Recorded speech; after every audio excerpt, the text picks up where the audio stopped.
Check, check, check.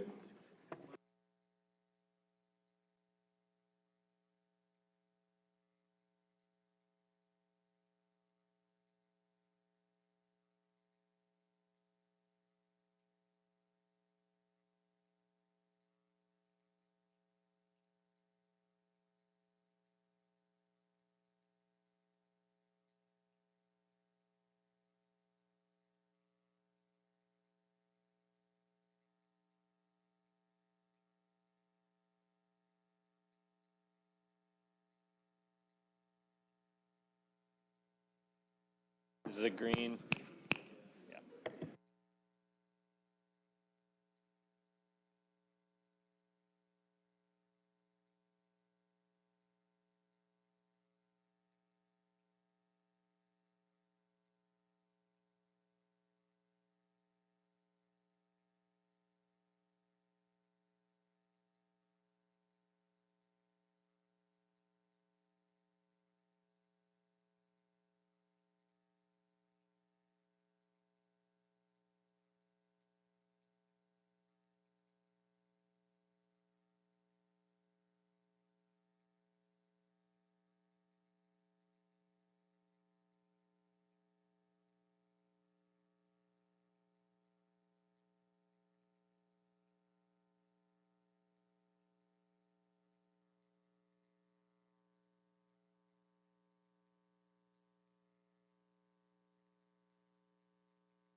All right, good morning, everybody. Welcome, welcome. The time is 8:46, and the day today is Monday, February 20th.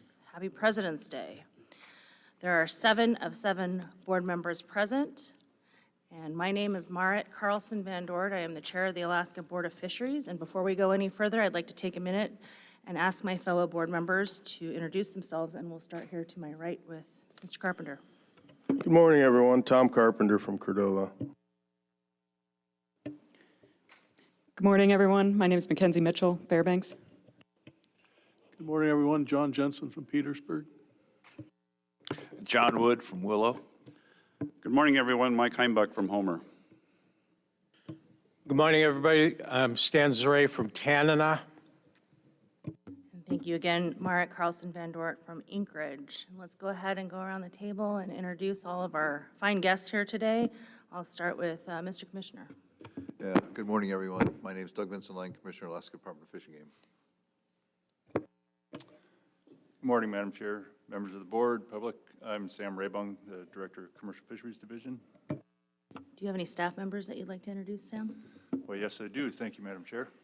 With me today is Deputy Director Forrest Bowers. If people could raise their hand or stand up so people can see him. Shalene Hutter, our Regulations Program Coordinator. Mr. Bill Templin, our Chief Fisheries Scientist. Dr. Katie Howard, our Fisheries Scientist and Salmon Ocean Ecology Program Leader. Dr. Andrew Monroe, another Fisheries Scientist. Sarah Gilk-Balmer, Statewide Stock Status Geneticist. Tyler Dan, Fishery Geneticist. Nick Segalkin, our Westward Regional Supervisor. Jeff Wadley, our Salmon and Herring Management Coordinator for Westward Region. Kevin Shaberg, our Salmon Herring Research Coordinator for Westward Region. Heather Finkel, our Regional Research Biologist out of Kodiak. Birch Foster, Regional Research Biologist out of Kodiak. Lisa Fox, our South Alaska Peninsula Area Management Biologist. Matt Keys, our South Alaska Peninsula Assistant Area Management Biologist. Tyler Lawson, our South Alaska Peninsula Assistant Area Management Biologist out of Cold Bay. Charles Russell, North Alaska Peninsula Area Management Biologist. Will Middleton, our North Alaska Peninsula Assistant Area Management Biologist. Carl Burnside, our Chignik Area Management Biologist. And Brad First, another of our fishery biologists from Kodiak. Thank you, Madam Chair. Thank you, Director Raybon. Mr. Tobey. Thank you, Madam Chair. I'm Tom Tobey, Acting Director for the Division of Sportfish. And with me here today, we've got our Jason Dye, our South Central Regional Supervisor. Jay Baumer, our South Central Management Coordinator, responsible for the Prince William Sound, Anchorage, Bristol Bay, and Kodiak area. Tim McKinley, our South Central Research Coordinator, and Tyler Polam, our Kodiak, Alaska Peninsula, Aleutian Island Area Management Biologist. Thank you. Thank you, Director Tobey. Ms. Olson. Thank you, Madam Chair, members of the board. My name is Lisa Olson. I'm the Deputy Director for Subsistence. Also here today is Robin Dublin. She's the Subsistence Regional Program Manager for the Southern Region. Joining us later will be Alita Trainer, the Subsistence Program Specialist for the Northern Region. Also here today is Bronwyn Jones. She's the Subsistence Resource Specialist 3 for Bristol Bay, Alaska Peninsula, and the Aleutian Islands, Madam Chair. Thank you, Director Olson. And I will bring it around the table here to Mr. Peterson. Good morning, Madam Chair, members of the board. Aaron Peterson with the Department of Law. Captain Frenzel.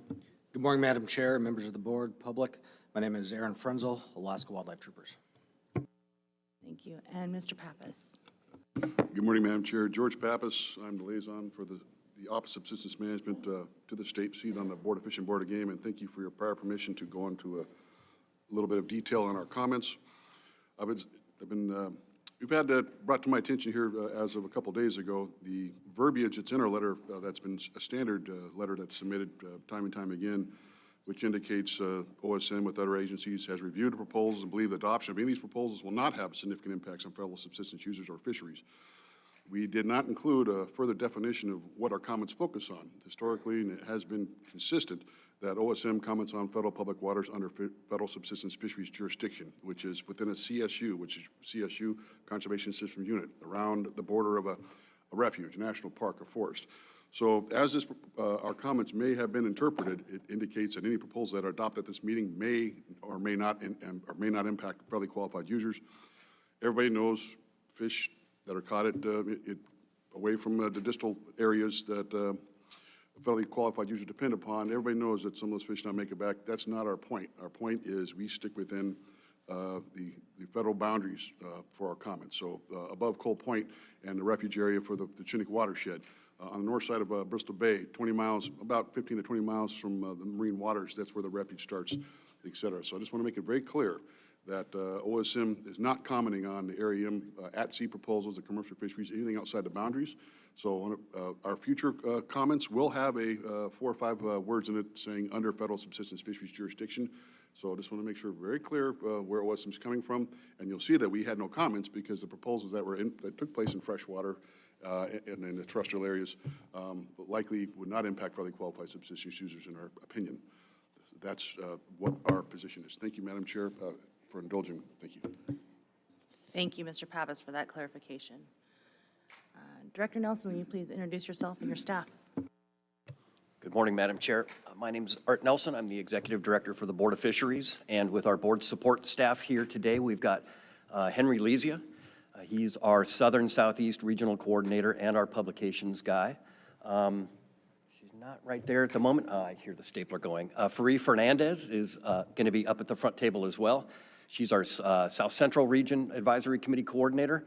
And then we've got Taryn O'Connor-Brito right there at the end of the table. She's our Southwest Regional Advisory Committee Coordinator, and she's not here yet, but our Arctic Region Coordinator, Georgie Phillips, will be arriving tomorrow to assist with the meeting. If I may, I've also got some advisory committee representatives I'd like to introduce, Madam Chair. Please. Sure. Apologize if I didn't get everybody, but please, raise your hand or stand up quickly as I go through here, but I really want to recognize the AC representatives that we've got at our meeting.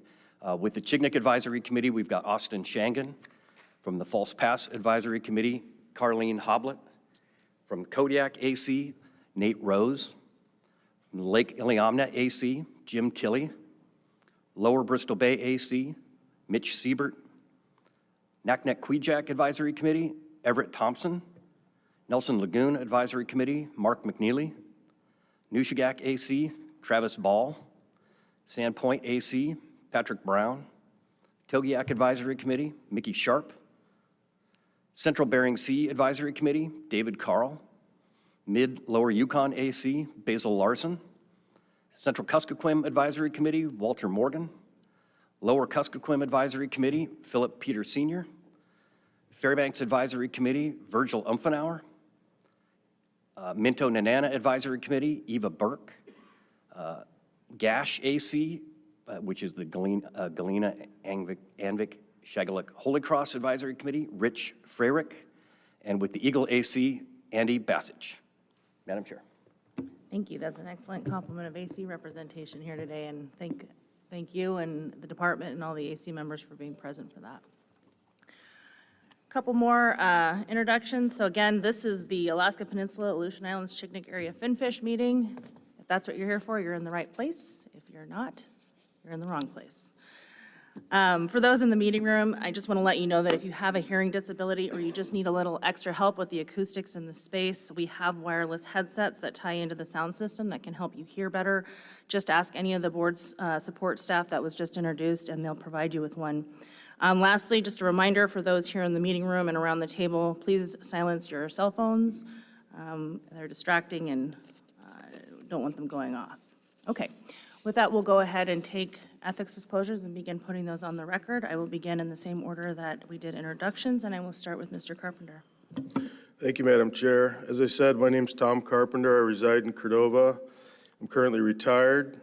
I've divested myself completely of all businesses, including limited entry permits and IFQs. My primary income comes from investment income and personal savings managed by Merrill Lynch. I work twice a year for Boswell Bay LLC, conducting oil spill recovery work and training in Prince William Sound. My wife is an educator employed by the Cordova School District. I receive the Alaska Permanent Fund dividend, as do my wife and daughter, and I also receive a stipend for serving on this board.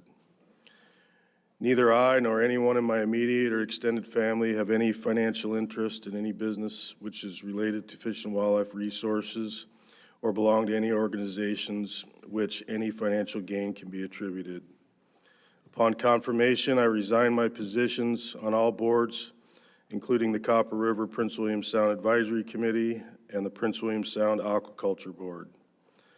There are no proposals before the board that will benefit myself nor anyone in my immediate or extended family. No member of my family or extended family is involved with any lawsuits against the state or the Alaska Department of Fish and Game. And Madam Chair, I believe this statement to be true, correct, and complete. Thank you, Mr. Carpenter. Are there any questions from members of the board? Seeing none, I rule that you may fully participate in the matters before us at this meeting. Ms. Mitchell. Thank you, Madam Chair. My name is Mackenzie Mitchell, and I have resided in Alaska since 2010. My immediate family consists of my mother and 2 brothers, all of whom reside outside of Alaska. In addition, I do not have any relatives that are from Alaska, reside in Alaska, or are involved in Alaska's fisheries. I will receive a stipend for service on the Board of Fisheries, and I do receive the permanent fund dividend as a resident of Alaska. I annually purchase a resident sport fish, hunt, and trap license for personal hunting and fishing recreation in the state. I teach economics and recreation management courses at the University of Alaska Fairbanks, and I am currently taking an aviation maintenance technician course. In addition to my work with the university, I work seasonally for hunting and fishing outfitters across the state, serving roles as sport fishing guide and hunting guide under my registered guide outfitter license, sport fishing guide license, and merchant mariner credential. In 2020 and 2021, I guided fishing charters in Prince William Sound and the Gulf of Alaska while basing out of the Port of Valdez. In years prior to 2020, I guided fishing charters in the Gulf of Alaska basing out of the Kodiak Islands. I did not guide any sport fishing charters in 2022. I occasionally work providing flight instruction and in the restaurant industry. I hold 2 business licenses in the state of Alaska, one for an air taxi service and one for a hunting and fishing outfitter company. Only the hunting side of the outfitting company is operational at this time, but it is my intent to at some point operate a sport fishing company in the South Central Sportfish area. Neither I nor any member of my immediate family are members of any organization or corporation that is involved in a lawsuit against the state, the board, or the Department of Fish and Game, or where the state, the board, or the department is party to the lawsuit. I do not believe that I have any conflicts with the matters before us, and I certify that to the best of my knowledge, this statement is true, correct, and complete. Thank you, Ms. Mitchell. Any board questions? Seeing none, I rule that you may fully participate in the matters before us at this meeting. Mr. Jensen. Thank you, Madam Chair. My name is John Jensen. I'm a small business owner and commercial fisherman residing in Petersburg, Alaska. I own and operate a recreational skiff rental business and a marine storage facility. As a commercial fisherman, I hold permits in the red king and tanner crab fisheries in southeast Alaska. Other business interests include a partnership in a real estate investment company, JHD Real Estate Investments, LLC. My wife, Pam, works part-time as an administrative clerk for the Petersburg Municipal Power and Light Department of the Petersburg Borough. I receive a stipend from the state of Alaska as a member of the Board of Fish. I'm also a member of the North Pacific and receive compensation for that position. I also receive Social Security stipend. We both receive annual permanent fund dividends from the state of Alaska. I'm a lifelong Alaska resident, and traditionally my family and I have always enjoyed hunting and sport fishing and participate in personal use fisheries. There are 3 members of my immediate family that are directly involved in the commercial fishing industry of Alaska. My oldest son, Jeremy, is a commercial fisherman. He owns and operates his own fishing vessel and holds permits in the following areas: Southeast Alaska golden king crab, northern southeast roe-on kelp permit. In Bristol Bay, he has a Bristol Bay drift permit. He occasionally participates in southeast tanner and red king crab fisheries. He is not the permit owner. My younger son, Sam, is a commercial fisherman. He participates as a crewman for Bristol Bay salmon. And in southeast Alaska, he owns permits for southeast Alaska herring roe and kelp, southern southeast Alaska roe and kelp, and dives for sea cucumbers. My brother Mark is a commercial fisherman. He holds permits in southeast Alaska for drift gill net and hand troll, and he has a 150-pot Dungeness crab permit and a southern southeast Rowan kelp permit. I don't believe I have any conflicts with the matters before us, and I certify to the best of my knowledge my disclosure statement is true, correct, and complete, Madam Chair. Thank you, Mr. Jensen. Just a couple points of clarification. Just want to make sure that neither you nor any member of your immediate family have any permit holdings in the areas of management under consideration at this meeting.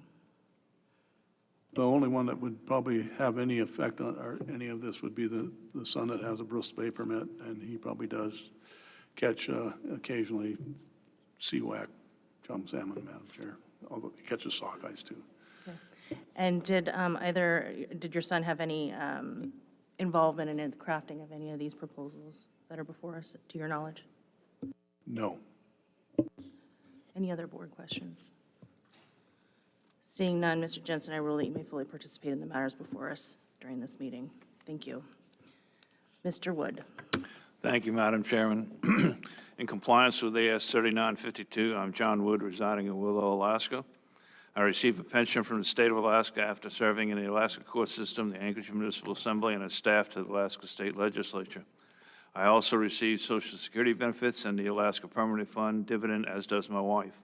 I also am on contract with the state of Alaska on an hourly as-needed basis unrelated to fishing issues. I fish recreationally and have a riverboat along with several rafts and numerous fishing poles and gear, but I have no investments or other interests that are in any manner related to fishing work or business. I will receive a stipend for service on this Board of Fisheries. My wife, Mary, is now retired. She is administrator of a trust composed of assets, none of which is related to any fish business. Neither I nor my wife or children have any interest in any business or organization related to fish resources or in any proposal that may be considered by this board. There are no interests of a personal or financial nature that I nor any members of my immediate family has that may be affected by any of the proposals to be considered by this board. Neither I nor any of my immediate family are members of any organization or corporation that is involved in a lawsuit against the state, the board, or the Department of Fish and Game, or whether the state, the board, or the department is a party to the lawsuit. I certify to the best of my knowledge the statement is true, correct, and complete, Madam Chair. Thank you, Mr. Wood. Any questions from the board? Seeing none, I rule that you may fully participate in the matters before us at this meeting. Mr. Heimbach. Thank you, Madam Chairman. Mike Heimbach from Homer, Alaska. My statement is such. I am a lifelong Alaskan and have resided in Homer since 1975. I'm no longer a commercial fisherman, nor am I employed in the seafood industry, nor do I have any financial interest in Alaska's seafood industry. I do receive an annual PFD and a stipend for my board service. My wife is still an occasional school teacher, and my daughter, Hannah, works as an advocate for Bering Sea and Gulf of Alaska seafood interests as an employee of the company Ocean Strategies. She is also a salmon fisherman in Kodiak, and my brother is a fisherman in Cook Inlet. Neither myself nor any member of my extended family is involved with any lawsuit with the state of Alaska, the ADF&G, or the Board of Fisheries, or any fishery associated with this board meeting agenda. I do hereby swear that the above statement is true and correct to the best of my knowledge. Thank you, Mr. Heimbach. I'm going to ask you a couple similar questions. Does your daughter, brother in Cook Inlet or Kodiak fishermen, did they have any hand or did they participate in crafting any of the proposals before us at this meeting? No, I have received no indication that they've been involved in any aspect related to the agenda of this board meeting. And with respect to Hannah's work in the Aleutian Islands, does that relate to salmon fisheries at all? No, Madam Chairman, it relates exclusively to the purview of the council at this time, as far as I know. Very good. Any additional board questions? Hearing none, I rule that you may fully participate in the matters before us. Thank you. Mr. Zure. Thank you, Madam Chair. My name is Stan Zure, and I live in the village of Tanna on the Yukon River, 730 miles from the mouth. I was born in Boston, Massachusetts, and moved to Alaska in 1973. I am married with 4 children, 3 of whom reside in Alaska. I have made most of my living over the years as a contract fisherman for the U.S. Fish and Wildlife Service, research projects, and managing my own research grants for the Yukon River Panel and Office of Subsistence Management. Lesser but significant income came from my trapping, commercial fishing, Alaska reality TV contracts, and mechanic and equipment work in my village of Dena'ina. Presently, my income is derived from mechanic and equipment work with the Dena'ina Tribal Council and City of Dena'ina, and as a contractor for 6 weeks in the summer for an ichthyophonus disease research project for the U.S. Fish and Wildlife Service. My wife runs the environmental office at the Dena'ina Tribal Council. I and no member of my family are involved in a lawsuit with the state of Alaska. I am currently not on any boards or organizations associated with fisheries issues. I receive a stipend for service on this board and also my Alaska PDF dividend. I have a permanent Alaska hunting, fishing, and trapping license. I currently hold a CFEC Yukon River fish wheel permit, and my son has a commercial set gill net permit. The average gross revenue per year of my son's gill net license has been $190 over a 12-year period. Gross revenue, here, let me see. Okay, anyway. The average gross revenue per year of my son's gill net license has been $190 over a 12-year period. The average gross revenue of my fish wheel license over the last 32 years has been $1,979 per year. Neither license has been fished in the last 3 years.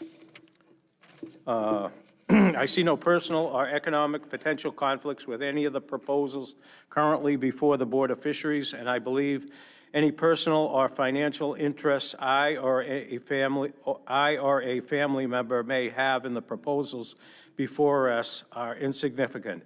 The Yukon summer chum salmon at issue in a number of the proposals before this board are not of any commercial quality by the time they get to our section of the Yukon. In times of high summer chum abundance, I and other fishermen have had to shut down our gear to avoid catching them. I hereby state that the above is true, correct, and complete to the best of my knowledge.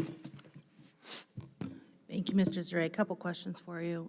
With respect to the gross revenues that you just cited, that is gross. That is before any fuel costs or any additional costs to you to run your commercial operation. Is that correct? That's correct. It's gross income. It does include any of the gas and stuff that takes to fish, all the expenses that I have. We're probably working in the negative. My son certainly is. Thank you. With respect to the location of your and your son's commercial operations, how many miles from the mouth of the Yukon River are they, roughly, please? 731 miles from the mouth of the Yukon. Okay. And then from the mouth of the Yukon to, let's say, Unimac or False Pass, I guess that's about 500 plus miles-ish. Yeah, it's a long way. Thanks. I'm just trying to get an idea of how far we are from the management areas under consideration at this meeting. So we're looking at 1,200 miles, give or take, roughly, from your commercial operation? Yeah, that'd be the same distance from the mouth of the Canadian border, you know. Yep. Okay, thank you. And then lastly, a similar question for you is, did you have any involvement in the crafting of any of the proposals that are involved, that is before us today with any of the organizations that you were previously a part of? No, we had no involvement in the crafting of any of the proposals. Thank you. Any other questions from board members? All right, Mr. Zure, well, given the proximity from the areas under consideration here to your commercial operation, that's a very wide geographical area, which would basically take out any fishery, from here to Ketchikan, frankly. So, and given that the fact that you didn't have any involvement nor any organization that you were previously a part of prior to your service on this board had a part of crafting any of the proposals here today, I don't believe that you have a conflict of interest at this time. Mr. Jensen. Thank you, Madam Chair. I'm going to object just so I can make a statement to your decision on Mr. Zure. I have a brother that I stated on record today that has a permit for hand troll in southeast Alaska, and that goes all the way from up by Cordova all the way down to the bottom past Ketchikan, and I'd say the mileage is probably similar. And he hasn't fished it for at least 5 years, probably more like 10 years, so he hasn't, and the value of the permit's worth about, I guess, around $10,000 to $12,000. And I still get conflicted out on any troll, a hand or power troll, in our meetings in southeast Alaska and anywhere else that has to do with troll fisheries. So I think Mr. Zure is in the same boat I am. As far as I'm concerned, he should be treated just as I am, even though he hasn't made any money. He does have a commercial permit. Even if he hasn't fished, he's still, anything that we do down in Area M, whether he helped craft the proposals or supported the proposal, is still going to, still may increase fish up his way and thus increase the value of his permit. I know those permits aren't heavily sought after, but I know that they do probably trade occasionally. So I just don't, I think in order for this process to be fair and consistent, Mr. Zure should conflict himself out on the proposals to do with any limited time or effort in the South Peninsula area, Madam Chair. Thank you, Mr. Jensen. So let me ask you for a point of clarification. So the conflict that you have in Southeast, is that for an adjacent management area with respect to the permit? Pardon, Madam Chair? Was that can you please restate the example that you gave with respect to the conflict that you've had in Southeast Alaska, the hand troll permit? Well, the troll fishers can fish all the way from, I can't think of the point, Cape Suckling, all the way down to the border, the Canadian border, which is probably a similar distance that we're speaking with Mr. Zure and his fishery up the river.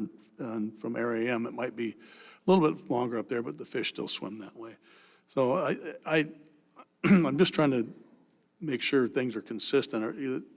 I don't contest my decisions on my brother. I stand down and make sure that so that the Board of Fish doesn't get into lawsuit trouble.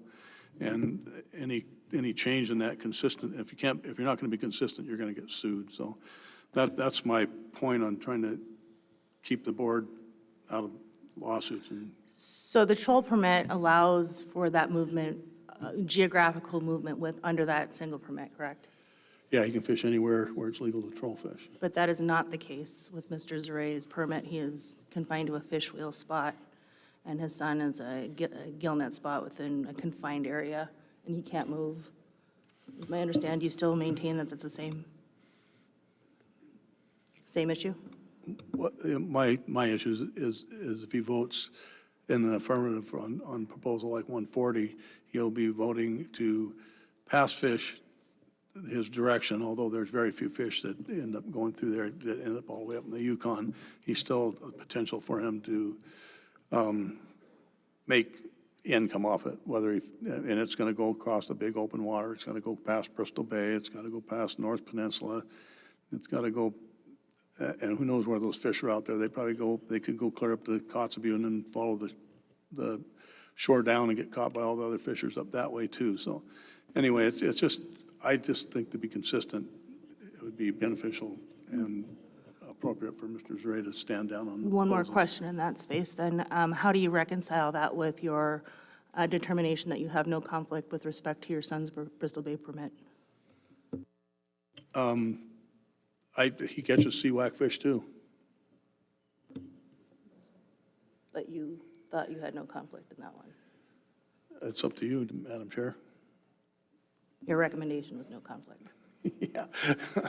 I don't believe he has a conflict, but, you know, I know you're trying to make a point here, but I'm not going to bite, Madam Chair.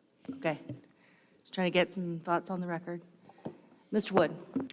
Thank you. I think the point the chair was making is extremely valid. But even under the argument being made, so instead of receiving $192, he may receive $207. It's inconsequential regardless. Then second of all, what I might suggest is consistency gives you no immunity from lawsuit. But if you believe that you want to be consistent. The other option is for you to make a case that you don't have a conflict and seek a ruling, and that you'll both be on the same sheet of music. Mr. Heimbach. I have a tendency to want to agree with the chairman on the very first point that she made in conjunction with Mr. Zuray stated. We have a geographical separation that's probably greater than 500 miles from the mouth of the Yukon down to Falls Pass, another 700 miles up to where he has a fish wheel. I think the conclusion that I would draw out of this is that the likelihood of having any kind of a significant impact about chums, based on what we do here this week, is very minimal. And I think that should be on the record, because I like it that you've noticed that distance. Mr. Jensen. Hey, thank you, Madam Chair. Thank you, Mr. Heimbach. You put it in perspective. I do think you're correct, and I will remove my objection. Any other board questions? Ms. Mitchell. Thank you, Madam Chair. Kind of in respect with what Mr. Heimbach just stated, regardless of the geographic separation, I don't think that we would have the public interest in this meeting if there wasn't some sort of component of interest there that does go across those geographic boundaries. But given the interest that Member Zuray has with his permit and the very little amount of money and economic value of that permit, I don't see a conflict. Any other board discussion? Thank you. Well, based on that additional discussion and the additional information offered by Member Zuray, I rule that he has no conflict of interest and may fully participate in the matters before us at this meeting. All right. Mr. Jensen. I forgot about you, Madam Chair. Ms. Carlson Van Dort, would you give us your ethics disclosure, please? Thank you, Mr. Jensen. So for the record, my name is Mara Carlson Van Dort. I was raised in Alaska. I currently reside in Anchorage. I am currently employed as the President and Chief Executive Officer of Far West Incorporated, which is the village corporation for Chignik Bay, formed under the Alaska Native Claims Settlement Act. I am also a shareholder in Bristol Bay Native Corporation and in Koniag. My significant other is a heavy equipment operator and a member of the International Brotherhood of Operating Engineers, number 302. We both purchase resident sport fish licenses.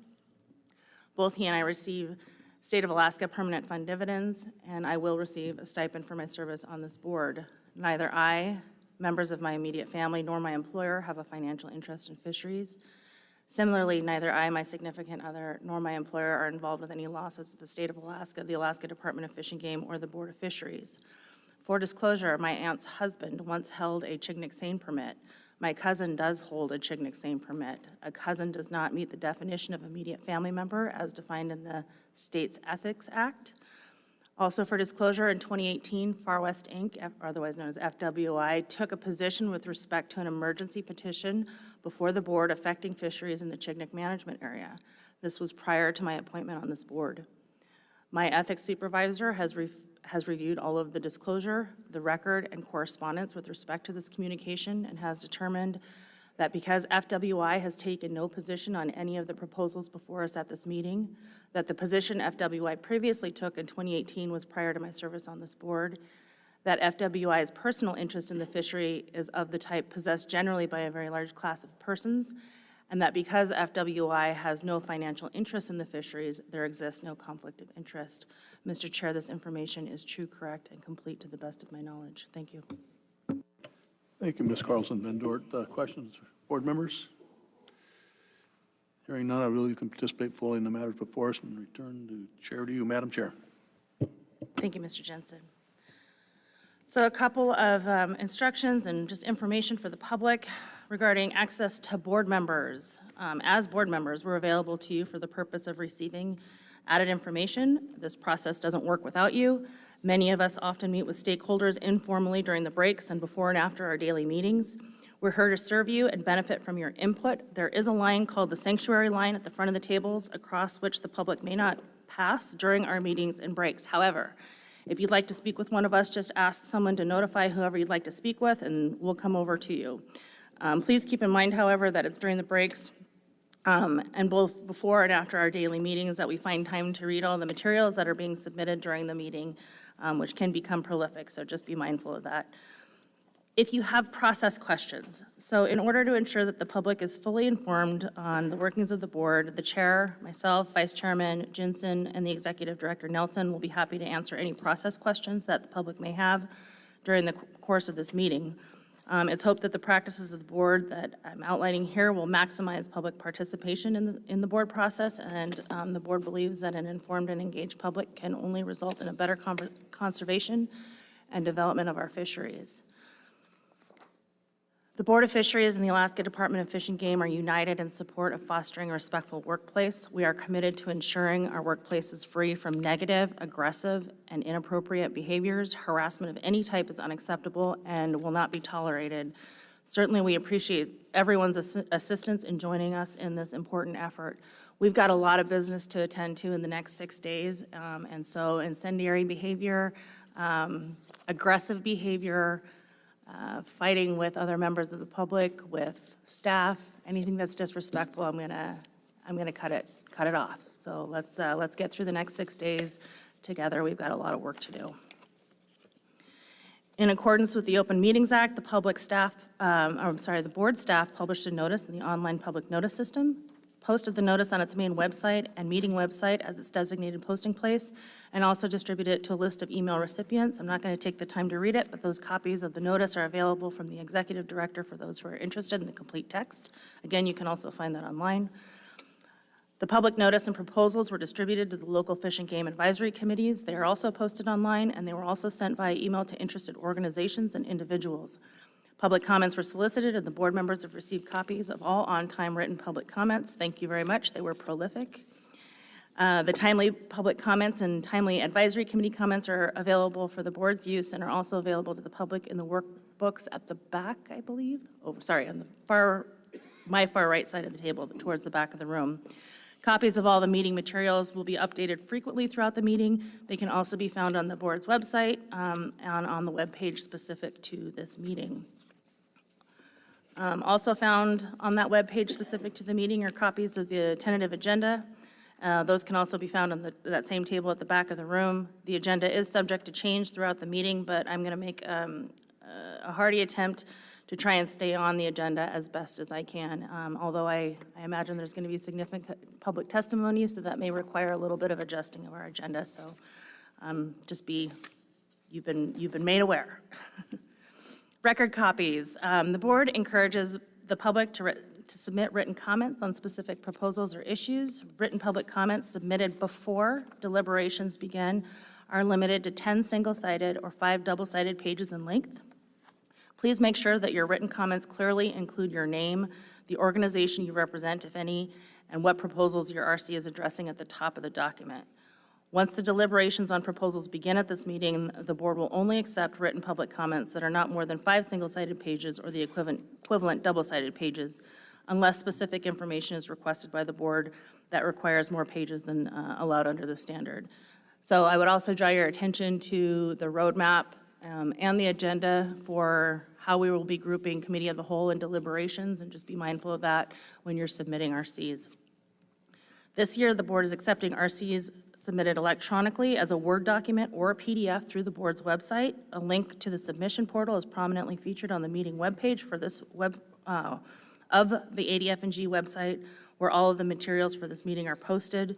You may also turn in written materials to the board support staff at the end of the table, but please note that you only need to turn in 1 copy at this time. However, if you are going to be printing or submitting materials that require color, then you will need to submit 20 copies to the board support staff at the end of the table. Okay, so if you're just submitting an RC, you can either do that through our previous process at the through board support, or you can submit it electronically through the website. If there's color that you want the board members to be able to see in your RC, then you need to provide 20 copies. Individuals not attending the meeting can also submit written comments by fax to 907-465-6094. Without exception, all materials which are to be submitted to the board for its consideration must be presented to the record keeper for distribution or uploaded through our website. Please do not give documents to board members directly. If you do so, they're going to hand it back to you and ask you to submit it for the record. All documents received at this board meeting will be assigned a log number called an RC. All written materials submitted will be retained for the permanent record of the board.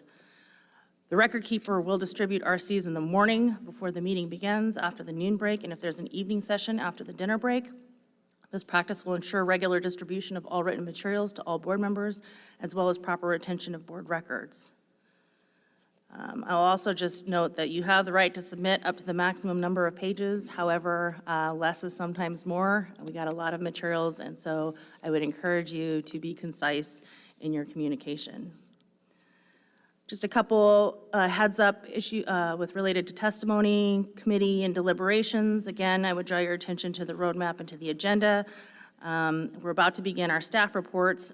Public testimony will follow staff reports.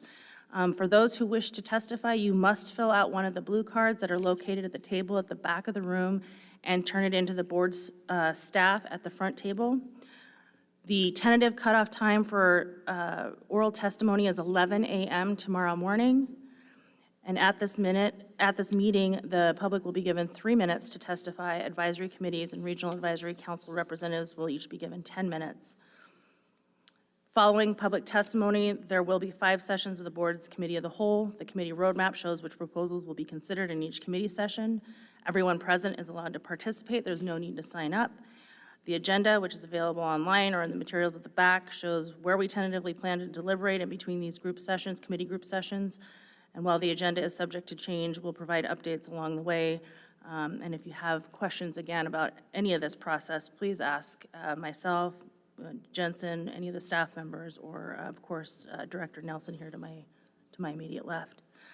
With respect to public testimony, and I'll repeat this once we get there, we're anticipating a lot of interest in providing testimony, so that 3 minutes is going to be pretty strict this time. We're going to need to get through a lot of people. We have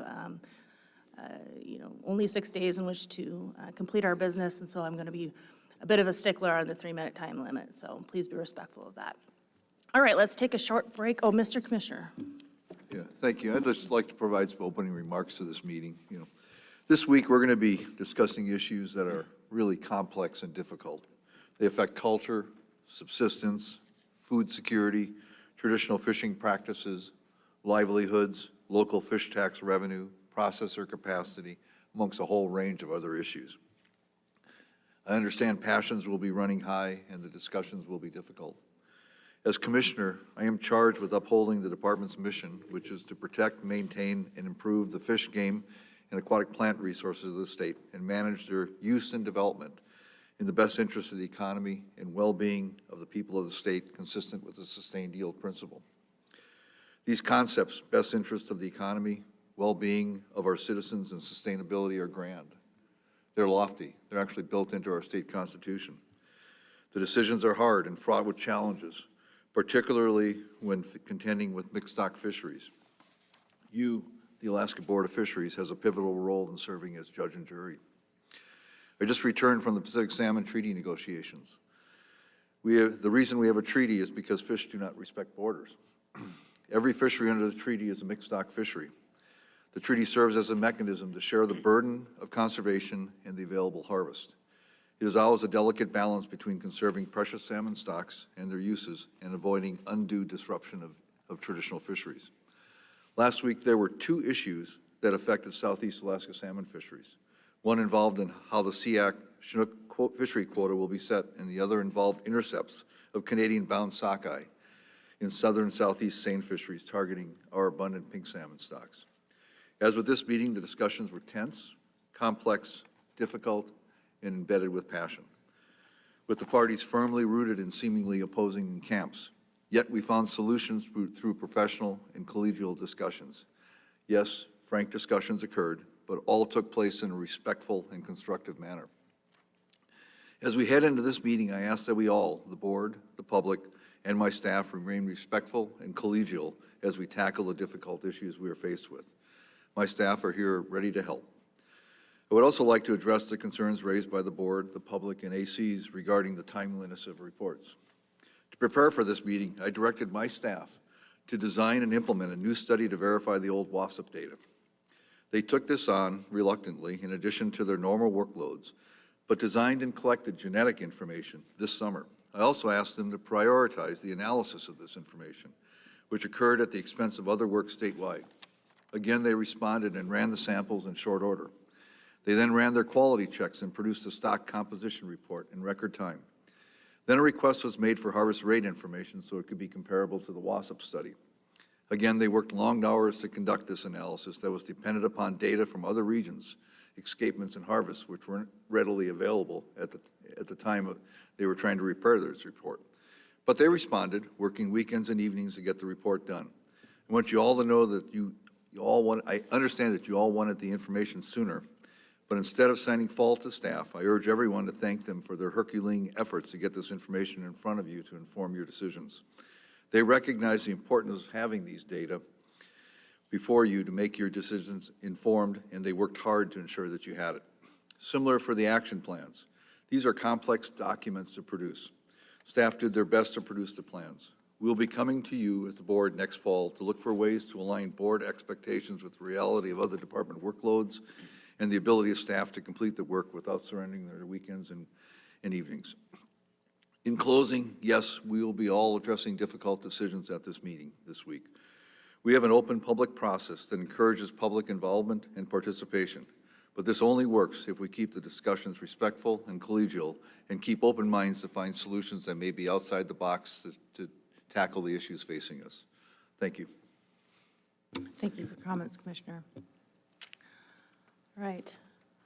Let's go ahead and take about a 15-minute break to set up for staff reports, and then we'll begin staff reports about 9:45 or a little thereafter.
All right, hi, everybody. Welcome back. The time is 9:59. We're back on the record, and we'll go ahead and begin with staff oral reports.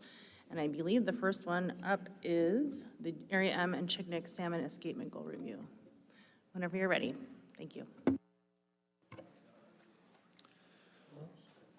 Good morning, Madam Chair, members of the board. We'd like to thank you for this opportunity to discuss escapement goals for salmon stocks in the Alaska Peninsula, Aleutian Islands, and Chignik management areas. My name is Kevin Shaberg. I'm the regional Finfish Research Supervisor for the Division of Commercial Fisheries in Westward Region, which includes both of these areas. With me also is Tim McKinley, the Regional Research Coordinator for the Division of Sportfish in Region 2, and Heather Finkel, a Commercial Fisheries Division Research Biologist. Hey, Kevin, can you pull your mic just a little closer to your mouth? got it. Carefully. Thank you. Lots of wires here. I tried earlier. I know. Thanks. In 2021, is that better? An interdivisional team of staff from ADF&G reviewed salmon escapement goals, then presented findings for these goals to the directors of sport and commercial fisheries. This presentation summarizes those goals, the review, and the findings. The full written report for each of the escapement goal reviews with detailed methods and recommendations are available as RC3 tab 15 for the Alaska Peninsula Aleutian Islands Management Area and RC3 tab 14 for the Chignik Management Area. Hard copies of this presentation are available as RC3 tab 1, and each slide is numbered in the lower right corner for your reference.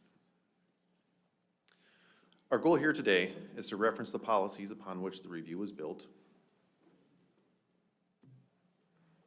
identify the escapement goals reviewed and the methods used, and finally summarize the findings from the team to the directors. We will go through all Alaska Peninsula Aleutian Islands Management Area escapement goals first, and then the Chignik Management Area escapement goals. First, some notes about the policy background. This review is based on the policy for the management of sustainable salmon fisheries, as well as the policy for statewide salmon escapement goals. These policies date back to 2000 and 2001, respectively. There are two key terms that will be used throughout this presentation.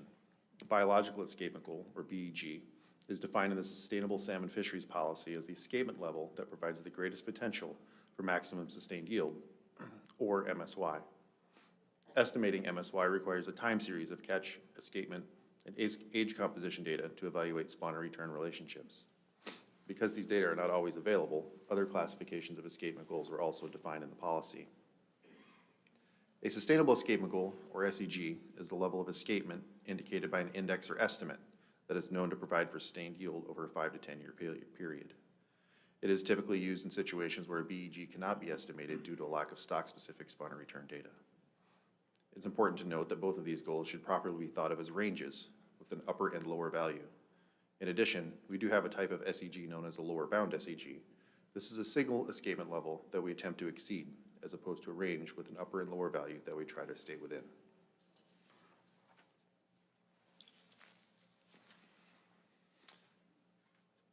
Next, an overview of the escapement goal review process, which occurs once every 3 years, synchronous with the Board of Fisheries meeting schedule. This cycle was obviously delayed, but the analyses were conducted on schedule, so information used in the following analysis goes through 2020. First, the team forms and evaluates the quantity and quality of data for a stock and identifies whether it has enough data since the last review to warrant further analysis.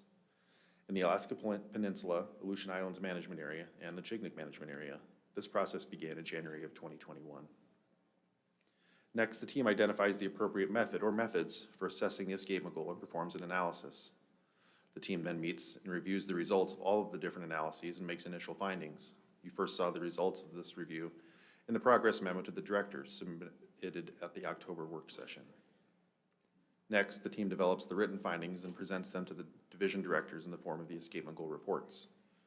Finally, these findings are presented to the board now, then approved afterwards in a memo signed by the directors of the divisions of sport and commercial fisheries. Any new goals go into effect for the next salmon run, which would be 2023 in our case. This is a map that shows the Alaska Peninsula Aleutian Islands Management Area in blue, very dark blue on the screens, and the Chignik Management Area in orange. We will start with the Alaska Peninsula Aleutian Islands Management Area.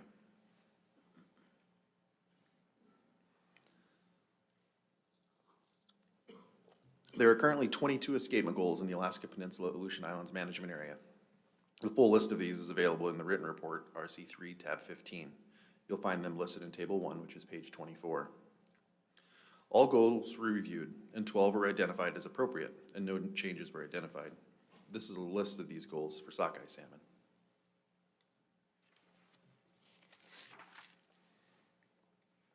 These are the escapement goals for king, pink, and chum salmon that were found to not warrant changes. You'll find them with the previous list in Table 1 of the report referenced.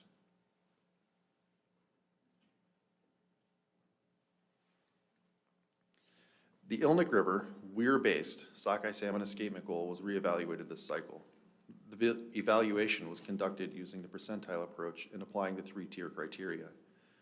It should be noted that all analyses conducted for this cycle were done using this approach, and the specific percentiles will be noted on each slide.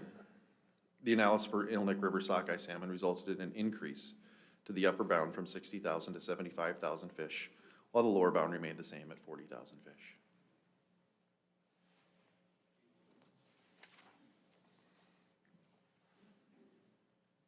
The Sandy River weir-based sockeye salmon escapement goal analysis resulted in a small increase to the lower bound from 34,000 to 37,000 fish, and a small decrease to the upper bound from 74,000 to 69,000 fish.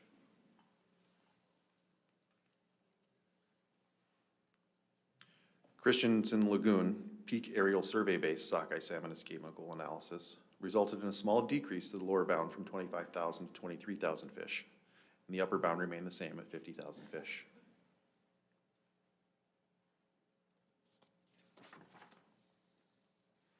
The Rosinski Lake weir-based sockeye salmon escapement goal analysis resulted in a small decrease to the lower bound from 15,000 to 14,000 fish, and the upper bound increased from 20,000 to 28,000 fish.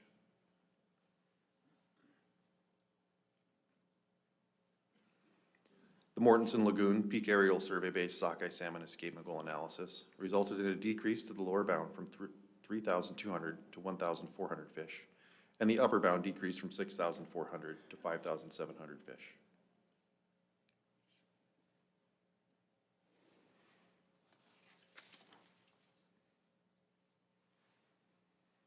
The Thin Point Lake peak aerial survey-based sockeye salmon escapement goal analysis resulted in a decrease to the lower bound from 14,000 to 9,000 fish, and the upper bound decreased from 28,000 to 19,000 fish.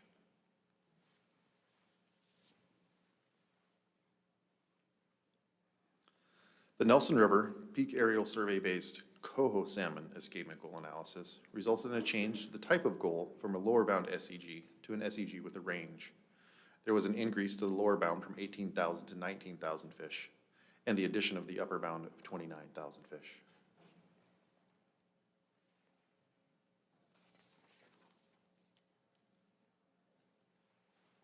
The Ilnik River peak aerial survey-based coho salmon escapement goal analysis resulted in a change to the type of goal from a lower bound SEG to an SEG with a range.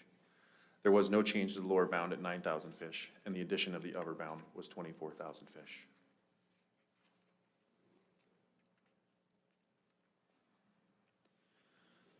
During the review of the South Alaska Peninsula aggregate chum salmon escapement goals, we strive to come up with the most complete and consistent data set to conduct our evaluation upon. To be objective about our process, we developed some simple criteria to narrow the systems to those that provided the highest likelihood of successful monitoring and historical consistency. The first criteria is using only data from the single annual peak aerial survey for each system that are counted within the river during good or fair survey conditions. This removes uncertainty around whether fish counted in lagoons or bays are bound for certain systems and is more reflective of actual escapement and not traveling fish. The second criteria involves looking at the historical data set for each system and including only systems that are successful in 29 of the last 31 years. We're using the Northern District as an example in this figure. Notice the solid circles are above the open circles. This shows the reduction in the index when the number of index streams is reduced after the criteria of consistency and survey success and conditions are applied. You'll also notice, like in some years, 1995 as example, there's no open circle. This is due to incomplete survey of all streams in the new index.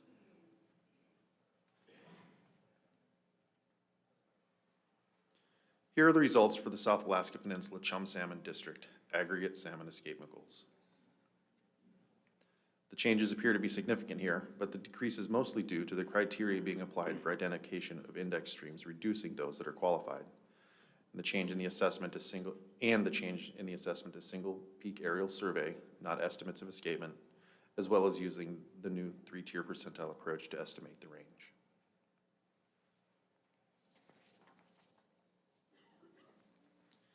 This concludes our presentation of the Alaska Peninsula Aleutian Islands Management Area, and we will now move on to the Chignik Management Area, which is shown in orange on this map.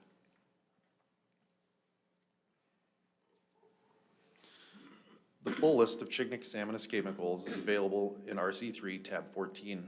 You'll find them listed in table 1, which is page 13. Because there are relatively few goals in this area, the results can be summarized fairly quickly. The team found no changes to king, pink, chum, or coho salmon escapement goals were warranted during this review.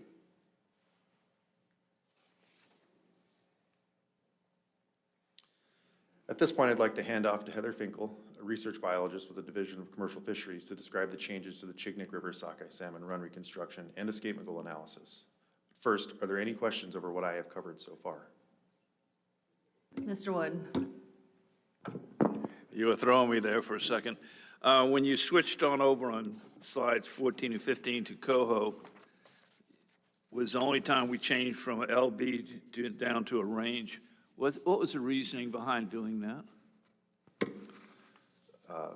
Mr. Wood, through the chair.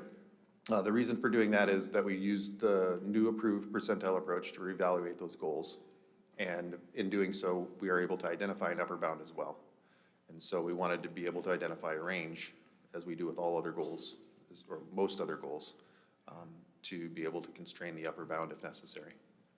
No, it makes total sense. I'd hope you continue trying to do that wherever we have a healthy situation. Thank you. Commissioner.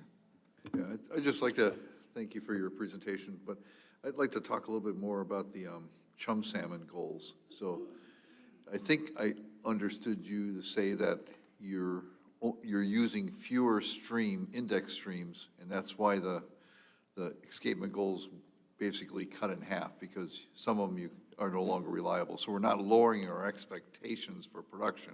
We're just simply measuring it based on fewer index streams. Is that correct? Yes, through the chair, that is correct. The number of index streams that I have listed here on slide 17, those are a reduction to, I believe they were in the 30s and 40s for each of those systems that were historically used. And the rationale for doing that is that those 40 streams were not all historically successfully flown in every year. And so coming up with an annual metrics that's the same across years required us to look at these from a consistency of survey success standpoint. Okay, thank you. Kevin, are there genetic distinctions in those rivers amongst the chum salmon? I don't have all that information for you right now. Could you wager a guess? I'd have to get back to you after consulting with the genetics group. I'm sure there's some distinction between the South Peninsula stocks, but I'm not sure what that is right now. Okay, thank you.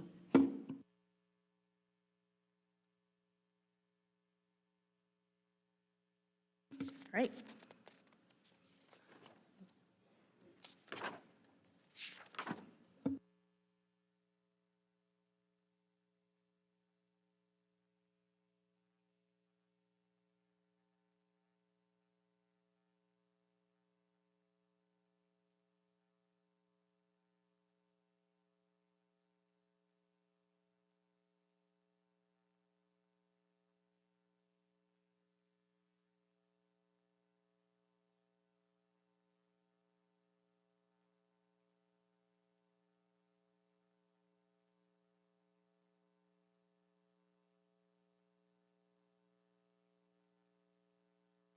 Good morning, Madam Chair and members of the board. For the record, my name is Heather Finkel, and I am a commercial fisheries finfish research biologist in the Western region. My presentation today will describe changes to the Chignik sockeye salmon run reconstruction and results from the escapement goal analysis. The full written report for the escapement goal review with detailed methods and results is available as an additional report for the Chignik management area. Hard copies of this presentation are available as RC3 Tab 2, and each slide is numbered at the bottom right for your reference. For an overview of my talk today, I will first cover changes to the run reconstruction, followed by the methods used in the escapement goal analysis and our findings. But first, I would like to briefly describe a run reconstruction. A run reconstruction temporally aligns the harvest and escapement data within a given season, then, if needed, apportions the run to a stock, and then assigns proportions of age classes which allow us to determine the level of recruitment from the parental escapement. The run reconstruction allows us to build brood tables used for stock assessment, escapement goal reviews, and forecasts. For Chignik sockeye salmon, the historical method of run reconstruction first organized the harvest data into what was considered Chignik-bound catch following 4 assumptions listed on the slide, which I will read to you. 1, that all fish caught in the Chignik management area are Chignik-bound fish. 2, that between June 1st and July 5th, 90% of fish harvested in the IGVAC section of the Kodiak management area are Chignik-bound. 3, in the Alaska Peninsula management area, 80% of the harvest in the southeastern district mainland, which I will refer to as SEDM, up to June 30th, and 80% of harvest in SEDM, excluding the Northwest Stepavac section, up to July 25th, are Chignik-bound. And 4, there are set travel times from the area of harvest to the weir based largely on the work of Conrad and other tagging studies. Pardon me. After the proportion of Chignik-bound catch has been determined, the 4th assumption is applied by aligning the harvest to weir date, which is the day harvest would have arrived at the weir had it not been caught. So, for example, a fish caught in Chignik Lagoon on July 1st has a 1-day travel time to the weir and would be aligned with escapement on July 2nd, whereas a fish caught in Perryville on July 1st has a 4-day travel time and would be aligned with escapement on July 5th. With the harvest and escapement temporally aligned, the run is then assigned to a stock. Since the 60s, several methods have been employed. These include time of entry curves, scale pattern analysis, the July 4th cutoff date, and more recently, genetic stock identification. Each method possesses different levels of accuracy and precision. For whatever method used, once the run has been assigned to a stock, weekly average age compositions are then assigned to the corresponding weekly run total to determine the return. In light of the historical methods, then why a new approach? Well, in general, we sought to improve our run reconstructions as better information became available, and we could apply it in a consistently reproducible methodology and thus improve the data we use for stock assessment. Specifically, a significant improvement in data quality stems from using genetic data to inform the assignment of Chignik-bound harvest. The Western Alaska Sockeye Salmon Identification Program, or WASIP, showed that non-Chignik stocks travel through the CMA and that proportions of Chignik-bound fish harvested in IGVAC and SEDM are less than outlined in regulation. Thus, Chignik sockeye salmon harvests have been overestimated. Further, starting in 2018, we sought to reduce the variability introduced to the brood tables from using multiple stock apportionment methods. We began developing a run-timing distribution model to determine stock apportionment that could be applied to historical data, thus lending consistency, accuracy, and reproducibility to our run reconstruction.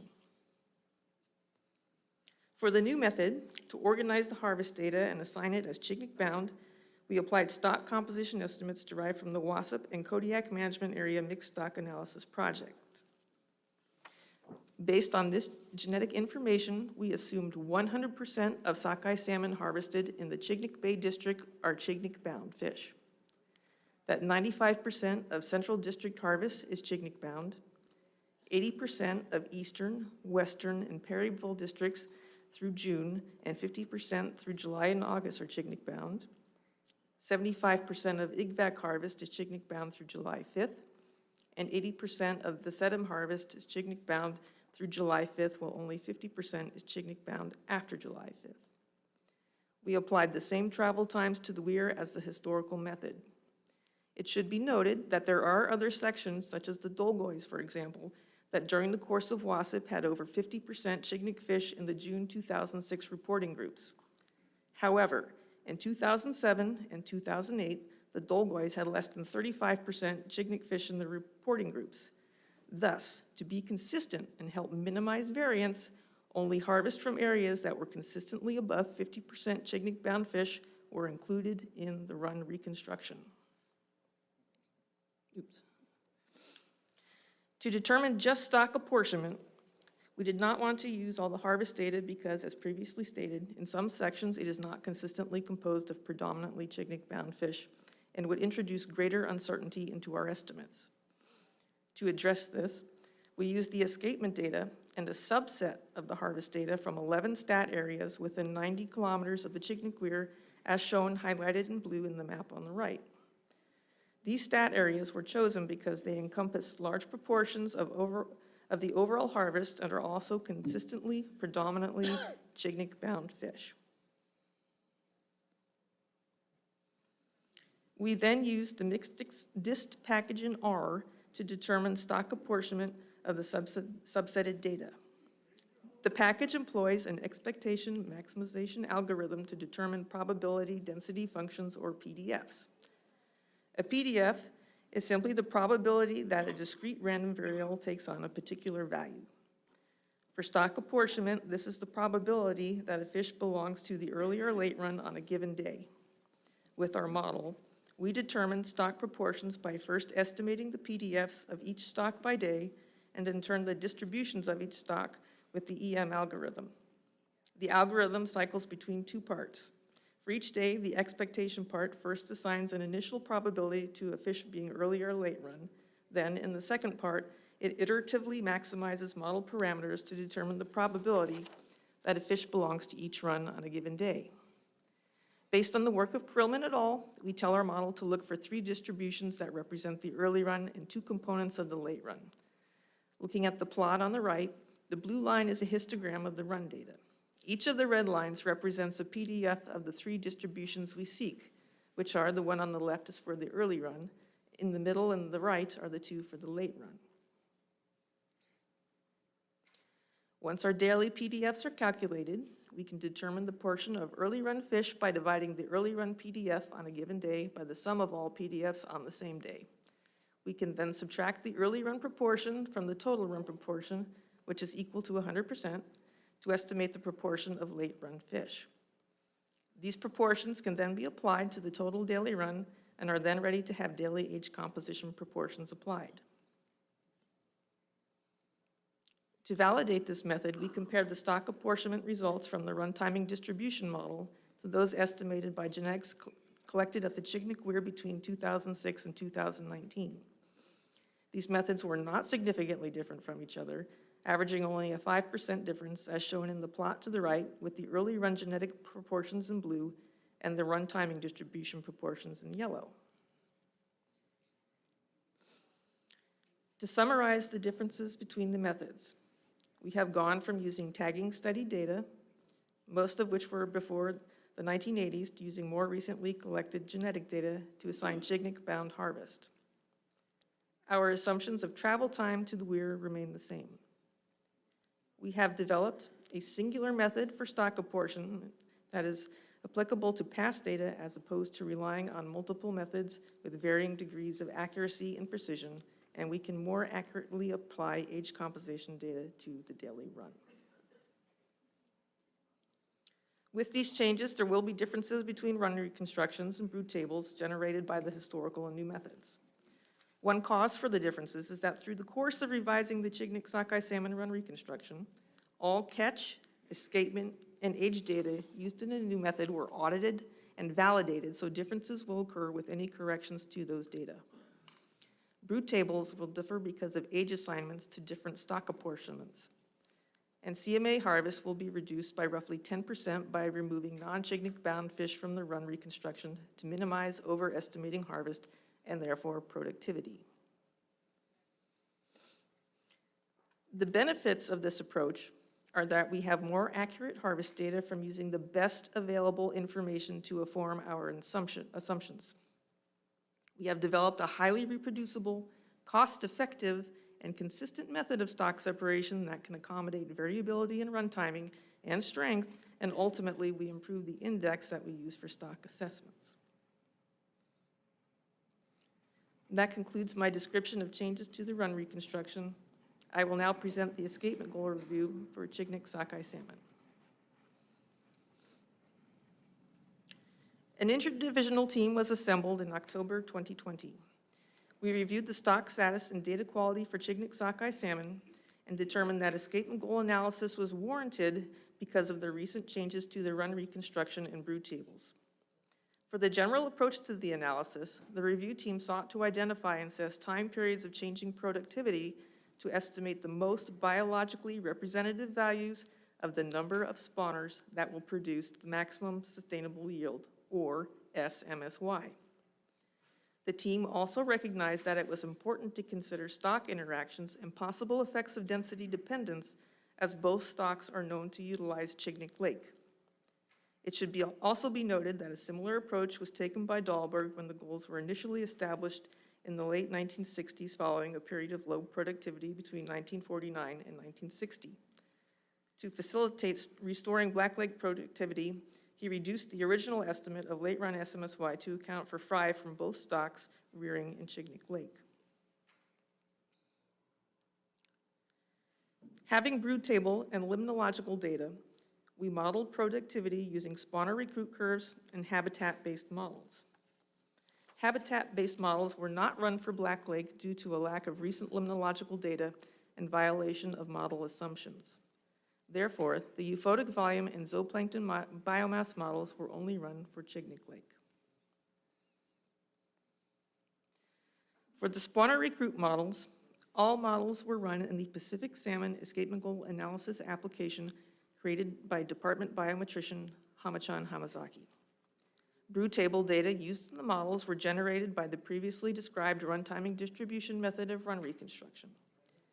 Data from 1983 to 2013 were used in the analysis.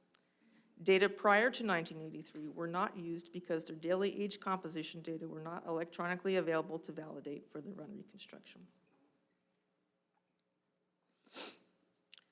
The two spawner recruit models we employed in the analysis, there were two models employed in the analysis. Bayesian simple and time-varying alpha Ricker models were used to account for measurement error and serially correlated process error, providing a more realistic assessment of uncertainty than classical methods.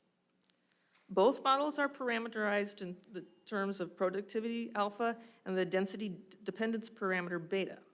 However, the time-varying alpha model differs from the simple Ricker model in that it derives annual parameter estimates recursively from the previous year's estimate while accounting for uncertainty and model variance.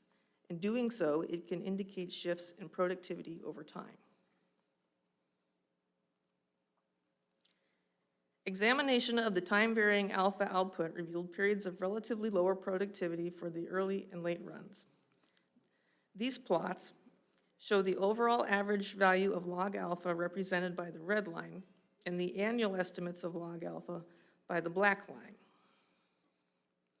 The declines in log alpha are highlighted in the blue boxes on the plots presented here. Both runs start becoming more variable and less productive around 1998, which co-occurred around the same time as habitat stabilization in Black Lake as reported by the U.S. Army Corps of Engineers during a November 2021 Black Lake workshop. Noticeable declines in the early run productivity appeared around 2009 and for the late run around 2012. The time-varying alpha spawner recruit curve plots on the right also highlight the different periods of productivity for the early and late runs when compared to average productivity. The black curve in either plot represents the average productivity. The red lines represent periods of productivity between 1983 and 1997 with a greater than average SMSY. And the green and blue curves represent periods of productivity from roughly 1998 to 2013 with lower than average SMSY. Again, these changes from higher to lower productivity co-occurred around the same time as habitat stabilization in Black Lake as reported by the U.S. Army Corps of Engineers. Considering the periods of reduced productivity and recent stabilization of the watershed, the team felt justified in truncating the full data set to further assess productivity between 1998 and 2013. Because of the novelty and uncertainty surrounding the utility of the model and interpreting its biological reference points, we did not use the time-varying alpha model to estimate SMSY.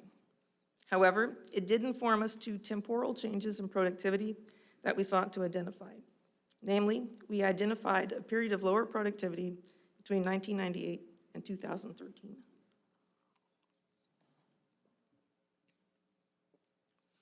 As shown here, for Bayesian simple Ricker models, early and late run SMSY estimates from the full data sets were comparable to the current goals. Yet, SMSY estimates from the period of lower productivity for each stock were noticeably lower than estimates of SMSY from the full data sets. The sum of early and late run estimates of SMSY was also similar to the total run estimate of SMSY for each period of productivity. Looking at the model parameter beta. Could you repeat that slide, please? Sure. Or notes on that one more Yeah. time? So this is the sum of the early and late run estimates of SMSY. They're similar to the total run estimate of SMSY for each period of productivity. So the totals for 1983 and 2013 early and late run, and 1998, 2013 early and late run were comparable to the estimates for the total run.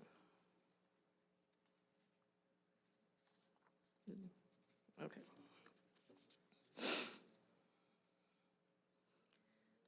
Looking at the model parameter beta, it should be noted that density dependence increased going from the period of higher productivity to the period of lower productivity. Ricker models assume that large spawning stocks negatively affect early life history, imparting deleterious effects on recruitment. Several studies have indicated that blackleg fish rear in Chignik Lake. Thus, relatively large escapements in one stock may impact early life stages and subsequent productivity of the other. To have biologically representative values of SMSY, we selected the total run models to holistically represent productivity in the watershed, which I will expand upon later in the presentation. For comparison to the spawner recruit models, we assessed the euphotic volume and zooplankton biomass models for Chignik Lake. The euphotic volume model relates lake surface area, a variable E, that is a defined level of adult production, and the depth to 1% light penetration of the lake, or EZD, as an index of rearing volume. The zooplankton biomass model estimates the spawning capacity of a lake relative to the available zooplankton forage in a given area for a target size of smolt. Because these models function independent of stock, they provide information on the rearing capacity of Chignik Lake. This is important to recognize and consider because it is known that both Chignik Lake and Black Lake sockeye salmon utilize Chignik Lake as juveniles, and thus large escapements have the potential to increase competition between and within stocks with the potential for negative outcomes. For both models, Chignik Lake limnological data from 2000 to 2020 were used. The euphotic volume model yielded a range of optimal escapement from 396,000 to 594,000 sockeye salmon, and the zooplankton biomass model estimated Chignik Lake could support offspring from the escapements ranging from 450,000 to 674,000 sockeye salmon. After reviewing our analysis, the team advised discontinuing the early and late run goals for a total run BEG of 450,000 to 800,000 sockeye salmon. I have touched on the reasoning behind the single run goal throughout my presentation, and now I will expand upon that rationale.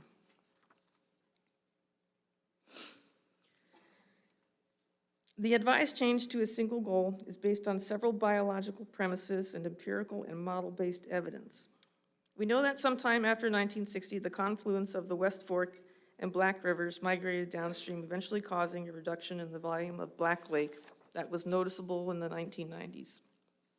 Prior to this event, the pioneering work of Dahlberg, Narver, and Parr showed that both stocks of sockeye salmon interacted with each other and could respond to density dependence by immigration and exhibiting suppressed growth. Although Black Lake is shallower today, its tributary streams remain pristine spawning grounds, and as shown in the plot on the right comparing energy density to location and age, the lake can still provide excellent rearing habitat as evidenced by its juvenile sockeye salmon, having significantly greater caloric content than fish in Chignik Lake, River, and Lagoon. However, following migration to Chignik Lake, that caloric advantage of Black Lake fish is not apparent, and as shown by Griffiths and Simmons, Black Lake fish can be outgrown by Chignik Lake fish. We also know that since the changes to the watershed's morphology and subsequent habitat stabilization, density-independent factors such as the warm temperatures in Black Lake have a strong influence on the life history strategies of juvenile sockeye salmon. For example, Westley observed that Black Lake fry immigration was earlier in warmer years than colder years. More recently, Walsworth noted that Black Lake juvenile sockeye salmon demonstrated a variety of rearing strategies throughout the Chignik watershed in response to temperature and growth. With the current stability of the watershed and the increasingly variable climatic conditions that continue to occur, juvenile Black Lake sockeye salmon are likely to continue adaptive rearing strategies to utilize the entire watershed. This is important to consider for Chignik Lake rearing habitat quality as shown here. In the top plot that compares smolt outmigration numbers on the x-axis to zooplankton biomass on the y-axis, there is evidence that large numbers of smolt in Chignik Lake, comprised of both stocks, can crop down the zooplankton forage base, which in turn, as shown in the bottom plot, comparing zooplankton biomass on the x-axis to smolt condition factor on the y-axis, can lead to poor condition when zooplankton biomass is low. Thus, with both stocks rearing in Chignik Lake, one stock can impact the health and potentially the productivity of the other by increased density dependence. From the standpoint of modeling spawner recruit curves, the density dependence parameter beta will not accurately describe the effects of early and late run interactions if modeled separately, because they would only consider spawners and recruitment from within their own stock. By estimating SMSY from the total run, we better account for the freshwater mixed stock interactions experienced throughout the watershed. It should also be noted that other systems within the state that possess mixed stocks and some with different temporal components are managed under a unified singular escapement goals. And those include the Wood River, Alagnac, Copper River, Chilkoot, and Chilkat as some examples. And going from 2 goals to 1 goal for a system is not unprecedented, as exemplified by Akalura and Iakulik sockeye salmon, which went from having early and late run goals to single goals in 1988. With regard to the bounds of the goal, the upper bound of 800,000 fish was selected because it will provide a 90% probability of achieving 80% of MSY for the Chignik bound run as indicated by the middle line curves of the MSY profile plot here. It should be noted that the estimates of harvest are also anticipated to increase by roughly 10% when accounting for non-Chignik bound sockeye salmon captured in the CMA, as they are not included in the run reconstruction. The upper bound of 800,000 fish is a level also known to encompass escapements that have been observed to reliably produce replacement. Unlike the combined early and late run upper bounds, which exceed 1 million fish, and is a level of escapement that has been observed do not consistently meet replacement.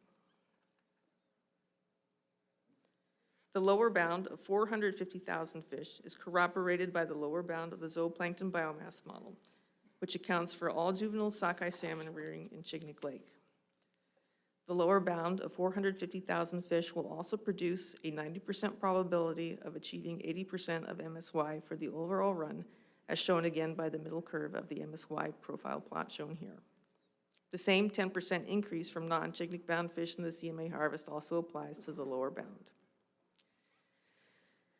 The estimated yields of Chignik-bound sockeye salmon for the total run and the combined early and late run goals were also compared. The total and combined run goals predicted similar yields during periods of average productivity, differing by only about 50,000 fish. However, at lower levels of productivity, which the Chignik watershed is currently experiencing, the total run goal was estimated to produce roughly 162,000 more fish than the combined early and late run goals. Finally, the total run goal is not anticipated to substantially change in-season management practices, as will be discussed by Chignik management staff in their presentation.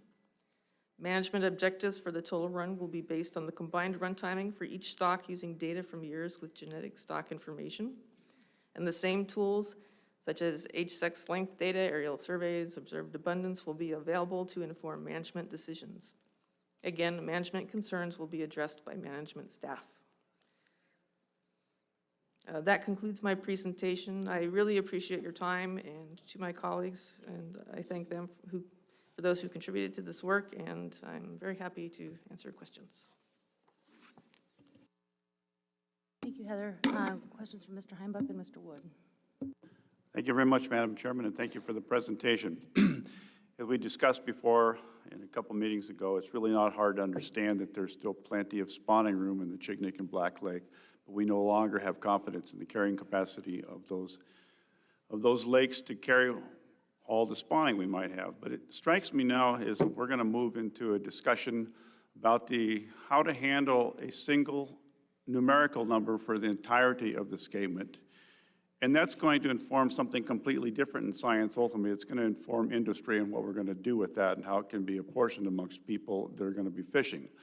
So my question about this, we obviously are going to have two things that come about through the course of time. One's going to be the variability and the annual run size of two very discrete components. And the other that kind of I think is interesting from a management standpoint is the variability and the timing of the overlap. And that seems to me that has the potential to really make management difficult in spite of how good the science behind why we're doing this appears to be. Do you have any answers about how the biological models and what we're going to do for maximum productivity might play out against that kind of variability for our area managers? Mr. Heimbach, to the chair. Excuse me. I will refrain from answering those questions until management staff has a chance to give their presentation, and they're more appropriate to answer those questions regarding how management will react to these changes. Thank you. Mr. Wood. Thank you. Wealth of information, almost to the point of overload. But when you're going through your new method versus historical method, is there anywhere in here that I missed where you took what would have been the calculations using the historical as opposed to what would be the results using your new method?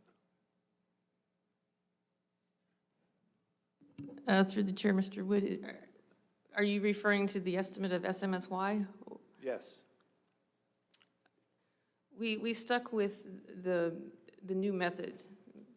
We didn't want to use the old data because we know there's uncertainty in it, and it's not accurately representing the productivity of the system. No, I'm trying to compare what would have been had we not gone to the new, we don't go to the new method as opposed to going to the new method. You don't have that anywhere in this presentation that I could see. Am I correct? You are correct. Okay, I just want to make sure I didn't overlook something. When you talking about the old guy and not using them because they were below the threshold and you wanted consistency, by taking that course of action, are you not missing a bunch of fish that otherwise would be brood stock, et cetera?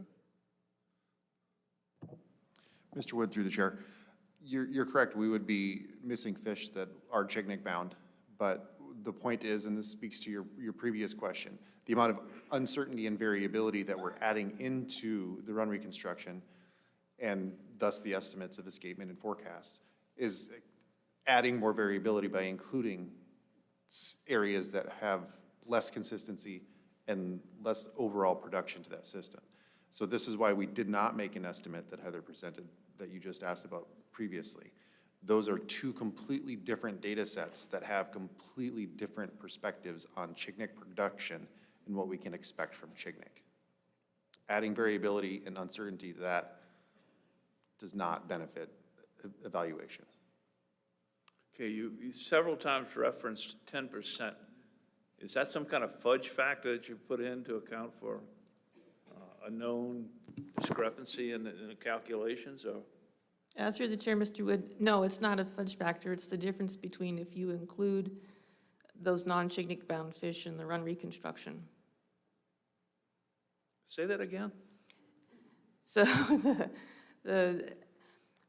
if we're looking at what we're defining as Chignik bound fish, that 10% is what would be harvested that's not Chignik bound. And that's what's been, that is kind of the difference between the old method and the new method, is we're not including that extra 10% that's traveling through the CMA, but Yeah. getting harvested.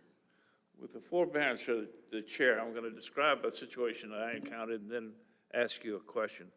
But we were running a statewide political campaign, and we got an advice from outside, and I looked at it, and it was pure garbage. But it was based upon this algorithm or that algorithm. The algorithms are only as good as the structure that's put into them. Who created these algorithms that you're relying on? Through the chair, Mr. Wood. So this algorithm specifically, it's the mixed disc package. It comes from a professor out of Australia who that's what he does. He does expectation maximization algorithms. He uses it for identifying age structures and stocks. He has several students that do that, so. Has the department taken those algorithms apart and seeing if they have validity or accuracy? Yes, we have. That's why we compared them to the genetic data from 2006 to 2019, and they compared very favorably. Thank you. That's what I was trying to find out. And then last, since the question's been raised here in the last day or two, and I just want to have your comment on it. They were questioning why you're basing so much on the zooplankton biomass, because of the fish are apparently eating insects at that point in time. What's your response to that? Through the chair, Mr. Wood, in Black Lake is shallow, and it does have a strong insect forage base, but we're basing the zooplankton on Chignik Lake, which is not shallow and does not have a strong insect forage base. So they're completely different ecosystems. Thank you very much. Mr. Heimbach. One follow-up question, escapement specific. Are there threshold numbers above and below which, for each segment of the run, the first or second run, which if went over or way under, starts to put the viability of this one number model in jeopardy? Does it reduce the validity of, say, if we had a huge escapement in the first part, does that jeopardize what we'd like to achieve in the second part of the run? Or are there any numbers within your model that show that there's a place where it might start to break down? Through the chair. Again, these are management questions. I appreciate your interest and concern with those, but we have to wait for management to answer some of those questions. Kevin, I'd like you to answer the question, please. The second one you deferred. It's a management question, and you haven't been apprised of the management's plan. They will speak to this when they're giving their presentation. But what I was going to say is that we have not specifically looked at this because we manage for single run goals throughout the state. And these hypothetical situations of changes in run timing and big shifts in abundance, they have been handled through management staff successfully across the state. So there is no expectation that this would be any different than any other salmon stock from a management perspective. So some of the other examples that you had cited and the ones that you just referred to, the other stocks, I mean, are they similar size stocks?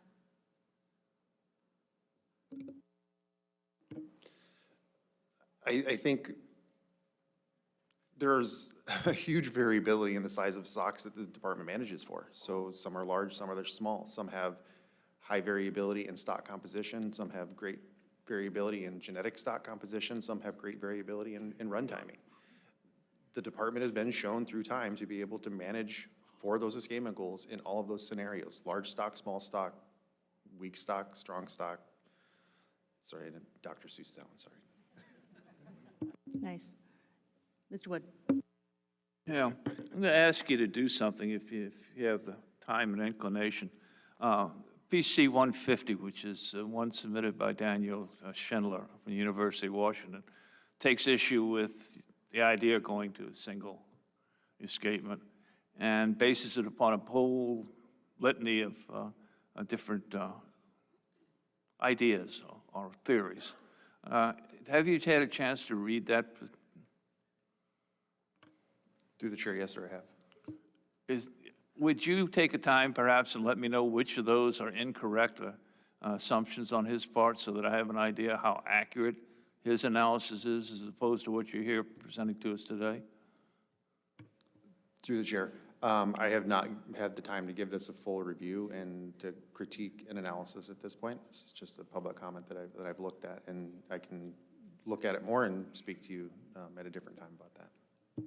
Okay, I'd really be interested in actually putting you and he together in a room and coming to a conclusion, but thank you. Couple questions, so just so that I understand this, or try to. So with respect to this uncertainty, so you're using 1983, this period since 1983, because of the uncertainty that you said was unauditable, I believe was the word that you used, prior to 1983. Can you talk a little bit more about that? Because that seems like that's, you know, a pretty significant data set that's not being considered as we look at this. Madam Chair, that's a great question, thank you. So part of it is just with the way our data are housed, but it doesn't mean that the current data set isn't relevant and applicable. You know, you can look back to 1922. Between 1922 and 1951, there are 16 years where the weir wasn't operational. The numbers had to be estimated by several different means, and so there's, you know, kind of inconsistencies and reliability there. So that's one reason why we're not looking at those data. We know in 1977 there was a regime shift, so there's significant changes in productivity. And past escapement goals, we haven't gone before 1977 for that reason. And so, you know, if we only have a 5-year data gap, then that's not too bad. And I can understand where there are some concerns with the longer data set having more contrast, and which is valid, but that's why we're employing also, we're looking at habitat-based models and other information to inform our decision. Our decision isn't just based solely on a Ricker model. Thanks. And then, you know, on slide 20, I think it was, I can't remember which slide it was, that you were talking about just that you don't have the data for Black Lake. I think it was maybe the productivity data for Black Lake. It wasn't necessarily on the slide, but I think it was in your comments. Yes, Madam Chair. Part of that is just not having the funding to do the research to go up there and collect it. So how are you basing your assumption? I mean, how are you quantifying what the impacts of the lack of habitat are on Black Lake if you don't have the information to inform that? We're referring to the lack of habitat in Chignik Lake, because that's the bottleneck. That's where all fish have to go through Chignik Lake. Temperature is an issue at Black Lake, but more of the issue stems from when they have to overlap in Chignik Lake and other parts of the watershed. But how does the bottleneck prove that whole system should be operating as a single population of sockeye? It's one part of it. You know, it's one scenario. It's not the be-all, end-all, but it's an approach that we can take, and it's something that we can take action on and do, where we're recognizing that we have limitations and it affects both stocks. And if we don't consider how the total run is rearing in that lake, then we're not going to understand, you know, any negative effects that are happening to each one if we look at them separately.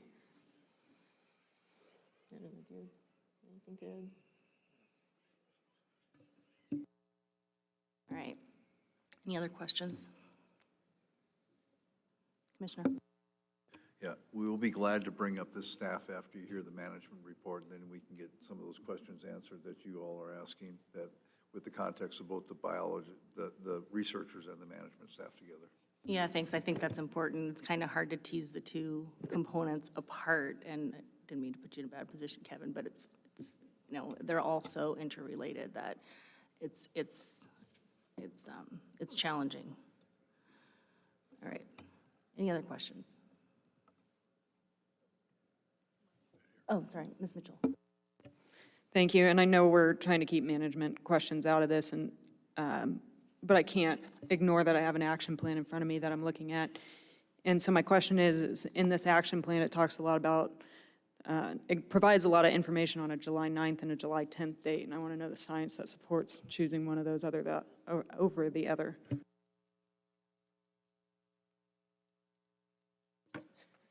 So, through the chair, so the reference to the July 9th and July 10th date, those were inflection points that we've seen in various types of analyses. The genetic stock identification that we looked at for the transition period is one of the key points in that.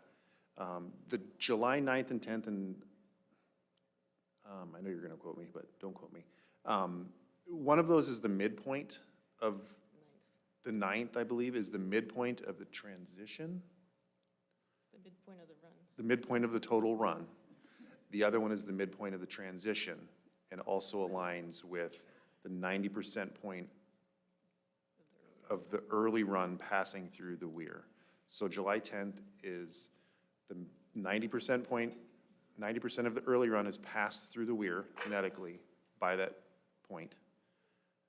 And 50% of the run is It's the 50-50 date, where half of the run is early run, half of the run is late run, passing through on a daily basis on that day. Yeah, follow up. Okay, I just want to make sure I heard this right. Then the 90% is the July 10th date, and then the actual 50% is the July 9th?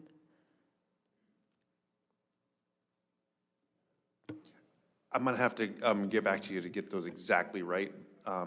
So the 9th and the 10th, those are dates that are important, 50-50 of the run from the stock composition. One of them is the 50% point of the entire run. And then the July 10th is 90% of the early run has passed through. Okay, I guess specifically I asked that question because on table 21 of the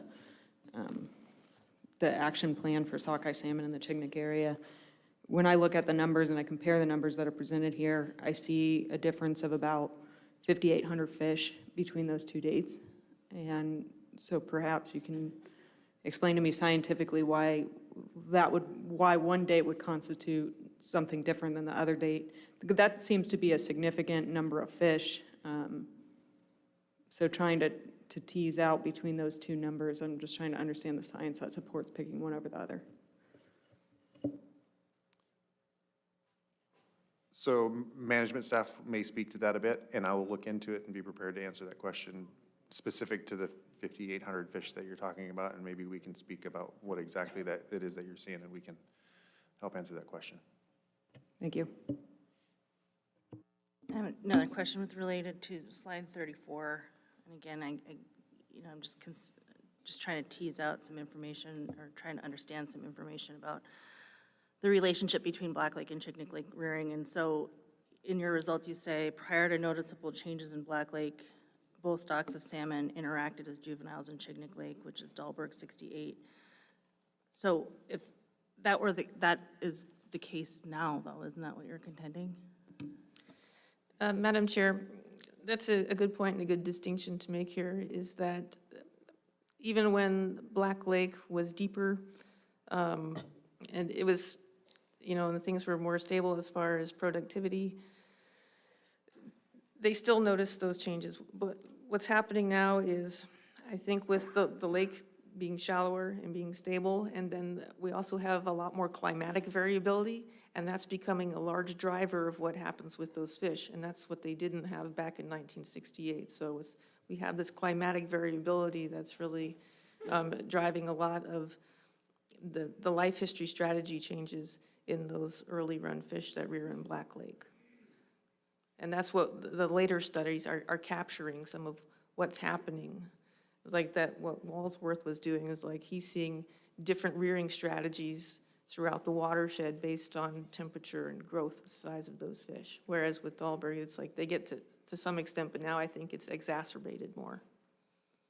So again, back to the statement that you made where you haven't had the opportunity to make those studies in Black Lake. If I understood you correctly earlier, I'm trying to make the connection between the quantifiable impacts on productivity in Black Lake and how that feeds into the model or into the proposed changes to the escapement goal that you're making here.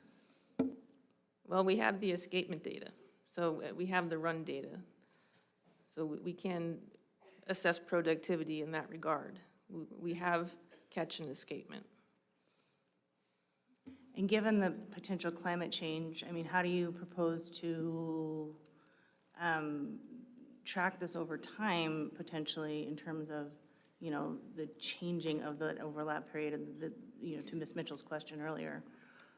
That's a great question, too. Thank you, Madam Chair. So with the new run timing distribution model, it's something that we can run at post-season, every season, and we can go back and we can see, you know, we're still going to keep track of the early run and the late run. We're not going to stop doing that. And we're still going to keep track of the run timing. So with our new model, we can look at that every year and we can compare it to past year's data. So if we need to move a date, we can do that. We can be reactive.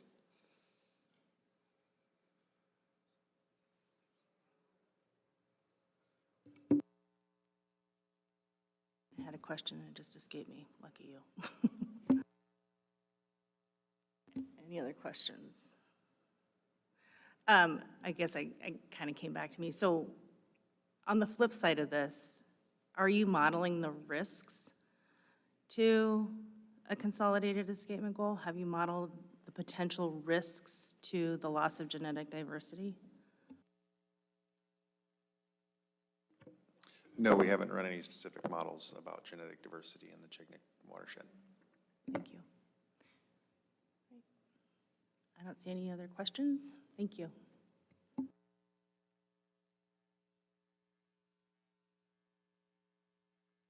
Let's take a quick break, about 10, 15 minutes, and then we'll come back on the record.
All right. Like members to come back to the table, please. Resume the meeting.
All right, can we please calm the conversations or take them out into the hallway, please? We'd like to resume with staff presentations.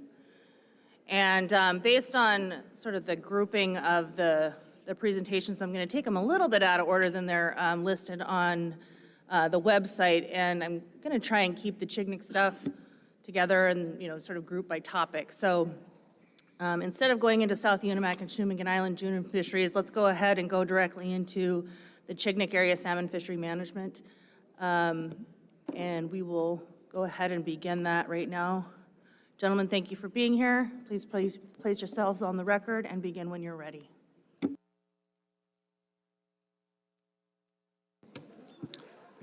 Hello, Madam Chair, members of the board. For the record, my name is Carl Burnside. Next to me is Jeff Wadley, the regional manager, and Brad First of Fisheries Biology of Kodiak. I'm the air management biologist for the Chignik area salmon fishery. The written report containing information about the Chignik area can be found in supplemental materials. Staff comments can be found in RC2, and a copy of the oral reports can be found in RC3, tab 7. This presentation will cover the following topics: the geographic location of the Chignik management area, also referred to as the CMA throughout this report, the general management and harvest strategy of the CMA since the last board cycle, historical and recent escapement, harvest, and fishery value information, a summary of the 2019 through 2022 seasons, an overview of the Chignik area salmon proposals before you, and changes going forward to management as a result of the Shift 201 run goal. The CMA, or Area L, encompasses all waters between the Keokuk Rocks to Kuprianof Point on the South Alaska Peninsula. It is located between management areas K to the east and M to the west. The Cape Igvac section of Area K borders the CMA, the Keokuk Rocks, while the Southeastern District mainland section, or SEDM, of Area M borders the CMA at Kuprianof Point. Commercial fishing has occurred in the Chignik area since the late 1800s. The majority of the area's commercial salmon value has come from 2 stocks of sockeye salmon returning to the Chignik River watershed. The early run sockeye predominantly returned to Black Lake in June and July, while the late run predominantly returned to Chignik Lake in July and August. In addition to the sockeye fishery, there's also directed pink and chum salmon fisheries some years throughout the remaining areas of the CMA.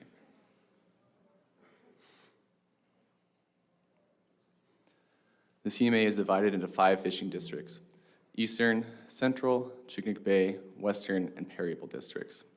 Fishing periods in these districts are primarily dependent on the Chignik River sockeye salmon escapement, which is monitored using underwater video equipment incorporated into a large pile-driven weir. The commercial fishing season in the CMA may open from June 1st through October 31st. All commercial fishing periods are established by emergency order, and purse seine and hand purse seines are the only legal commercial fishing gear type. The management plan is structured so that the Chignik Bay and Central districts are managed together, as well as the Western and Perryville districts for the majority of the salmon fishing season. Next, I'll review how each district has been managed since the last board cycle. The Eastern district, shown here, opens and closes with the Chignik Bay and Central districts in June when fishing periods are dependent on Chignik River early run sockeye salmon escapement. As the sockeye salmon run begins to shift from the predominance of early run fish to late run fish, the Eastern District may be restricted while the strength of the late run is assessed. From the end of the transition period until the end of the fishing period, the Eastern District is managed on the valuation of pink, chum, and coho salmon stocks, as well as the strength of the late run sockeye salmon. The department's evaluation is based on fishery performance in early July, shifting to a primarily escapement-based approach as pink and chum salmon begin to enter local streams. The Chignik Bay and Central Districts, along with the Inner-Castle Cape subsection of the Western District, must open concurrently by regulation. In June, management is based on achievement of early run sockeye salmon escapement. During the peak of the transition period, these areas are managed to harvest surplus early run fish while monitoring late run sockeye salmon escapement. From the end of the transition period through September 14th, these areas are managed so that the late run sockeye salmon escapement and in-river objectives are met. Further emergency order actions can be taken throughout the season to ensure that local king, coho, pink, and chum salmon escapement is met. Beginning September 15th, fishing periods may be no more than 48 hours per week and are based on the department's evaluation of sockeye salmon run strength and subsistence needs for late season sockeye salmon. For the Western and Perryville districts, from June 1st to July 5th, the Western and Perryville districts may open concurrently with fishing periods in the Chignik Bay and Central districts, although the Perryville district is restricted to no more than 3 48-hour periods with minimum of 48-hour closures separating openings during this time. From July 6th until August 20th, fishing periods in both districts are based on evaluation of local pink and chum salmon as well as late-run sockeye salmon. From August 20 until the end of the fishing season, both districts are managed based on local coho, pink, and chum salmon escapement as well as late-run sockeye salmon escapement. The two Chignik River sockeye salmon runs are genetically distinct, yet temporally overlap from mid-June through July and have previously been managed with their own escapement goals shown here. Over the years, several methods have been used to assign early and late run fish during the temporal overlap in season. In 2010, genetic sampling began at the weir during the overlap period in order to better define the run transition. From 2018 through 2022, the daily proportion of early and late run sockeye salmon during the run transition was estimated in season using an average run transition curve developed from all previous years of genetic sampling at the weir. Once the run transition was complete, final adjustments were made from genetic samples collected during the peak of the overlap period during 2018 through 2021. In 2022, final adjustments were made using an expectation maximization algorithm. The Chignik Salmon Management Plan also establishes a 20,000 sockeye salmon in-river run goal. This is in addition to the late run escapement objectives to provide for late subsistence fishing opportunities. The in-river run goal is further broken down so that 10,000 of the 20,000 sockeye salmon must pass the weir in August, while the remaining 10,000 sockeye salmon must escape past the weir during the month of September. This effectively results in an escapement goal range of 220 to 400,000 sockeye salmon for the late run. The following slides will present escapement information in the CMA. The number of fish will be shown on the vertical axis of the graph with the year on the horizontal axis. Please note that escapement on the vertical axis does not always start at 0. Lines representing the 5, 10, and 20-year averages will be shown when available, and black dashed lines indicate the upper and lower bounds of the escapement goals.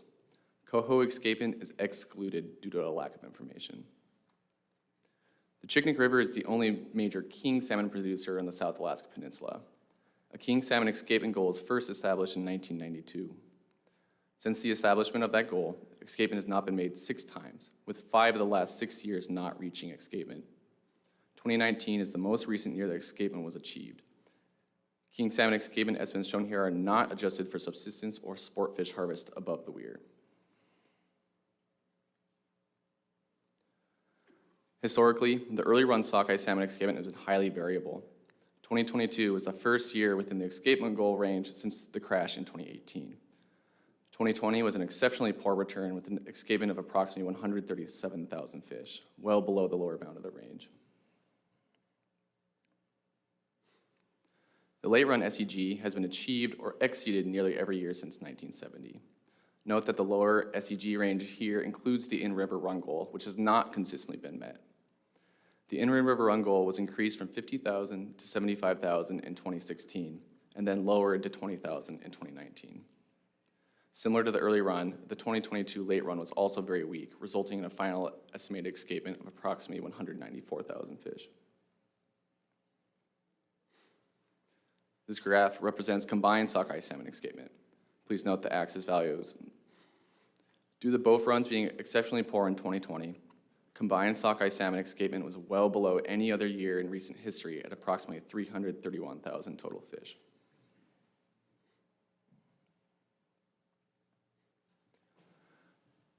Pink salmon typically begin entering the CMA streams in mid-July, with peak escapements in mid to late August. Since 2004, annual escapement estimates have been based on peak aerial surveys of index streams spread throughout the CMA. In 2016, the SEG goals recalculated using a reduced number of index streams, which also resulted in a reduction of the escapement goal. In season, however, the department still monitors previous index streams in season to evaluate the health and spatial distribution of the runs.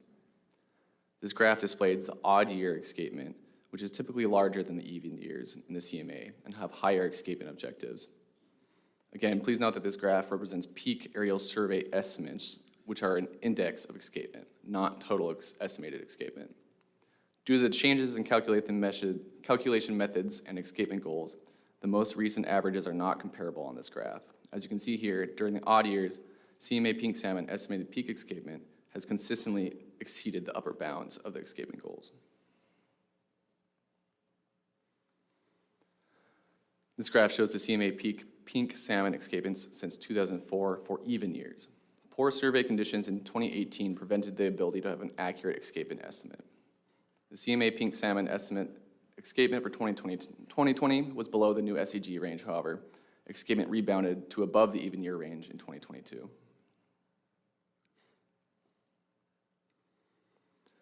Chum salmon escapement in the CMA is also monitored and has been estimated using peak aerial surveys since 2004. Prior to 2016, the chum salmon SEG consisted of a lower bound value only and was based on an evaluation of approximately 49 index streams. After an escapement goal review analysis in 2015, this lower bound SEG was changed to an SEG range and the number of index streams was reduced, similar to the pink salmon SEG. Chum salmon escapement exceeded the lower bound thresholds for most years from 2004 to 2018. Within the last 4 years, escapement was within the SEG range in 19 and 22, below the SEG in 2020, and above in 2021. The following slides depict salmon harvest by species and year in the CMA. Please note that there were no commercial fishing periods in 2020, and that this year is left out of the averages. While minimal, 2018 did have 3 limited commercial fishing periods and is included in the averages. Most of the king salmon harvest in the CMA occurs from late June through early August in the western, central, and Chignik Bay districts and is incidental to fishing targeting other species. During poor escapement, the commercial fishery is often restricted to non-retention of king salmon greater than 28 inches in the Chignik Bay district. Additionally, both sport and subsistence fishing in the Chignik River were closed to the harvest of king salmon for some parts of 2020, 2021, and 2022. CMA sockeye salmon harvest was well below the 20-year average the last 5 years.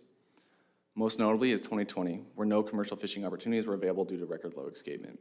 2019 and 2022 had opportunity to harvest sockeye beginning in mid-July, while 2021 did not have sockeye targeted fishing until August. Historically, at least 80% of sockeye salmon harvest has occurred in the Chignik Bay and central districts. Since around 2014, however, combined harvest in these districts has dropped, ranging between approximately 50 to 80%, while the western district has seen an increase to approximately 20 to 50% of the total CMA sockeye harvest, depending on the year. In addition to sockeye salmon harvest that occurs in the CMA, a percentage of the sockeye salmon harvested in portions of Area K and M is considered Chignik bound, respectively. The table presented here provides a summary of the total Chignik area harvest, as well as Chignik bound sockeye salmon harvested in Cape Evac section and Sedum during the allocation period for the last 20 years. The allocation achievement for each area is represented in the percent column. Due to low sockeye harvest, neither Cape Evac or Sedum have fished during the allocation period within the last 4 years. The area inside the red box has an allocation period of June 1 through July 25th. The allocation period for Cape Igvac was changed to June 1 through July 5th at the 2019 board meeting. During this allocation period, 90% of sockeye salmon harvested in the Cape Igvac section of Area K is considered Chignik bound, and the area is allocated 7.6% of the total Chignik bound salmon harvest.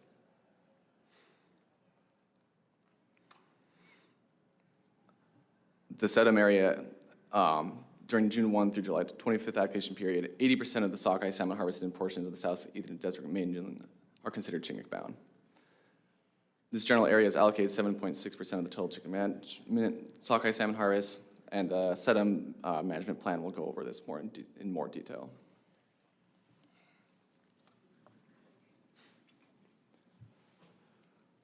Coho harvest typically occurs from July through the end of the season, peaking in mid-August. The majority of harvest takes place in the Western District.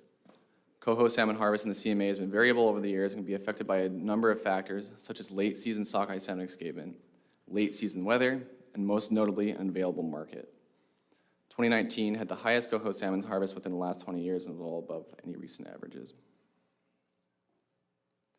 Most of the recent CMA pink salmon harvest occurs in the eastern, central, western, and Perryville districts between late June and mid-August.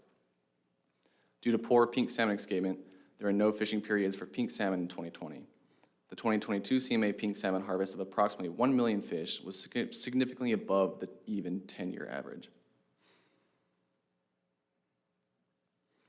The majority of chum salmon harvest typically occurs in the western and Perryville districts.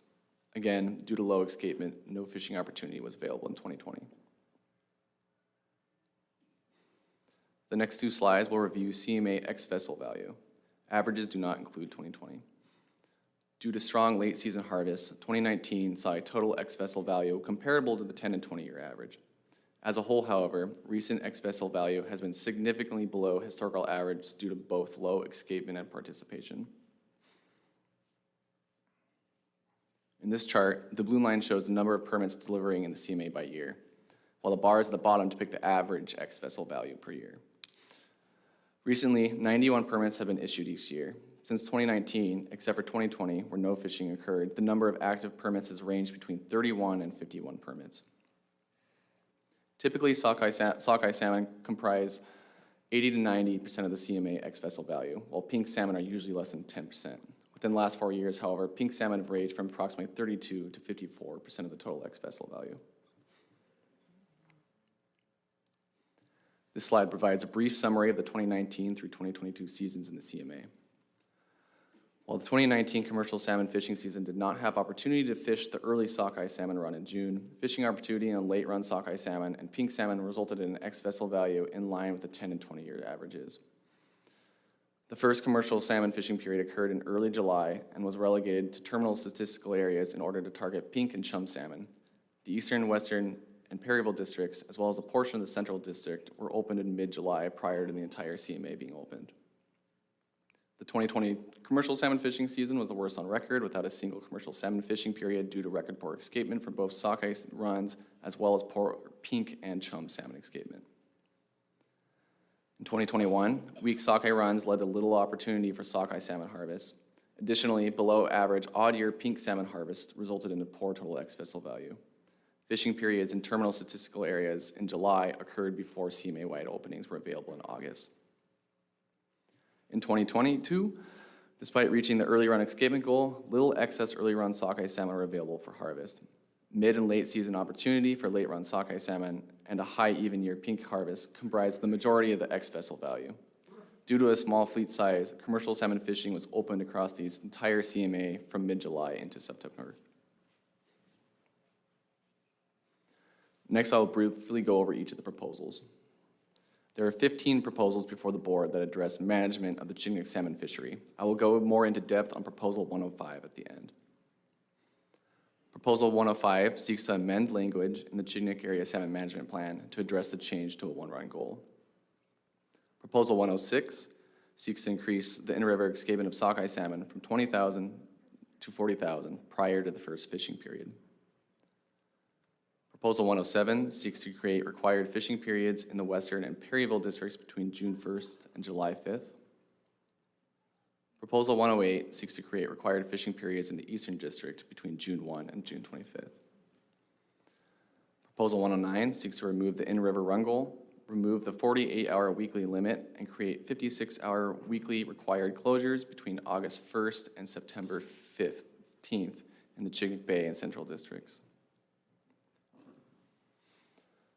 Proposal 110 seeks to remove the ability to commercial fish within the Chignik Lagoon until sockeye salmon escapement has been met.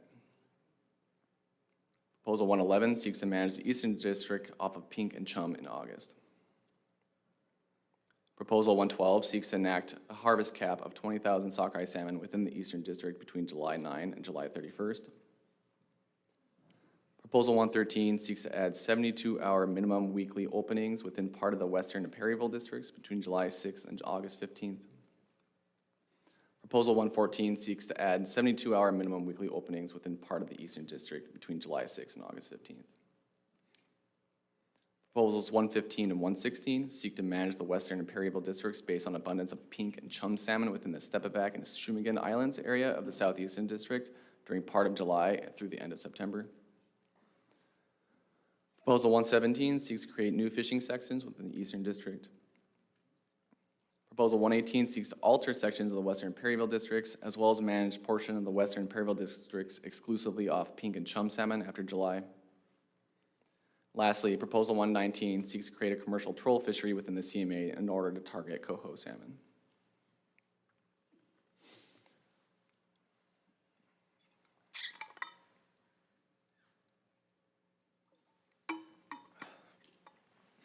As has been covered in previous presentations, the department is moving to Chignik River system sockeye salmon to a single run goal. In the following slides, I'll touch on Proposal 105 and go over how management would be changed throughout the CMA. Overall, the one run goal system has little effect on the CMA management plan. Within the Chignik Area Salmon Management Plan, for clarity, language referencing Black Lake early run or Chignik Lake late run sockeye salmon will be replaced with the Chignik River system sockeye salmon. Language discussing the transition period is removed. Appropriate dates are filled in for following language to retain the intent of the management plan. As before, fishing periods are still primarily dependent on sockeye salmon escapement, targeting the midpoint of the escapement goal. Exact suggested language changes can be found in the department staff comments for Proposal 105. I will now go over each district and summarize how these changes are implemented. For the Eastern District, existing language summarized on the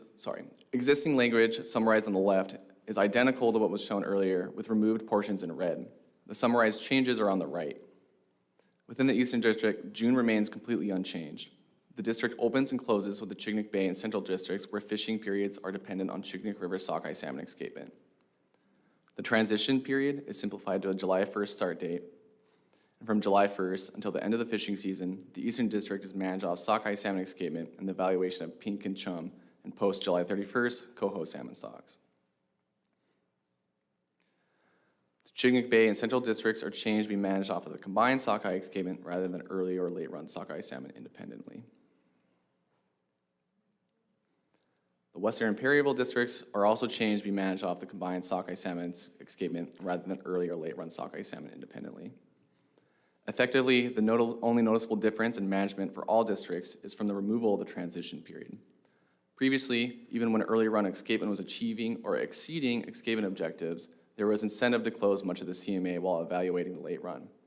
Under the new single goal, less closures may be needed late June to mid-July when escapement is strong. As a reminder, the new one-run goal is a BEG of 450 to 800,000, with management targeting the midpoint throughout the run. The in-river run goal will still be added onto the lower end.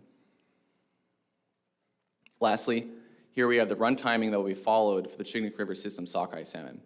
Management aiming for the midpoint throughout the season would ensure adequate escapement for different stocks. This completes the Chignik Management Area Commercial Salmon Fishery presentation. If there are any questions, I would be happy to answer them at this time. Mr. Wood and then Mr. Heimbach. Thank you. Looking at your last slide, 33, you reference once again, along with slide 9, the in-river goal for sockeye for the late run. Is there any in-river goal still in existence or ever in existence for the early run? There have not previously been in-river run goals for the early run, and there won't be still going forward. It's specifically been for August and September. Okay, and your statement in there is that was done to provide for late season subsistence needs. Is there not subsistence needs on the early run? Didn't we establish an A&S for the early run? Currently, there is no fishing available until the department expects 20,000 sockeye salmon to have passed the weir in the beginning of the season. Are you saying that's equivalent to an in-river? Not necessarily. It's just a requirement before we can start. So there is a minimum amount of sockeye salmon that have to go through before we can open, regardless of how early or late the salmon are passing. Most years, especially looking at the last 5 years, we did not open fishing until well past that value. Okay, then I had a question on page 25, where you compare the 2019 through 22. Both sockeye and king basically came close to tripling from one year to the next. When you were looking at that, do you think that the actions of the fleet in the interim action plan that was implemented last year had any impact on that? Through the chair, could you repeat the question? Yeah, between 21 and 22, an interim plan was put into effect. Maybe I'm not using the right terminology, but it was the agreement that was reached between Chignik and Area M. Sainers.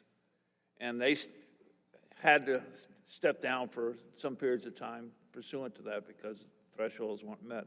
Do you think that factored in whatsoever to those two jumps in numbers? Through the chair, we did not do stock assessment in that time and area during that, so it's really hard to say exactly how many fish may have gone through as a result of that. Between 2021 and 2022, I can say that fishing did not occur in 21 until August. Whereas this year we were able to open up in mid-July, so we were able to open up considerably earlier. Okay, thank you. Mr. Heimbach. Thank you, Madam Chair. We have a presentation. It seems to me that we kind of focused on, or at least outlining that we'll have minor impacts, minor changes, and under the current situation, we're proceeding pretty much like we have been under what the data has been for the last few years.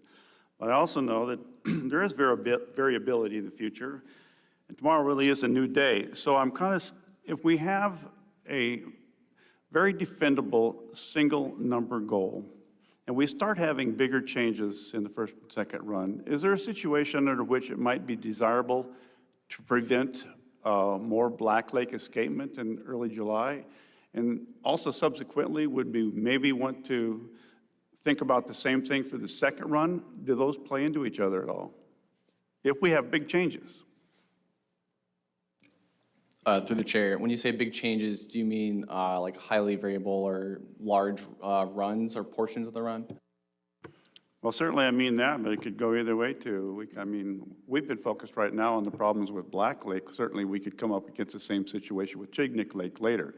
And I accept that we think there's going to be minor impacts or minor changes, but still nonetheless, how we manage this and the impact of what we do in the Chignik Lake as it relates to like outer district openings or whatever, it's going to be important to stakeholders to know what those effects are.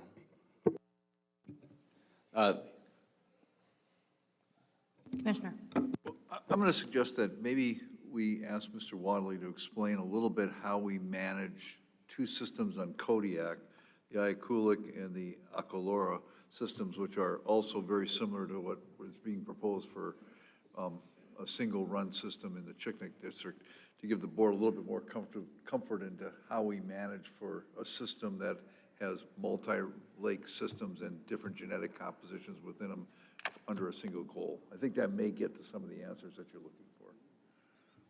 Mr. Wadley. Through the chair, I'll try. Essentially, there's a lot of systems that have a lot of variability, a lot of different runs within the systems, especially the bigger ones like Iakulik and Karlik.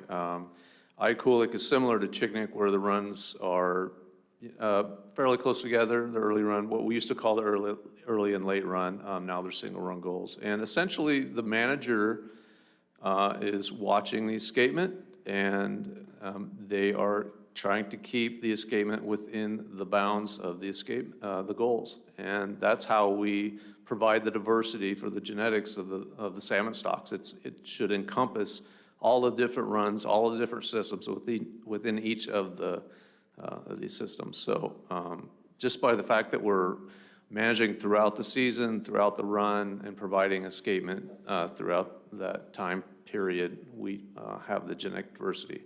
And I think that's exactly how Carl would manage Chignik, keeping the goals within, keeping the salmon returns within the bounds. Hope that answers that question. Thanks. How are you assessing the genetic diversity in the Ayakulik? I'm sorry, I didn't quite hear that. I'm asking how you're assessing the continued genetic diversity in the Ayakulik. You said that you are able to maintain diversity under this management scheme, and I'm asking how you assess that. Thank you, Madam Chair. I'm not aware of that we're doing any genetics projects for Ayakulik. I think we've probably done some stuff in the past. I'm not. But just the fact that we continue to have a harvest on these salmon, we're still managing for MSY, and the salmon are coming back healthy in most years, can speak to the fact that we're managing throughout the run and having a healthy genetic diversity. How large? What are the escapement goals for the Ayakulik? Ballpark. Can you ask that? My hearing is terrible. Sorry. What are the ballpark escapement goals for the Ayakulik roughly? I'm not sure. I'll have to get back to you, Madam Chair. Hundreds of thousands, tens of thousands? Hundreds of thousands. Thanks. Mr. Heimbach. Thank you, Madam Chair. One follow-up on that, an aspect of this that's interesting to me is I don't really understand, although I hear it talked about the impact of the Chignik River Management Scheme, what we do there, and its impact on ability to open up chum and pink fishing in the outer districts. Can you explain to me how closely those are linked? How does the department respond in a timely fashion to the idea that there might be fish out there? And how does this proposed change in a single number escapement possibly impact that out there? Through the chair. Yeah, so eastern, western Perryville districts, depending on the area, our harvest, I think current regulations state it's dependent on sockeye salmon run strength or pink and chum harvest. And we can do, so like in 21 and 19, there were terminal area targeted fisheries when pink and chum escapement were good, but sockeye salmon escapement was not. And so that's an option we have. Primarily, it's those areas get open and closed with pink and chum escapement so long as sockeye escapement is solid and the other areas are open. Is there a time difficulty in getting adequate information from the outer districts to provide for openings out there? Through the chair, those areas at any given time are managed through escapement at the Chignik Weir, with the understanding that there's a delay in fish coming in. Typically, if projections of incoming fish are going over the midpoint, then we are able to freely open those areas, where if we are currently waiting for more incoming fish, they will be closed. Thank you. Mr. Carpenter. Thank you, Madam Chair. Specifically speaking to the one biological escapement goal that we've now moved to, I think that maybe to touch on a little bit of what Madam Chair said specifically to maintaining genetic diversity, I think that the department has shown that over time with the different examples that you've given in previous presentations, that run timing and information that's been established over a long period of time, that putting a certain amount of fish into a system during specific statistical weeks will kind of maintain that diversity. But I guess the question that I have is that sometimes when we go to one escapement goal overall. Is it going to be challenging considering that the separation, even though we're managing for one escapement goal, it's quite clear that there are two genetic set of factors here that we must consider both for Black Lake and Chignik Lake, and each one of those lakes has different challenges. Black Lake, a competitive disadvantage to fry populations and, you know, the zooplankton levels in Chignik Lake and water temperatures and things like that. But my concern is that if we were to front load the escapement on the early part of the run, are we going to look at it as being successful if we meet our midpoint, but we don't necessarily put enough fish into Chignik Lake based on the management actions that you might have to take because of the escapement that's already been put into the system? And maybe you could just touch on that. Through the chair, as our situation works right now, if we met escapement objectives, it would be considered a success. I do want to say we still maintain fish coming throughout the season. And part of the new run adjustment is acknowledging that too many fish in the early run does require that less fish show up in the later runs for the benefit of both stocks.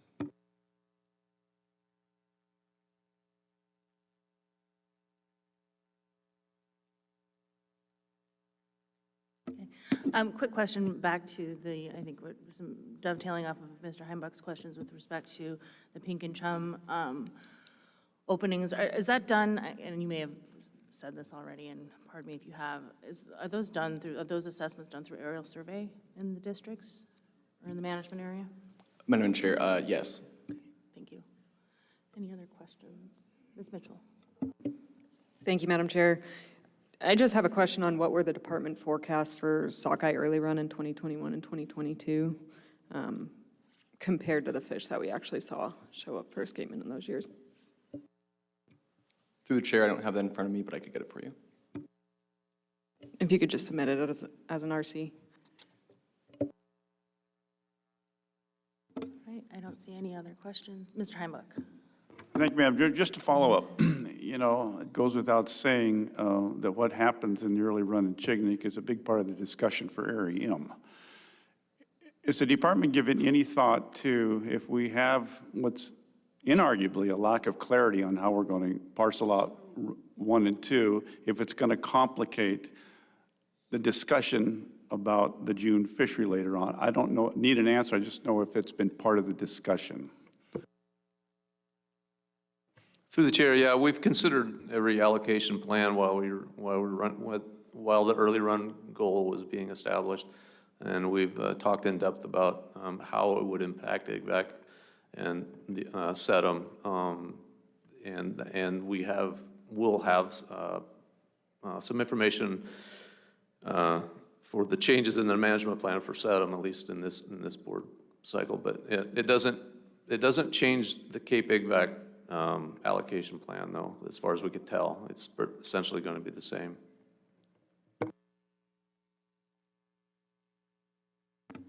Commissioner? So I think the answer to that question, if I'm reading it right, is that if you decide you're going to, the board decides it wants to move more fish into the Chignik district in the early part of that run, the Black Lake part of that run, basically if we're following through that curve you saw, and we're staying within the temporal bounds of in there, any excess fish that's not meeting the escapement needs will then be available for harvest. So you're basically trying to move fish into the district to meet escapement objectives, but if there's more fish than escapement objectives, you'll provide additional harvest opportunity for those stocks. But we're going to try to move fish within those bounds of those runs. It's very similar to the Copper River. You know, we have temporal daily passage rate numbers. We're going to try to meet those things. Anything above that, when we get above those numbers, we provide for harvest opportunity. So we'll have daily or weekly harvest objectives that passage objectives that we're trying to meet to make sure that we're keeping that run within its temporal components as it's currently designed.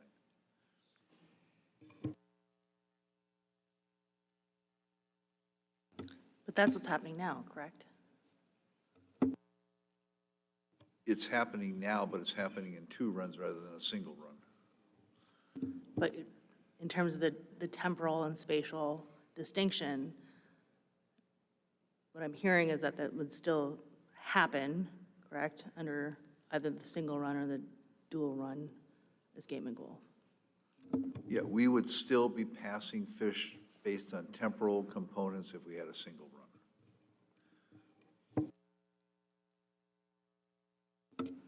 And we have an obligation to do that under the sustainable salmon policy, so. Thank you. Not seeing any other questions. Thank you, gentlemen, for your presentation. At this time, I think we will break for lunch, and when we come back from lunch, I'd like to go through the action plans to just sort of finish out this suite of topics related to this management area, and then we'll move on. So we'll come back together at 1:30. Thank you, 1:30.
Check, check, check, check. Okay, cool.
Great.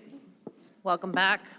The time is 1:32 PM. We are back on the record in staff reports, and we're going to shift to the draft action plan reports, beginning with Chinook salmon.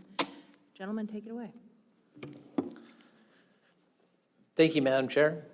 And members of the board, my name is Jay Balmer, and I'm the Sportfish Regional Management Coordinator. And here with me is Jeff Wadley, who is my counterpart with the Division of Commercial Fisheries, and Robin Dublin, the Southern Region Program Manager for the Subsistence Section of Fish and Game.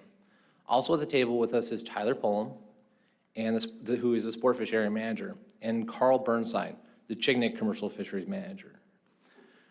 Today we're here to present to you the Chignik King Salmon Stock Concern Action Plan. This oral presentation can be found in RC3, tab 13, and the draft action plan can be found in RC5 of your packets. On the following slides, we will be pulling up figures from the action plan to aid in the presentation. At the October work session, you, the board, adopted Chignik King salmon as a stock and management concern.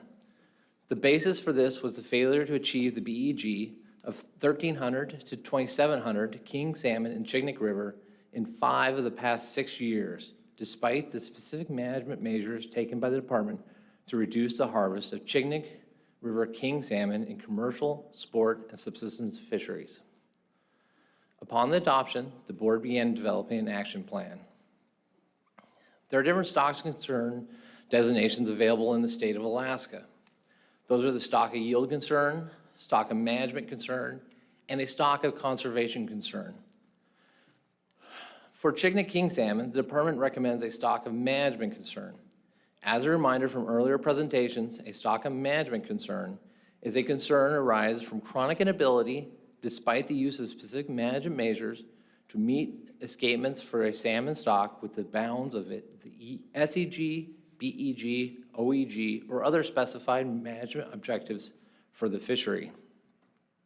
One of the important terms in the definition of management concern we need to look at is the chronic inability. Chronic inability means the continued or anticipated inability to meet the escapement thresholds over a 4 to 5 year period, which is approximately the generation time of most salmon species. Here's an outline for the remaining presentation. Chignik king salmon escapement, historic management action, harvest, options for the board to consider, research plans, and conditions for delisting. On the screen is a figure of the escapement of Chignik River king salmon by year. More recent years are on the right. The dashed line is the current Chignik king salmon BEG. As you can see from this figure, there was a substantial shift in king salmon productivity that corresponded with a statewide shift in productivity of king salmon that started around 2007. Out of the last 6 years, in the red triangle, you can see that Chignik king salmon have failed to meet the goal 5 times, which is why we are here today having this discussion. Now let's look at the action that the department has taken so far. The department has issued 6 EOs restricting the retention of king salmon in Chignik Bay or Central District in the commercial fishery since 2012. The department issued 9 actions in the sport fishery, which have been either to go to non-retention or closing the fishery. The department has issued 4 emergency orders restricting the subsistence users to retention of king salmon. Now we know the actions, let's take a look at the harvest levels. On the screen, we can now the harvest is broken down by user group. Each year is in its own bar. Newer years are on the right. The blue color bars are the commercial harvest of king salmon, specifically from Chignik Lagoon. Green bars are the sport fishery, and the red is the subsistence fishery. To help orientate you, I've put a red rectangle around the most recent 6 years, which has put Chignik king salmon in the stock of concern. Just as a reminder, 2019, the biological escapement goal was achieved. It's really hard to see at this scale. To see the harvest in recent years, so the next slide, we will take a closer look at that harvest. Here's the same harvest as the previous figure, but the scale on the left, number of fish has changed to make it easier to see. The harvest is relatively low, especially in recent years. In the last 10 years, the annual harvest in the commercial fishery has been approximately 470 fish in the Chignik Lagoon, 71 fish in sport fishery, and 15 fish in the subsistence fishery.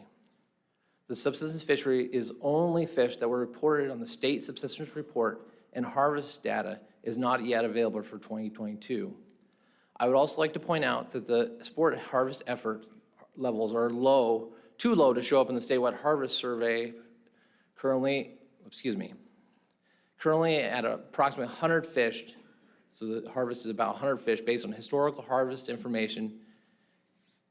And then that data is then modified depending on the management action that was taken in that year, the management action taken in that year. The annual harvest by the sport fishery is not modified by strength of the return or a low number of participants.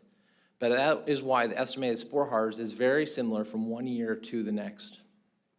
Now that we've seen the harvest and the actions taken in the recent history, let's take a look at some possible actions for you to consider. As a reminder, the draft action plan consists of a suite of management options for the board to consider for commercial, sport, and subsistence fisheries. Here is an example table of what we'll be seeing in the next few slides, which will present options for you to consider. The options typically get increasingly restrictive within each fishery as you move down the table. Also within the action plan, the department recommends specific criteria for delisting the stock of management concern. Here are the different management options for the commercial fishery. Option 1, status quo, using current EO authority to manage a fishery similar to most recent years. Option 2, restrict the Chignik Bay and Central Districts as well as Castle Cape section of the Western District to non-retention of king salmon 28 inches or greater until the department determines the BEG of Chignik River King run will be achieved. Option 3, restrict the entire Chignik management area to non-retention of king salmon 28 inches or greater until August 6th. Option 4, limit fishing time in the Chignik Bay, Central, and Western Districts in July. Here are the range of possible actions for the sport fishery. Option 1, status quo. Specific actions will be similar to recent years, which will likely include close the fishery or prohibit bait and treble hooks in the fishery, but can also vary depending on the escapement level. Option 2, reduce bag, possession, and annual limit. Option 3, create a non-retention sport fishery for king salmon and restrict the use of bait and treble hooks. Option 4 would be to close the king salmon sport fishery and prohibit bait and treble hooks. Due to the low harvest amount reasonably necessary for subsistence, ANS, of 100 to 150 king salmon in Chignik Bay, Central and Eastern District, we only present the status quo option.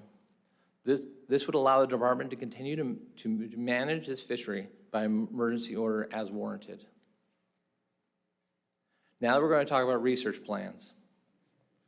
The current method of assessing the king and sockeye salmon returning to Chignik River Weir, which is upstream of the lagoon, the weir is used to estimate sockeye and king salmon returns and is operated generally from late May to late August or early September.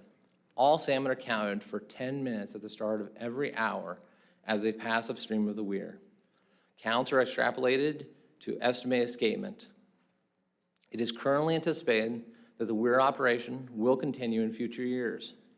An additional project counting all king salmon through full 24-hour video recording during the central 90% of the run is also currently underway. Also included in the action plan is a criteria for getting out of a stock of concern. If the lower bound of the BEG range is met or exceeded in 3 consecutive years, or 4 out of 6 consecutive years, the department is expecting to meet the goal in future years. The department will recommend removing Chignik River king salmon as a stock of management concern at the first Chignik board meeting after this condition is met. We have also included recommendations for reducing restrictions if updated information indicates areas where restrictions are no longer needed to ensure the escapement goal is met, or in the event that 2 consecutive years of escapement are near the upper bound or above the BEG range. Management restrictions may be relaxed or set aside using EO authority. Thank you for your time. We'll be available if you have any questions about the Chignik River King Salmon Action Plan. Thank you, Madam Chair. Thank you. Questions? Mr. Wood? Oh,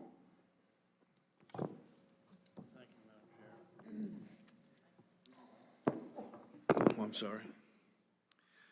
By going to the one escapement goal in conjunction with this action plan, are we now saying that the entire escapement is a stock of concern? And if so, are we looking at it in a same definition that we've used for stock of concern in the past?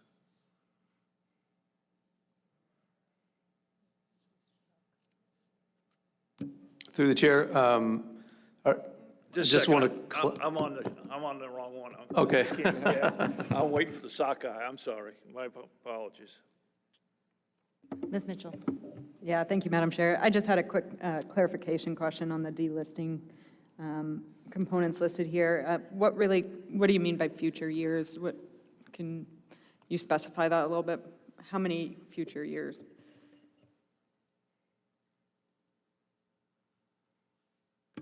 Through the chair, so if you're talking about for the lower bound of the BEG range is met or exceeded 3 consecutive years or 4 out of the 6 consecutive years? Yeah, and specifically where it follows up and says, and the department is expecting to meet the goal in future years. Yeah, if we have information that provides information that we're forecasting or looking at the information, leading us to think that we are going to meet or achieve the goal. In 1 year, 2 years, how many future years? Just delisting criteria, I think, should be kind of specific, so I'm just trying to understand how many future years constitutes a delisting. Ms. Mitchell, through the chair, this is very similar to what we used in the Chignik River Action Plan, which is the most recent one adopted, as well as language that was adopted in the added into the Chignik River King Salmon Action Plan. So it's the same in those. I don't know the specifics of if this was fleshed out or not. Some of this hasn't happened yet, so it is unknown. But if we had information that to suggest we would not meet the goal in future years after either 3 consecutive years or 4 out of 6 where it had met the goal, then that would be a reason to not consider it for delisting. Okay. Mr. Tobey? Yeah, thank you, Madam Chair. So with our forecast, it's only for the next year. So future years would be, if we're projecting the next year or two that we're going to achieve the goal, then we would reduce our restrictions. So it's 1 year ahead because we only forecast for 1 year. Year, not years. Got it. Mr. Jensen? Thank you, Madam Chair. Question for Mr. Ballmer. I'm looking at page 11, and then the first action plan, CF number 1. It looks like that one would do everything the bottom 3 would do. It just gives the department the authority to manage it as they have been, and it looks to me like that would be a department-managed action plan instead of specific things that say the same thing as the first one does here. Am I reading that right, or am I asking the wrong question?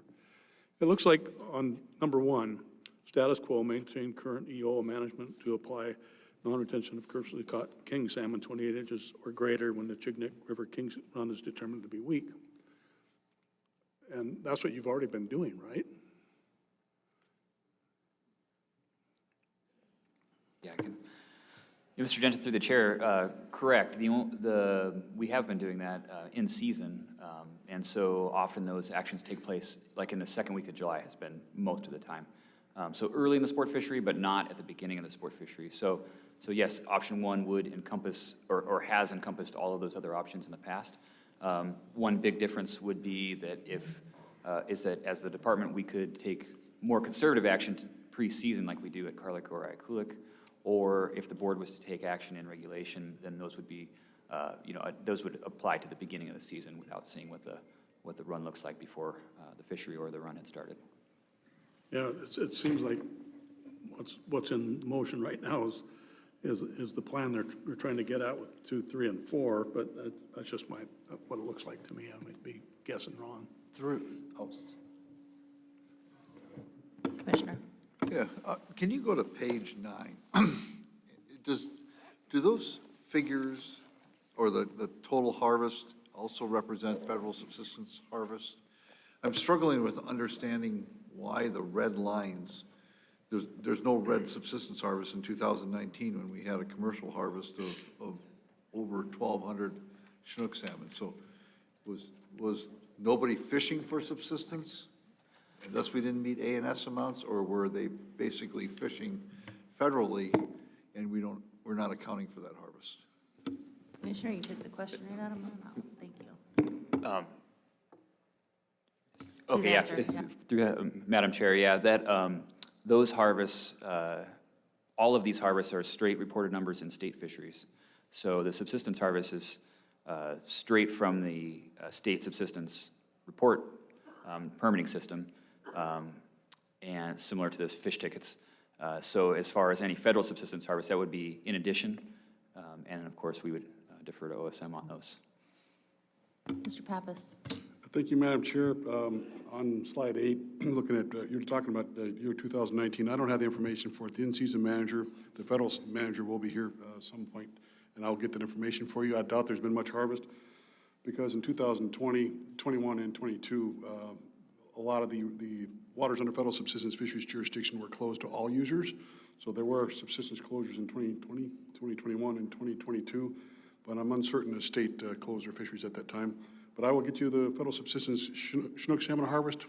There's a high probability that any king salmon harvest is taken, it's put on the state permit unless it's with rod and reel. If it's with rod and reel, they need a separate permit. So I'll get that information, but I highly doubt we have much. I'm uncertain we actually have any federal subsistence harvest of Chinook during those years. Thank you, Madam Chair. Thank you. Thanks. Any other questions? Ms. Olson. Thank you. Thank you, Madam Chair. Through the chair to the commissioner, that the Chignik Subsistence Permit Program sometimes underestimates the number of fish reported on the returned permits is likely an underestimate when you extrapolate out to the rest of the communities. And in the years where department staff have been able to go to Chignik after the season and meet with the Chignik residents, then we'll notice that the subsistence harvest is much higher. Thank you. Ms. Olson, how frequently does that happen? That the department goes to the Chignik area and interviews or gets that more accurate data? How frequently does that occur? Robin? Madam Chair, the last time was 2016, and it depends on funding for us to go. And prior to 2016? I believe it was 2003. Let me double check. Thank you.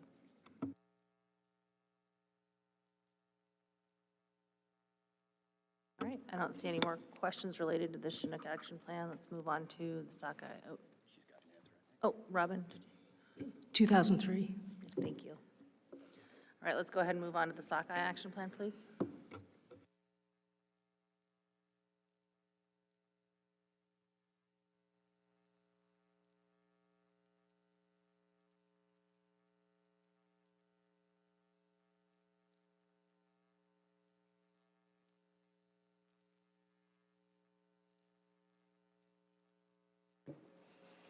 Thank you, Madam Chair, members of the board. My name is Jeff Wadley, for the record. Introduced other staff earlier, so I'll skip to the chase. In this presentation, I will cover the Chignik River Sockeye Salmon Stock of Concern Action Plan. This report can be found on RC3 tab 12, and the action plan document can be found under RC4.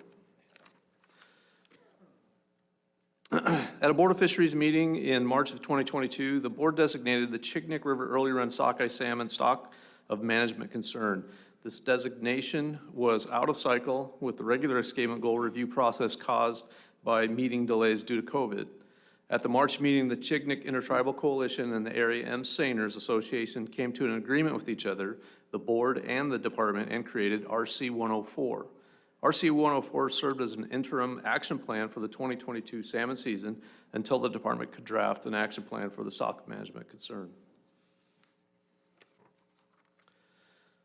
Since that 2022 stock and management concern designation, The formal escapement goal review process has occurred, and the escapement goal at Chignik has been shifted from separate early and late run goals to a single run goal. The temporal components of the Chignik River sockeye salmon escapement will still be managed for under the new single run goal, and the first half of the run will be considered until July 10th. The details of that escapement goal review have been covered in a previous presentation. In this presentation, I will cover the action plan options before the board and also the conditions needed for delisting the Chignik River sockeye salmon stock of management concern. Since Jay went through the definitions, I'm just going to go ahead and skip these slides and go into this slide. The Chignik River early run sockeye salmon escapement failed to meet the lower end of the escapement goal in 2018, 2019, 2020, and 2021. This occurred despite no directed fishing in the early run in the Chignik management area and no fishing in the southeastern district mainland of the South Alaska Peninsula management area or the Cape Igvac section of the Kodiak management area. Due to the failure of the Chignik River early run sockeye salmon to meet the lower end of the escapement goal range for 4 years, the Board of Fisheries designated as a stock of management concern. As mentioned previously, RC 104 was created at the same March 2022 meeting and set out a framework for actions to be taken in 2022 if the early run was not projected to be met. Briefly, if the early run of sockeye salmon at the Chignik River was not projected to be met, fishing time in the Shumagon Island section of the southeastern district of the South Alaska Peninsula would be reduced by 50% for purse seine gear on June 15th, June 20th, and June 25th. In 2022, the early run of sockeye salmon at the Chignik River was not projected to be met, the escapement goal. So fishing time in the Shumagon Island section of the southeastern district of the South Alaska Peninsula was reduced from 88 hours to 40 hours for purse seine gear on June 15th, 20th, and 25th.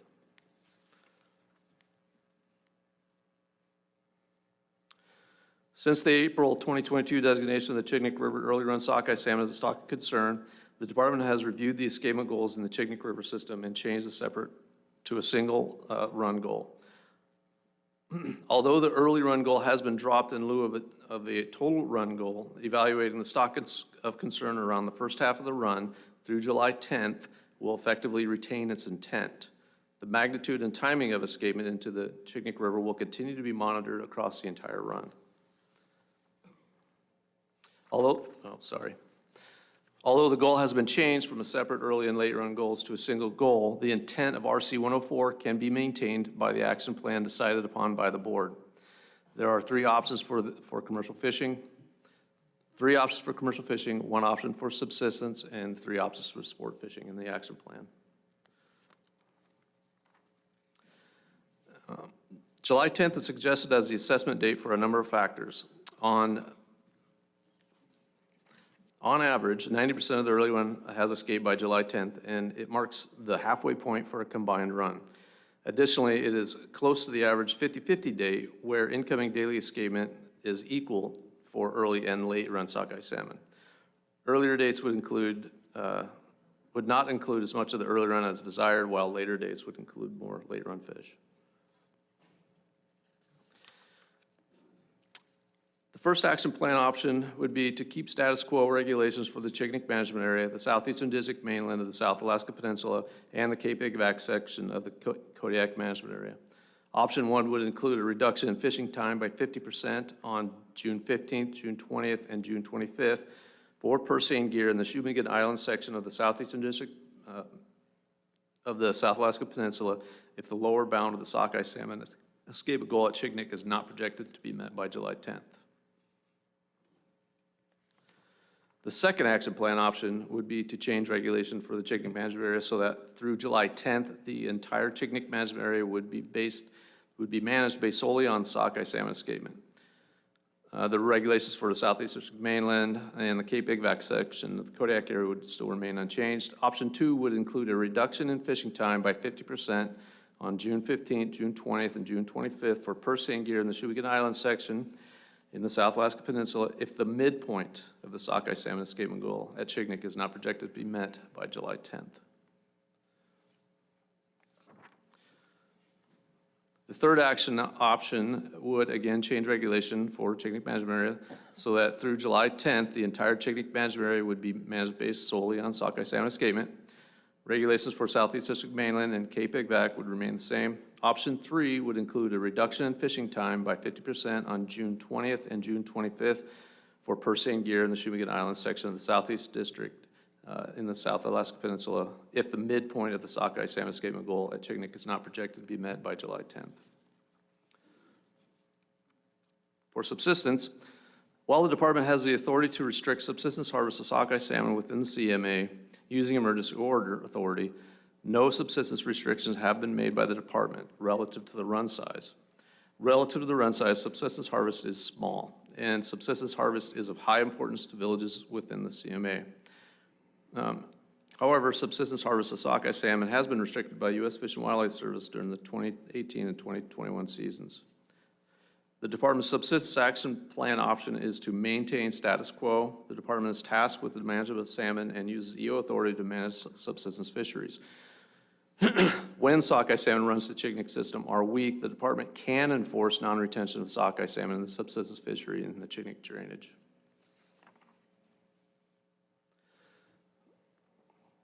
The Department has not taken any management actions regarding Chignik River sockeye salmon to date due to the lack of participation and interest in sport fishing for sockeye salmon in the drainage. This is for sport fishing action plans. Action plan option 1 for sport fishing is to allow the department to continue to use EO authority to manage the Chignik River sockeye salmon. If a sport fishery develops for sockeye salmon in the drainage, actions could include preseason or in-season sport fishery restrictions, such as reduced bag limits and fisheries closures. This would likely occur in response to a new or developing sockeye salmon sport fishery within the area. The department can use EO authority, allow flexibility to restrict bag limits or close the Chignik River sockeye salmon sport fishery as needed.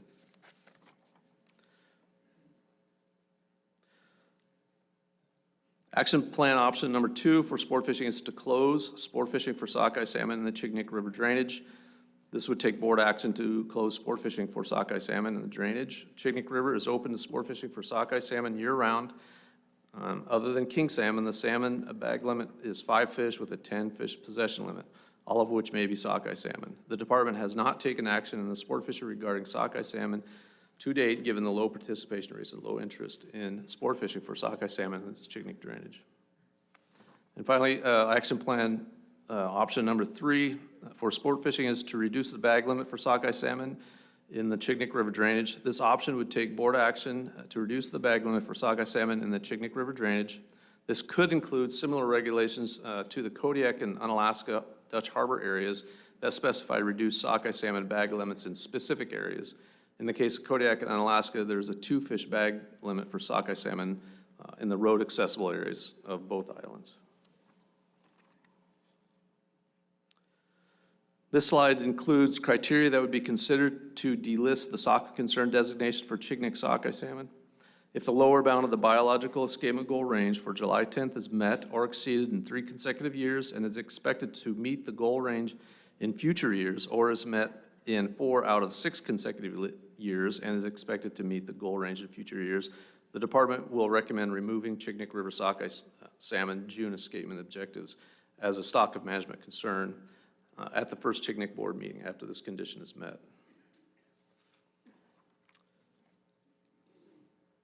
In-season management measures could be relaxed in other areas if escapement numbers are being met and Chignik commercial salmon permit holders are fishing. In the event that 2 consecutive years of escapement are near the upper bound of the escapement goal range or above the range, management restrictions may be relaxed or set aside using EO authority.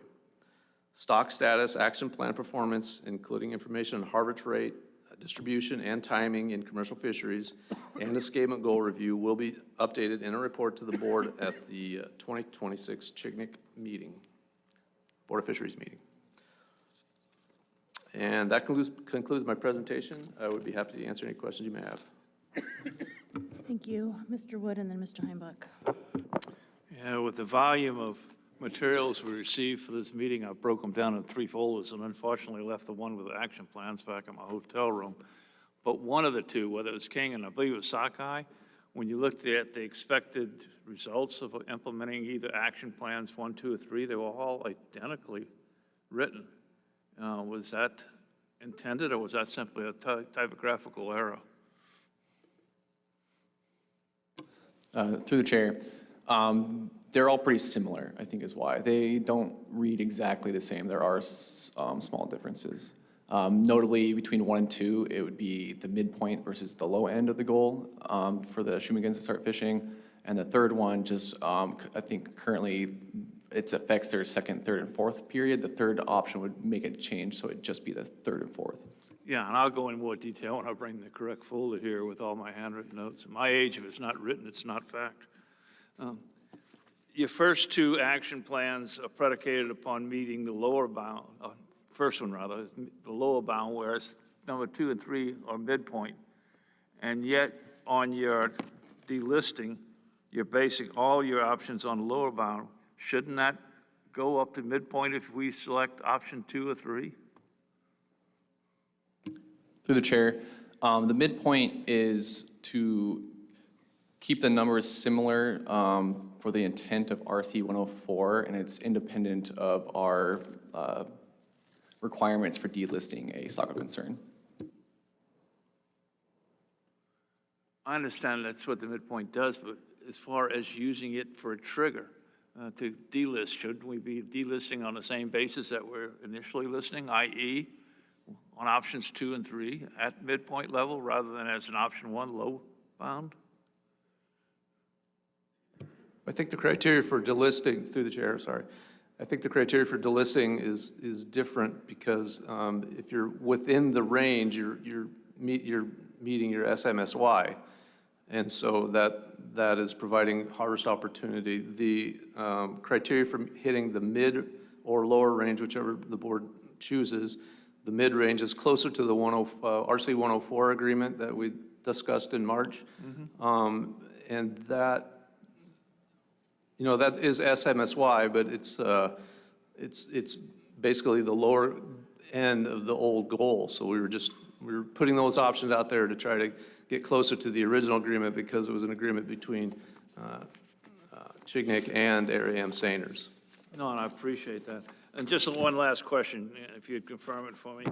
The difference between listing option number 2 and number 3 is simply one has a June 15th date on it and the other one does not. Is that the only difference?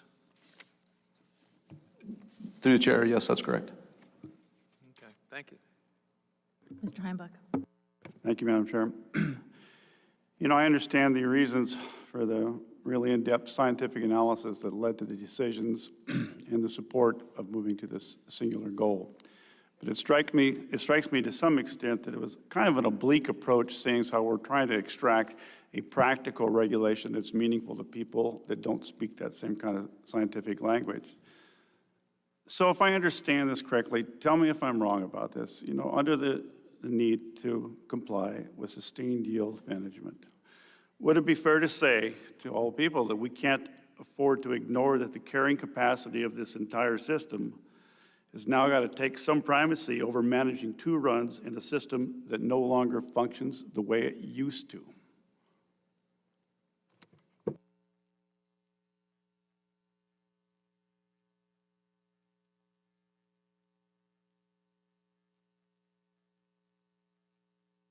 Could you ask that question again, please? I'm glad I wrote it down. Under the sustained yield principle, it's my concept that you guys have moved to this proposal because you think it's probably necessary to maintain the viability of that system. Okay, so for the people that don't understand all the scientific stuff that's been discussed here today, and I'm one of those, is it fair to say that we can no longer afford to ignore that the carrying capacity of the entire system has to take some primacy over managing 2 runs in a system that no longer functions the way it did 40 years ago?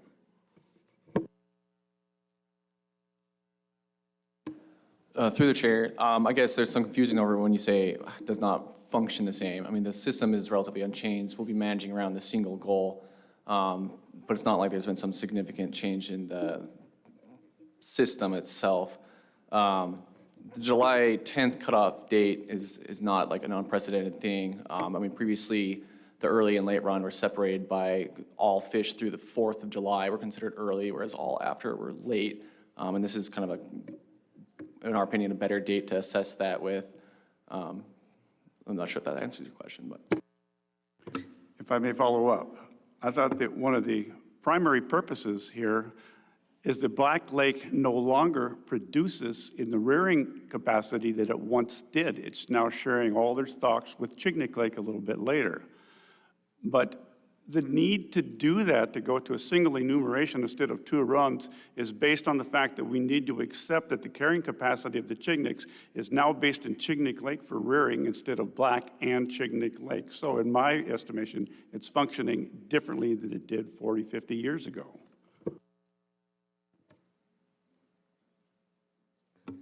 Was there a question in there? Am I wrong about that? That's my question. Mr. Raybon. I could take a stab at that. I think the short answer is yes. The system has changed. I think what Carl was talking about was the management, and you're talking about the productivity of the habitat.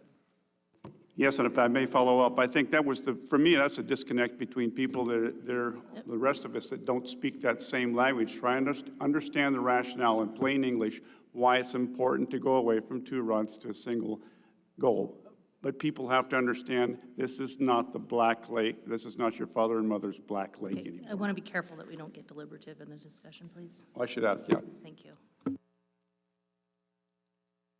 All right, well, I have a question in that space. So how is it that this draft action plan is meeting the board's direction to recover the early run? Because I'm missing that point. Through the chair, the requirement for delisting would still be looking at the fact that the run would have met the minimum BEG for that July 10th date. So let's say 2020, they would not have met that goal by that date, and they would not be considered eligible to be unlisted. But when it was listed, we were looking at, were we not looking at different goals? Madam Chair, we were looking at different goals, yeah. And then in back to your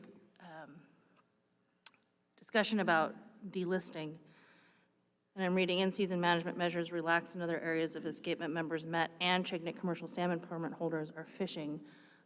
Where are the ANS criteria considered in that? How is subsistence considered in delisting? And how does that come into play, in the management scheme? If we're looking at delisting, or even just how we would manage the system, in the interim. I mean, how are we making sure that that reasonable subsistence opportunity exists in here, in the system? Mr. Wadley, and then the Commissioner. So we would not have any commercial fishing opportunity, or we would limit commercial fishing opportunities until ANS amounts were being met. So if we're not projecting to meet ANS amounts, we're closing commercial fisheries and we're closing sport fisheries. So it's only in those abilities when we're not meeting ANS can we have other opportunities in that Chignik district. And I guess, I see that the subsistence action plan, option 1, is essentially no change, and so I'm curious, how specifically the subsistence portion is being captured in the draft action plan, aside from just EO closure. Well, when we're not meeting the escapement objectives, that gives us the ability to close subsistence. But again, if we're projecting to meet escapements and there's surplus production, we would not restrict subsistence. Has subsistence been restricted when you're not meeting escapement objectives? Madam Chair, no, we have not restricted any subsistence on the state side. Okay, I guess I'm not following your guys' logic here a little bit, but Mr. Wood. Yeah, I have a different line of question. I'd advocated for a stock of concern designation 3 years ago. Again, 2 years ago, and then last year we did it, and it was for the early run. At no time during those discussions do I ever recall the idea that we're going to go to a single escapement. When was that idea hatched?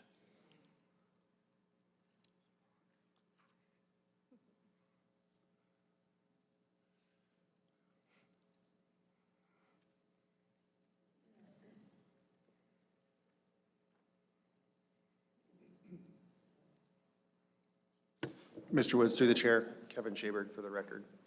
The idea for the single-run escapement goal has been an ongoing process for several years, about 5 years now. We started with the run reconstruction.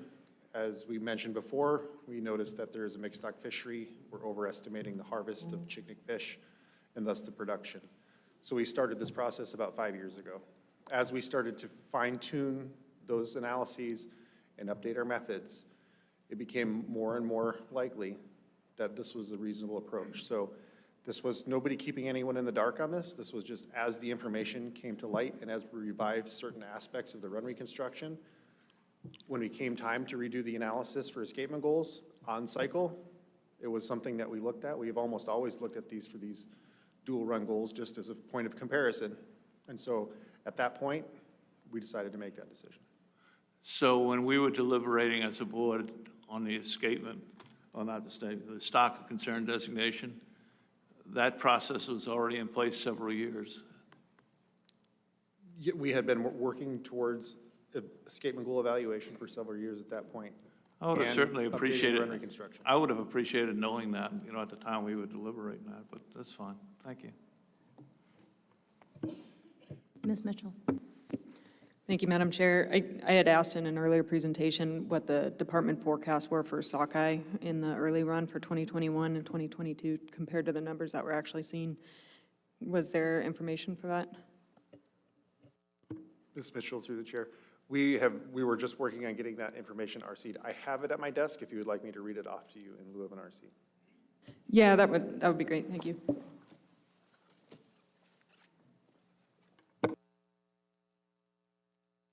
So given that we have a new set of goals and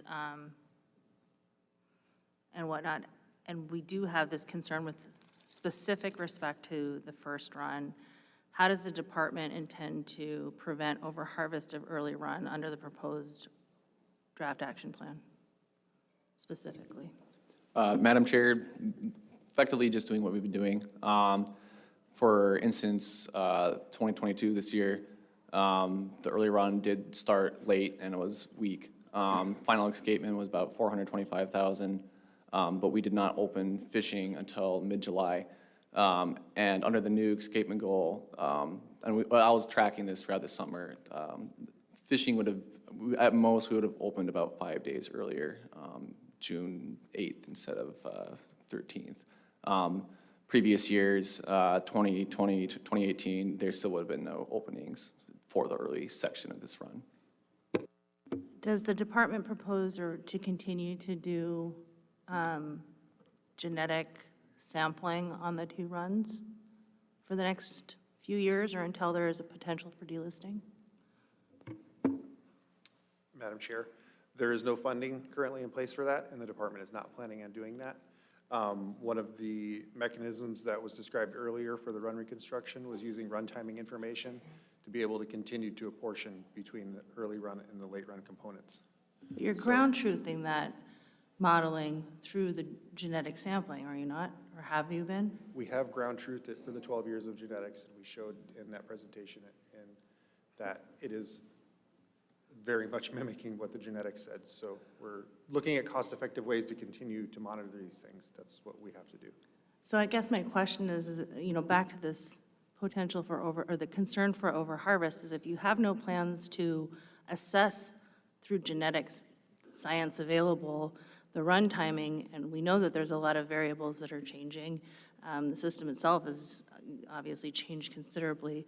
I'm just wondering back to the question of how would you ensure that overharvest is not happening on the first run if you're not doing the commensurate genetic sampling in order to ground truth that?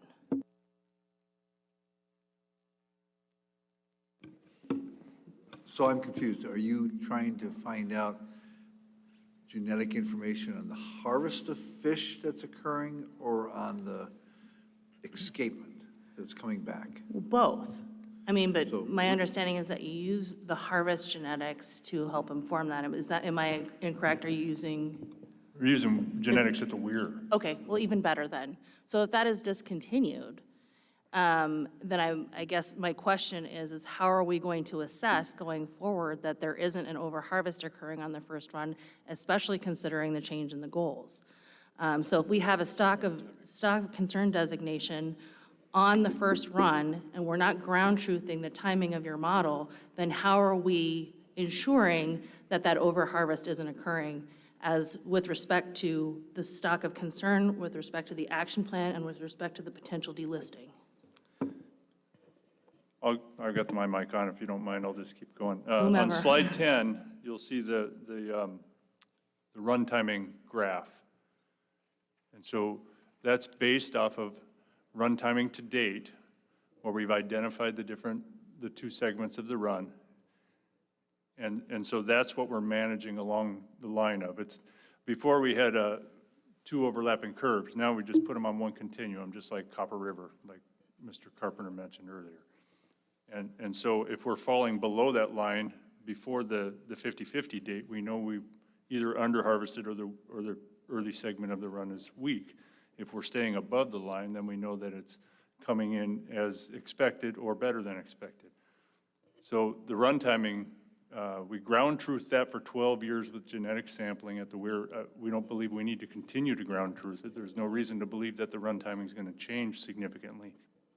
So we're going to use the run timing as our proxy for genetic sampling, like we have done for decades, basically. But this goes back to my delisting question because, I mean, there have been stocks of concern presented to this board that have been stocks of concern, whether management or whatever, for years, decades.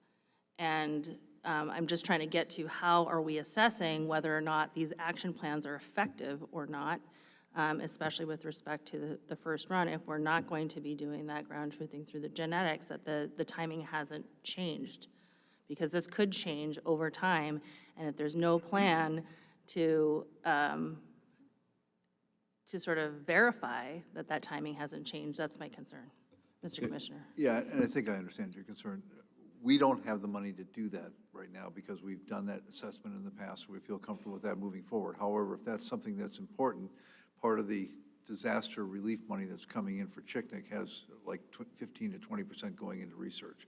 We could try to make that a priority moving forward if that's a priority of the board and other members as we move forward. Yeah, thank you, I'd appreciate that. Just, I mean, I'm just trying to figure out how we, as we look at the stock of concern designation and how we get out of it, I mean, how are we going to be, through this action plan, assessing success or failure? Nick. Madam Chair, I guess maybe just to add a little detail to what's already been offered on the table. Most sockeye systems have lots of genetic stock structure, usually multiple stocks. One of the stronger inheritable traits in sockeye actually is timing. The timing of entry is more inheritable than actually location. By preserving fish across the entire run timing, you are assisting in each segment of that stock. That's one of the best tools for management to preserve the stock structure in a system throughout its run. So by, similar to what Sam was saying, providing escapement throughout the run, we are essentially ensuring your concern. I'm not sure about that, but thank you. Mr. Heimbach. One question following up on that, if I might. We had ranges, biological escapement goals for the first and second run. Am I right in assuming that you'll continue to view that even within a one-number model? You'll continue to view the BEGs for the first and second, and if you have concerns or comforts, it'll still be reflected in those same kind of bounds. Do I have that right? So you kind of have that right. What we're describing with using the midpoint of the single run goal, that number aligns very closely with what the early run goal previously was. Obviously, we changed the goals, we've consolidated them. They've actually gone down a little bit because of the changes in production that you mentioned earlier with your question. This approach is to give that assurance that we're following what was acceptable at last meeting with the RC, achieving that level of escapement through the early run component. And if we remember, the restrictions for the South Peninsula are just in June, so we're actually extending further into July with this recommendation of escapement at the similar level. This is 90% of the early run is through by the July 10th point of the run. If we're not meeting the midpoint of the escapement goal by that point, there's not much more we can do from a management perspective on the early run from a conservation standpoint. Any other questions? Mr. Jensen and then Ms. Mitchell. Yeah, it sounds like everybody's surprised that this was coming along. This single point escapement goal, if I remember correctly, the commissioner alluded to the fact last March that this was going to be a potential change in the management of this area, and I don't know why it's such a shock to everybody. I sort of thought it was coming along, and now they're presenting it to us, and I was pretty prepared for what we've been hearing today, so I'm not totally surprised about what was coming. Am I right on that, Commissioner? You did bring this up last March and talk about the potential of this. I think that's correct. Thank you, Commissioner. If that were the case, then my question is, why did it take 10, 11 months to produce this document? And has the public had sufficient time to comment on it?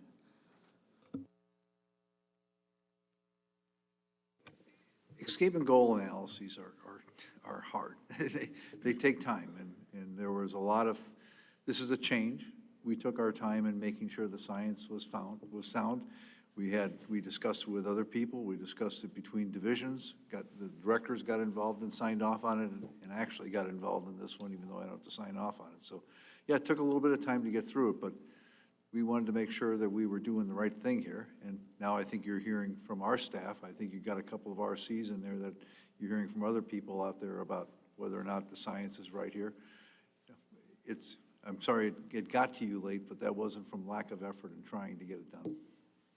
No, I'm not placing blame, just to be clear, I'm not placing blame on the department, but there is a public process, and that's, something that we should be concerned about. Mr. Raybon. Thank you, Madam Chair. I just remind everybody that, we do this every 3 years.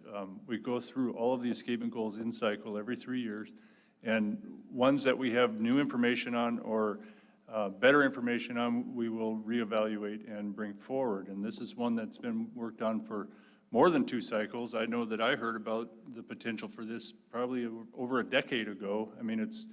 It's been discussed for decades, I think, and we feel like now that we have enough accurate information, and this demonstrates to us that by going to this goal structure, that we're likely to increase production.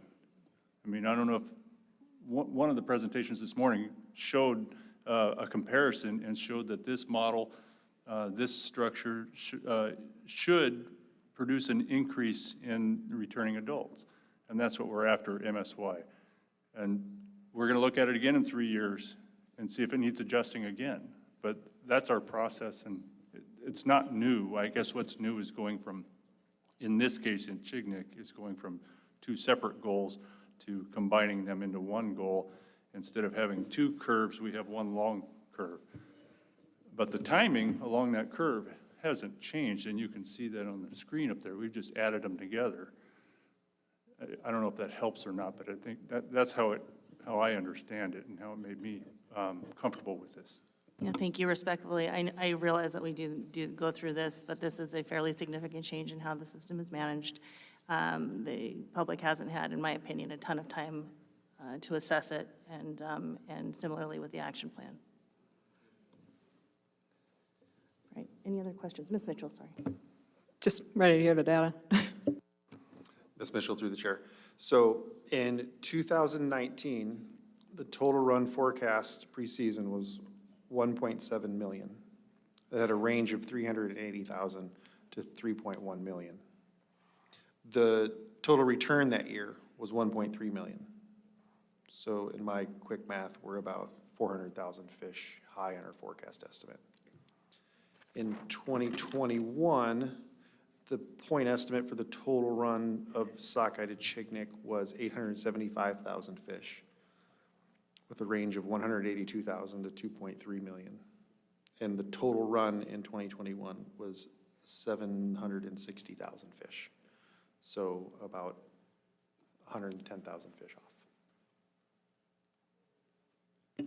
Thank you. And I'll just kind of follow up with some of the comments that other board members have made. And I guess one of the things I'm struggling with in looking at this action plan is that it's a sweep of different management options looking to manage this as a single escapement goal. And the most concrete thing that we have to look back on is the regulatory and management changes that happened last year, which from the RC, a cooperative effort between Area M and Chignik, which was successful in meeting the lower end escapement goal. And so it seems to be effective when we were looking at it, 2 goals. We have 1 year that shows that we were able to make it happen. And now we're trying to decide a management decision, looking at this as 1 goal and trying to make sure that we just had a success with this, and how can we continue to have a success with this when the only thing that's concrete is that potentially those management changes that we made last year for the early run were effective. So I guess that's where my heartburn's coming with this is we did something, it worked, and now we have to reevaluate it in a very new light to try and figure out what's going to work in the next year.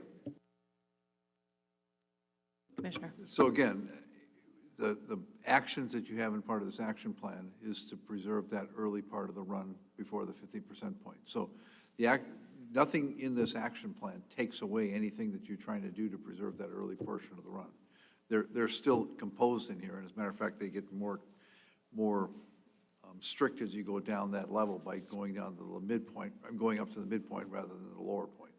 So although we changed to a single escapement goal, the actions taken in here are to preserve that portion of the run that's currently the early run. So they're still in here. I don't think you need to reconsider just because you have now a total run. You're still preserving that early part of the run as a foundation of this action plan. Mr. Heimbach. Just following up on a comment that was made last year in Chignik, it appears that maybe we had some improvement in the first run. Is there any way to ascertain whether that's just a statistical correlation or a causal correlation, or would we have any way of knowing?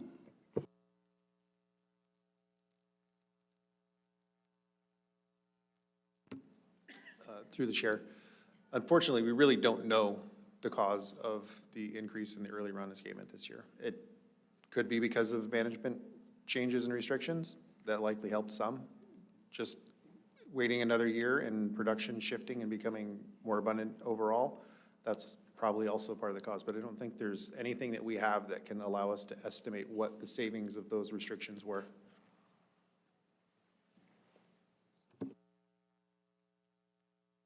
All right, gentlemen, I think we've asked you enough questions for now. Appreciate your presentation on this and your work that you've put in on the action plans. And we're going to go ahead and shift gears to South Unimak and Shumigan Island June salmon fisheries, please. Thank you.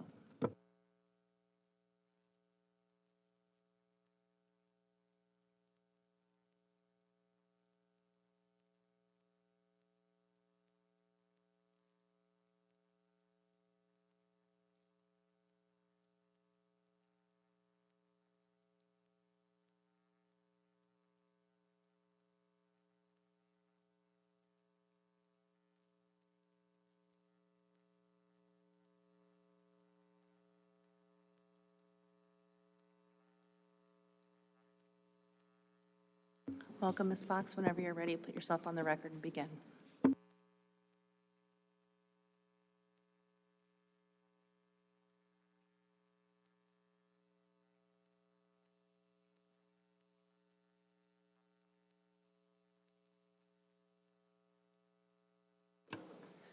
Good afternoon, Madam Chair and members of the board. For the record, my name is Lisa Fox.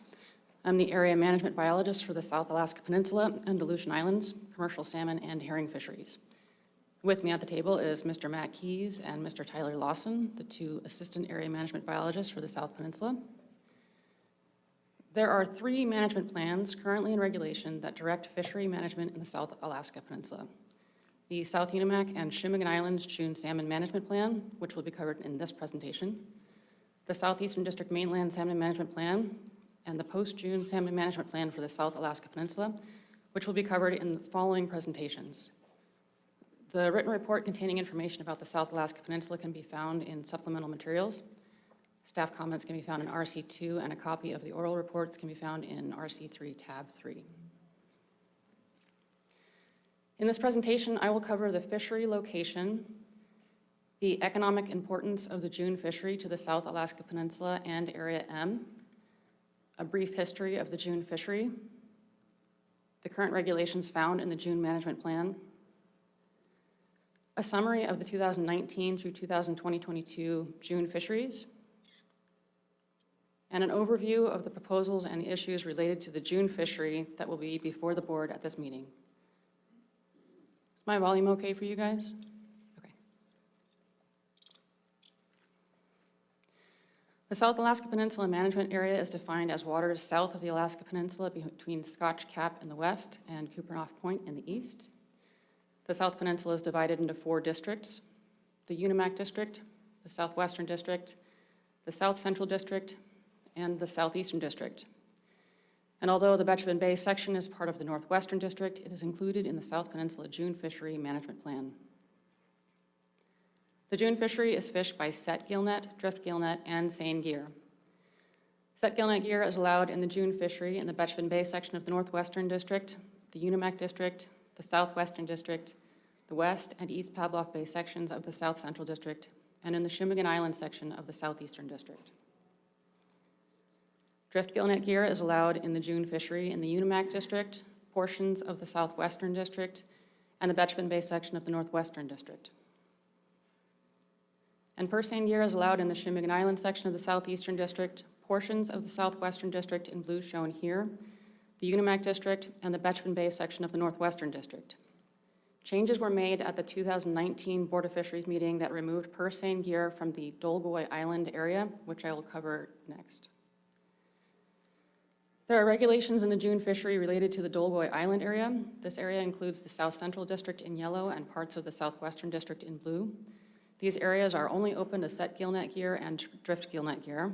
Set gillnet gear can fish in the yellow and blue portions in June, while the drift gillnet gear can only fish in the area shaded with dots in the outer portions of the Southwestern District, although participation is pretty minimal there. In regulation, if 191,000 sockeye salmon are harvested in the blue and yellow areas, the crossed-hatched areas close until July 25th. The South Unimac and Shimmigan Islands June fisheries have direct economic impacts on the communities of Sand Point, King Cove, Cold Bay, and False Pass. Over the past 10 years, on average, the June fishery has contributed 40% of the total ex-vessel value of the South Alaska Peninsula fishery and 24% of the total ex-vessel value of the Area M fishery, which includes the North Alaska Peninsula and Aleutian Islands fisheries. The most recent 10-year average total ex-vessel value for the June fishery is $9.65 million. This graph shows the total earnings based on fish tickets in the June fishery in relation to the post-June and sedum fisheries from all salmon species. From 2013 to 2022, across the bottom is the years, and along the side is the total ex-vessel value in millions of dollars. The red bars represent earnings from the June fishery, while the cross-hatched blue bars represent earnings from the post-June and sedum fisheries. You can see from this graph that in odd years, the post-June fishery has been more lucrative as the pink salmon harvests have been much larger in odd years than in even years. All 5 species of Pacific salmon common in North America are harvested during the June fishery. The 2 main species of interest in this fishery are sockeye and chum salmon. The June fishery is a mixed stock fishery and has a complex regulatory history. Controversy became intense between the Alaska Peninsula and Bristol Bay area fishermen during the 1960s and early 70s, when the June fishery was opened to commercial salmon fishing from 4.5 to 7 days per week, regardless of the Bristol Bay salmon forecasts. Subsequently, from 1975 to 2000, fishing in the June fishery was limited by provisions in the management plan that included Bristol Bay sockeye salmon allocations, seasonal and weekly harvest limits, and changing the season start dates and fishing windows. In the mid-1980s, low numbers of chum salmon returns to the Arctic Yukon-Kuskokwim region prompted regulations with sockeye to chum salmon ratio limits and chum salmon caps. Appendix B2 in your written report gives a more complete regulatory history. Next, we're going to go to the historical harvest of the June fishery. This graph shows the historical harvest of sockeye salmon in the June fishery from 1960 to 2022, with the year along the bottom of the graph and the number of sockeye salmon harvested in millions along the side. The South Unimak June sockeye salmon harvests are in the solid red portion. Kind of looks like black on that screen though. And the upper crosshatch portion represents the Shumigan Islands June sockeye salmon harvest. In 1975, a management plan was implemented where 8.3% of the forecasted inshore Bristol Bay sockeye salmon harvest was allocated to the June fishery. The allocation was further distributed as 6.8% to the South Unimak area and 1.5% was allocated to the Shumigan Islands. These allocations were based on historical harvest and remained in effect through 2000. From 2001 to 2003, the June plan was amended to allow for no more than 3 days of fishing per week, no more than 16 hours of fishing per day, no more than 48 hours or 2 consecutive days of fishing in a 7-day period. Additionally, the area open to fishing in the South Unimak portion of the June fishery was much smaller, and these regulations were changed in 2004 to a fishery schedule that is very similar to the regulations in place today. There are 2 proposals before the board at this meeting that seek to return to these 2001 to 2003 regulations or a modified version of those. This graph shows the historical harvest of chum salmon in the June fishery from 1960 to 2022, again with the year along the bottom of the graph and the number of chum salmon harvested in millions along the side. I intentionally left the scale of this graph the same as the previous graph to highlight the contribution of chum salmon relative to sockeye salmon in the June fishery. The South Unimak June chum salmon harvest are represented in the solid green portion on the bottom, and the upper crosshatched green portion represents the Shumigan Islands June chum salmon harvest. In 1982, a 1.1 million chum salmon harvest in the June fisheries combined with a very poor Yukon River fall chum salmon run created controversy between fishermen in the Arctic Yukon-Kuskokwim region and those in the Alaska Peninsula area. A chum cap was first established in 1986 at 400,000 chum salmon, except for in 1987 where there was no chum cap. The cap was set at a specific number and was changed several times over the years. In 1998, a floating chum salmon cap was established that could range from 350,000 to 650,000, depending on the harvest projection of the Arctic Yukon-Kuskokwim chum salmon. The chum cap regulations remain in effect until 2000. Again, in 2001 and 2003, the plan is highlighted here. This graph depicts the historical harvest of chum and sockeye salmon in the June fishery from 1960 to 2022. The lower red portion of the graph is sockeye salmon, and the upper crosshatch portion in green is the chum salmon. Again, here are the years with the allocated plans in place for Bristol Bay, and here are the years with the chum salmon caps as part of the management plan. And here are the years with 2001 to 2003 management plan in place. Again, in 2004, the board adopted regulations for the June fishery that are very similar to those used in the management of the June fishery today. The current regulations pertaining to the management plan of the June fishery are as follows. Set gillnet gear may open on June 6th for 64 hours. There are then 4 commercial fishing periods for all gear types. The fishing periods are set to begin on June 10th, 15th, 20th, and 25th, and each fishing period begins at 6 a.m., lasts for 88 hours in length, and closes at 10 p.m., and the fishing periods are separated by 32-hour closures. This is a representation of the regulations pertaining to the June fishing schedule. The dark blocks represent open commercial fishing periods as defined in regulation. Under this schedule, commercial salmon fishing occurs during 19 days of the month and provides 416 hours of opportunity for set gillnet gear. Commercial fishing is open for 16 days of the month and 352 hours for drift gillnet and seine gear. In 2018, the last 2 fishing periods were shortened outside of regulation to 40 hours each for all gear types in the entire South Peninsula, due to record low escapement of the Chignik early run. In 2020, again, the last two openings in June were shortened to 40 hours each for set gillnet, and same year in the Chignik Island section of the Southeastern District and in the Dolgoy Island area, which was also closed due to the low returns of early run sockeye salmon in Chignik. In April of 2022, as we were just talking about, the early run of sockeye salmon in Chignik was designated a stock of management concern. This designation occurred outside of regulatory cycles or the escapement review cycle, and an agreement was reached between the Area M Seiners Association and the Chignik Intertribal Coalition to reduce the openings on June 15th, 20th, and 25th if the early run escapement objectives were not projected to be met. This occurred in 2022, and the last three fishing periods were reduced to 40 hours for per seine year in the Chignik Island section of the Southeastern District. In response to the high numbers of chum salmon harvested in 2021 in the South Peninsula June fishery, combined with record low returns of chum salmon in the AYK rivers, the purse seine fleet and processors voluntarily took measures outside of regulation to reduce the overall harvest of chum salmon in June of 2022. In 2022, all processors signed confidentiality waivers so that if fewer than 3 processors were reporting by an area, that information could be released as long as there were 3 or more permits fishing. Also in 2022, there were test fishing days before the first seine opening on June 8th, 9th, and 10th. On the east side of Popoff Island in the Chignik Island section of the Southeastern District, and at Cape Lutke and Cape Lazareff in the Unimac District. The seine fleet did not fish on the first day of the opening on June 10th in order to conduct the test fishery that day. After June 10th, the seine fleet coordinated their fishing times and stood down or stopped fishing whenever high numbers of chum salmon were present. And in 2022, the total harvest of chum salmon in June was 544,097 chum salmon reported.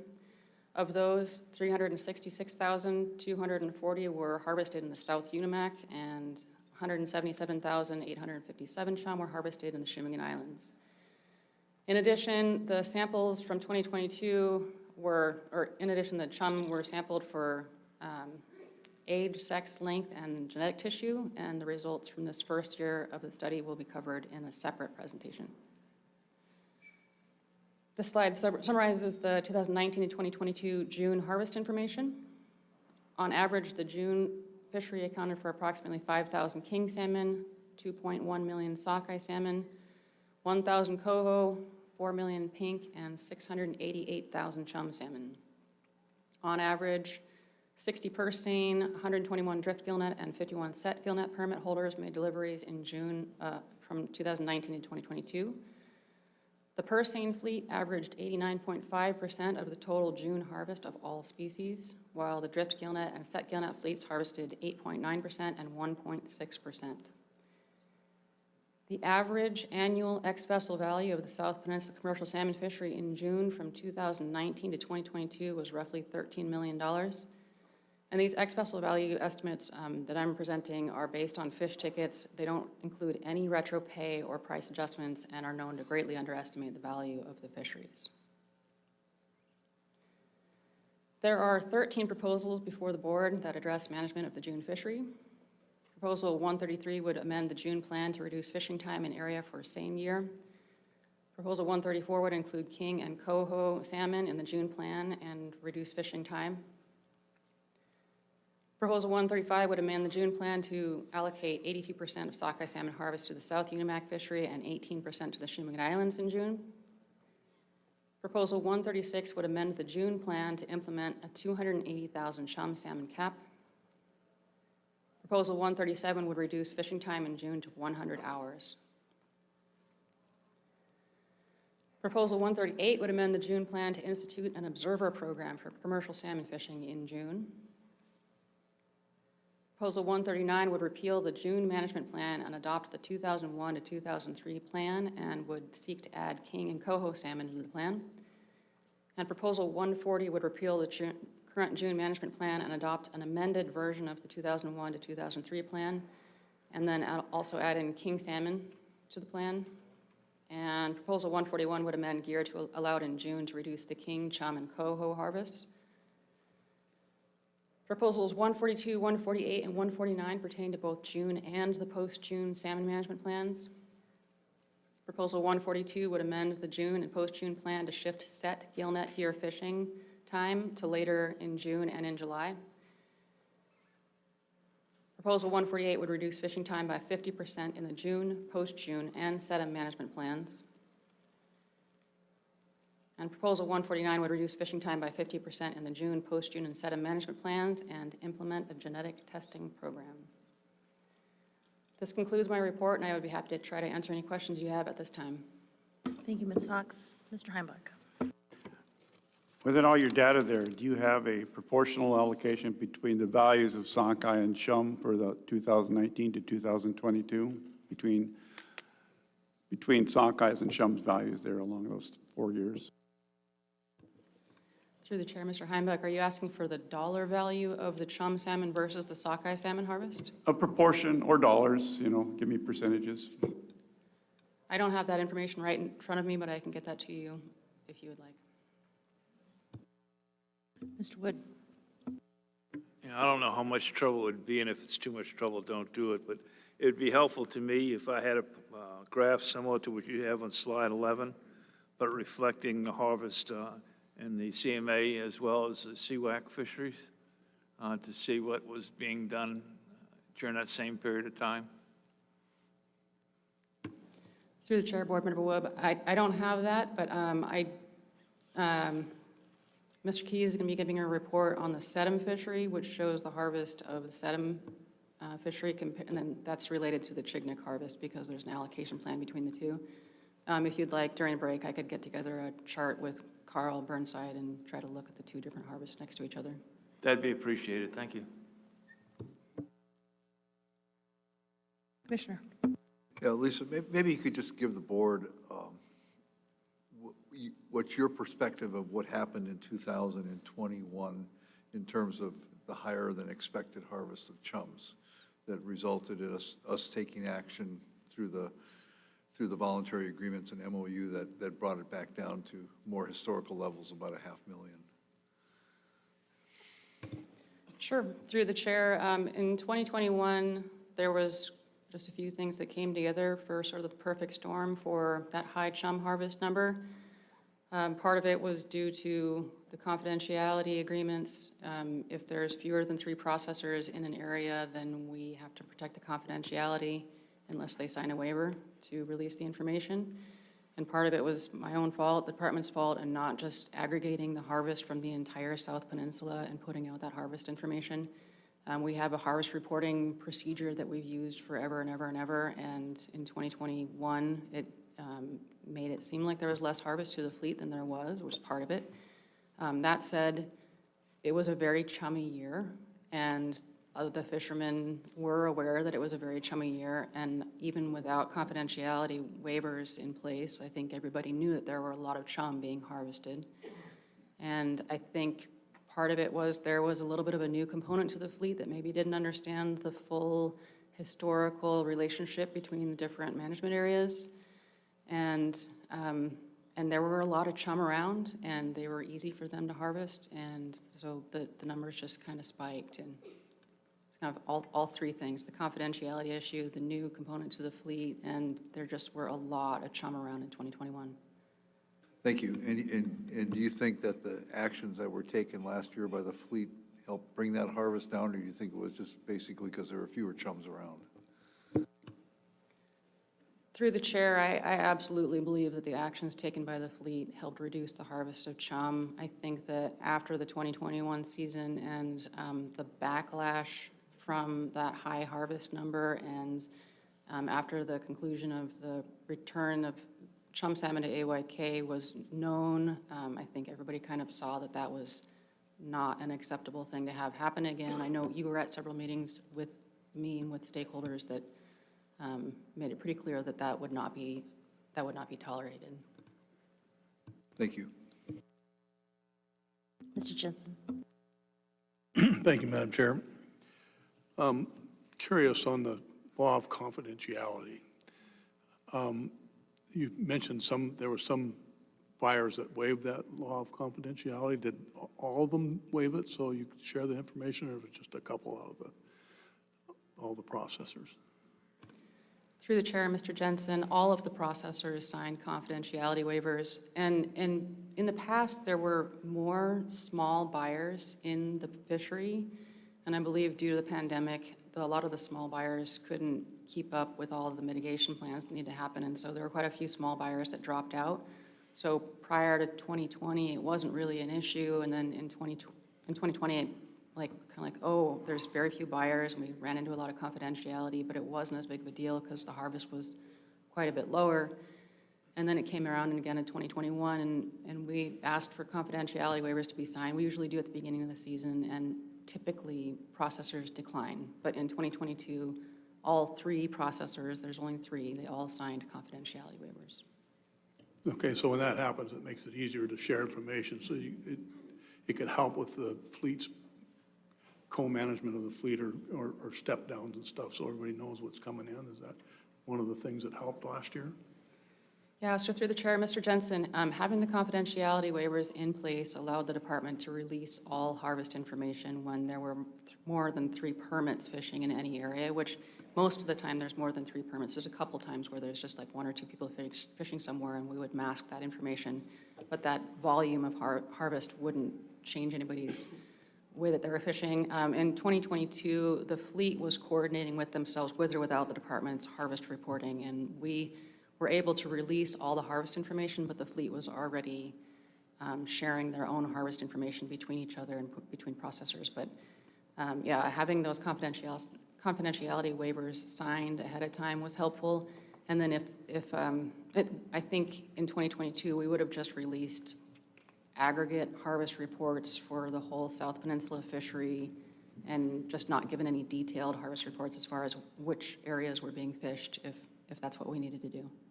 Okay, then one follow-up. So nowadays with the advancement in communications, I'm sure that's helping a lot, like Starlink and stuff like that, for people to have connectivity and communicate with the department and the processors. That must be a pretty much of a help too, isn't it? Yeah, through the chair, we have yet to see what Starlink will bring to the department. I'm sure there's a lot of things that are going to be changing. As far as harvest reporting goes, every single morning, the department gets an email from anybody who is buying fish in the area, and we get that report every morning at 10 a.m., and we put that information together. So the department always has that harvest information. It's just a matter of whether or not we can share it with the fleet. And that's the confidentiality part of it. So we had that information throughout the 2021 season. We always have that information. It's just whether or not we can share it. And then I know that the Seine fleet is working on an app and getting Starlink and doing a lot of things to do harvest reporting more quickly, which hopefully will make our jobs easier at the department. We might be able to change the way we're doing our harvest reporting as far as receiving information. Thank you very much. Lisa, I'd like to switch gears briefly and talk about king salmon. And I'm looking at slide 17.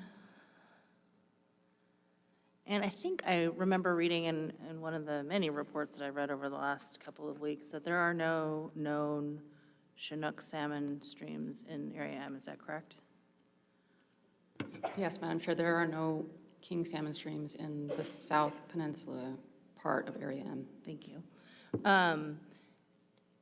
So is there any work done or has been done or will be done with respect to stock identification for Chinook in the area? Yes, Madam Chair, I believe in 2014, there was the Chinook Salmon Initiative that was put in place, and genetic sampling took place in 2014 and was intended to go on in 2015 and 16 and 17, and the funding got cut for that. So we have 1 year of Chinook salmon sampling from the South Peninsula, that's 2014. And that's the only stock identification for Chinook, I believe, that we have. Is that in one of the reports that were submitted as one of the supplementals? Help me. Yeah, I believe that 2014 report, actually, it might have been added in with the Kodiak Chinook report also, but the 1 year of sampling from 2014 from the South Penn did get analyzed and released, although 1 year of sampling It's just a snapshot, right? Yeah, and I guess it would be kind of difficult to be able to institute specific management actions with respect to Chinook because of that limited sampling. But, you know, I just want to recognize that there are several stock of concern designations with respect to Chinook surrounding the district or the area.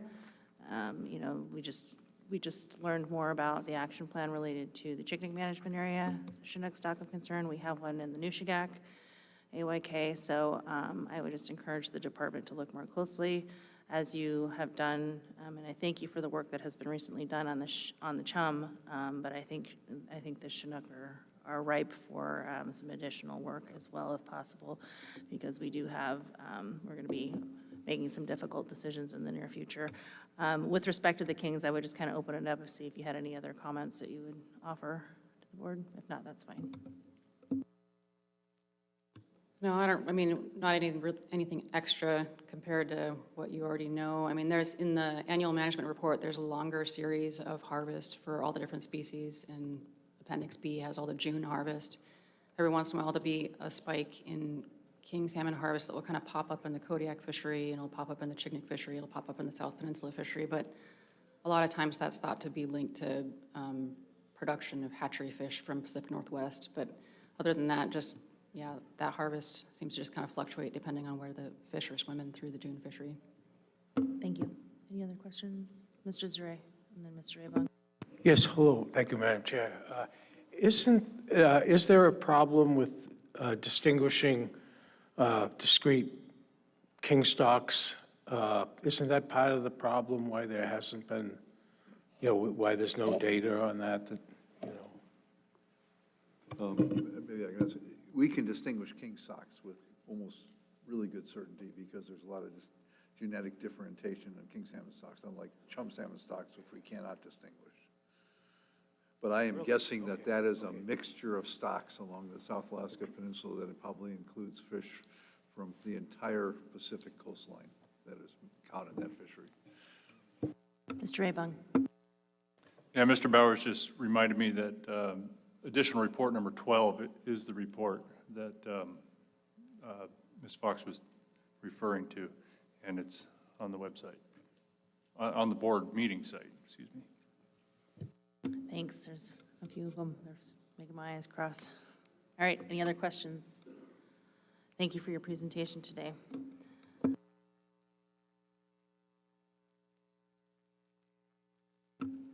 Moving on, I believe that we are, what's on deck? Post-June salmon fisheries.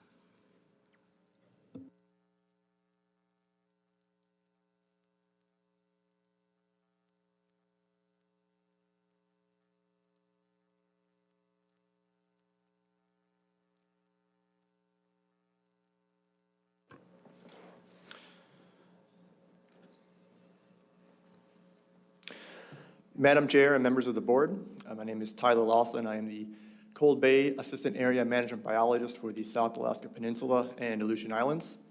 I'll be giving a brief overview of the South Alaska Peninsula post-June salmon fishery. Following slides are numbered in the bottom right corner for your reference. Staff comments are found in RC2, and a copy of this oral report can be found in RC3, tab 4.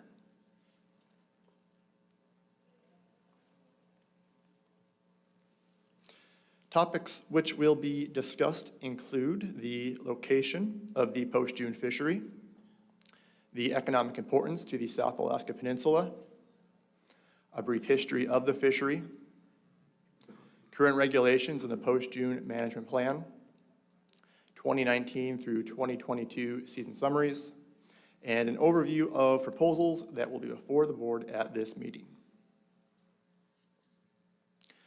We'll start things off by looking at where fishing occurs during the post-June fishery, and we have one quick example here showing you some of the fleet fishing off of Pop-Off Island this past July. As covered in the June fishery presentation, the South Alaska Peninsula Salmon Management Area includes waters from Scotch Cap on the west end of Unimak Island to Kuprianof Point in the east, which borders the Chignik Management Area. The area is divided into the 4 districts shown here. During the post-June fishery, set gillnet and seine gear are allowed in all districts, while drift gillnet gear is only allowed in the Unimak district and the Icatan Bay section of the southwestern district. The southeastern district mainland, referred to as SEDM, will be discussed further in a separate presentation. After July 25th, harvest info from SEDM is included with the post-June harvest presented today because that marks the end of the Chignik allocation period. Note that the southern portion of the southeastern district contains the Shumigan Islands section. In the South Alaska Peninsula, commercial fishing is permitted to occur concurrently in terminal and non-terminal areas in July. In terminal harvest areas, fishing opportunity targets local stocks, whereas non-terminal harvest targets traveling fish. Additional fishing time in terminal areas may be provided during closures based on harvest and escapement data. In this map, the terminal harvest areas are indicated by solid yellow. From July 6th through July 21st, terminal harvest areas include the Marchovi Bay section, Thin Point section, Cold Bay section, Pavlov Bay consisting of East and West Pavlov Bay sections, Canoe Bay section, and Zachary Bay. Additional terminal harvest areas are incorporated into the management plan from July 22nd through July 31st.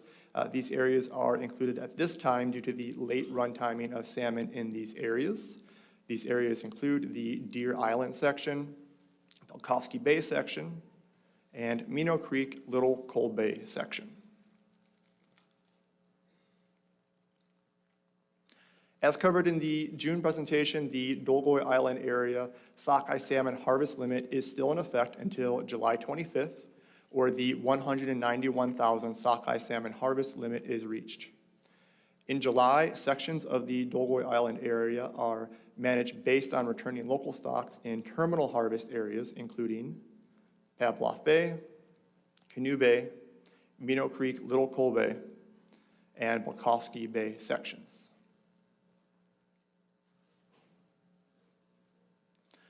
Over the last 10 years, the post-June fishery has contributed 57% of the total ex-vessel value of the South Alaska Peninsula salmon fisheries. During this time, the average ex-vessel value for the post-June fishery is $13.2 million. Next is a brief overview of the post-June fishery regulatory history. Before 1974, post-June fisheries were typically open for about 5 days per week. From 1974 until 1998, the amount of fishing time allowed inside and outside terminal harvest areas was reduced and increased multiple times in various fashions. From 2001 onwards, several changes to the management plan were implemented and current terminal harvest area boundaries were established. The current July fishing schedule was established in 2013. Additionally, some gear specifications have been changed. The length of a lead used by set gillnet gear increased from 10 fathoms to 25 fathoms. The minimum mesh size for drift gillnet gear was repealed in 2016 and for set gillnet gear in 2019. As a result, there are no minimum mesh size requirements in the South Pen for drift or set net gear.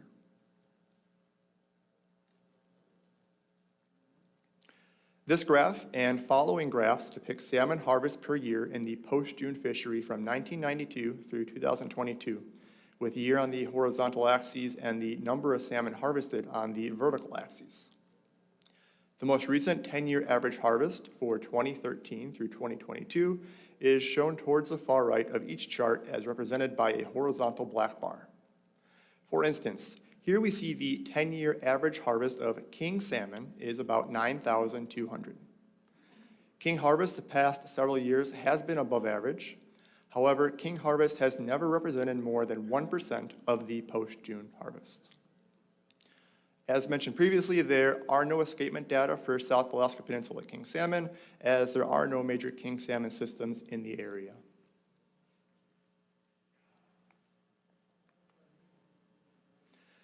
This graph depicts annual sockeye salmon harvest in solid red and indexed escapement stacked on top in red with black diagonal lines.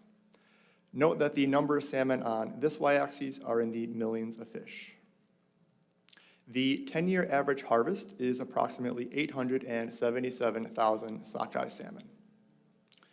In 2022, the total index sockeye salmon escapement was 56,700, which was slightly below the 10-year escapement average of 60,000 sockeye. This graph shows coho salmon harvest since 1992. The recent 10-year average harvest of coho salmon is 267,000. 2022 harvest was way below average. Anecdotally, this seems to mirror similar decreases in coho harvest around the region. And additionally, for our region, it's also partially attributable to a decrease in participation from the fleet, as many fishermen had stopped fishing around the third week of August before coho really started to show up. Region-wide escapement data for South Alaska Peninsula coho salmon are typically not compiled, as their late run timing makes aerial surveys logistically challenging.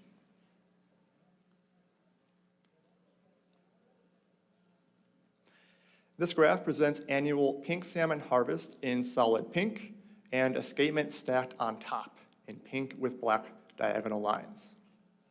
The South Alaska Peninsula has the same escapement goal for even and odd years, which is 1.75 to 4 million pink salmon.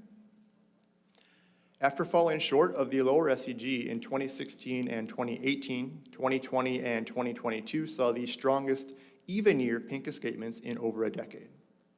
In turn, 2020 and 2022 harvests were also well above the recent even-year harvest average of 1.8 million, depicted by the solid black horizontal line in the lower right. Odd-year escapement has consistently met escapement goals in recent history, and this corresponds with large amounts of harvest in odd years. The recent odd-year harvest average is 13.5 million pinks, shown by the dashed horizontal line towards the upper right.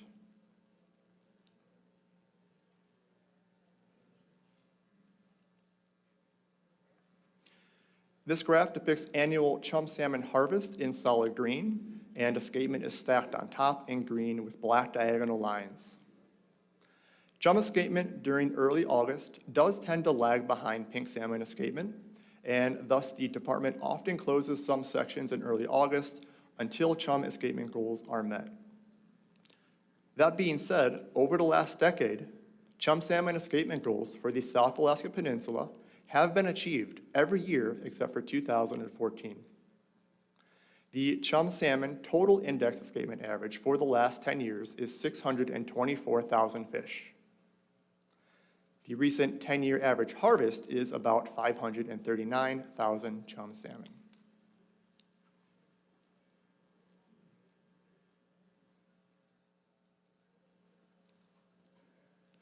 Now we'll discuss when fishing can occur.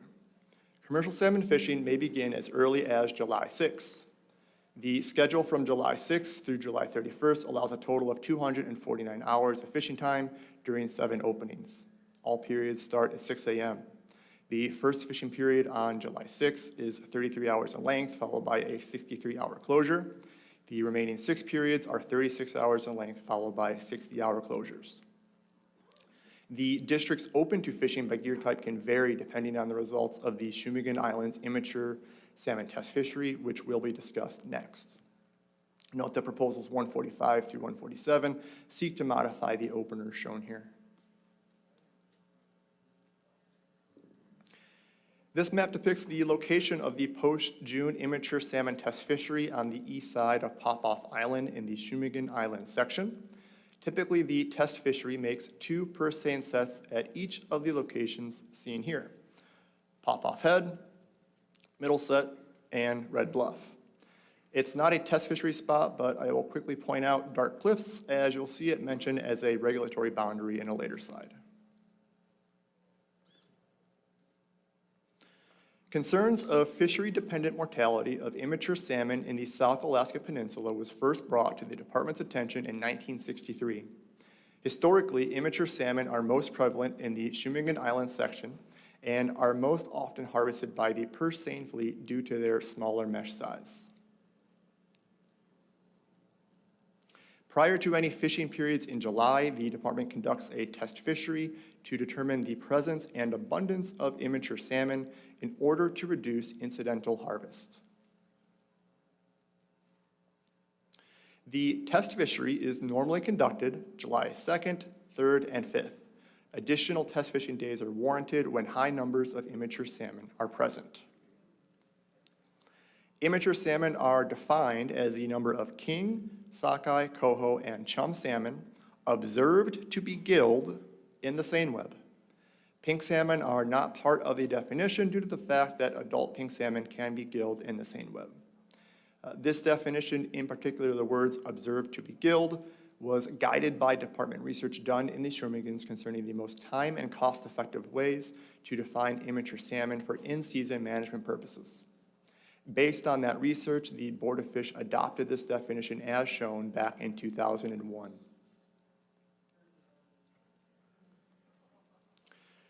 During the test fishing period, if 100 or more immature salmon per set are present on average, the seine fishery will be closed in specified areas until the abundance is below the threshold of 100.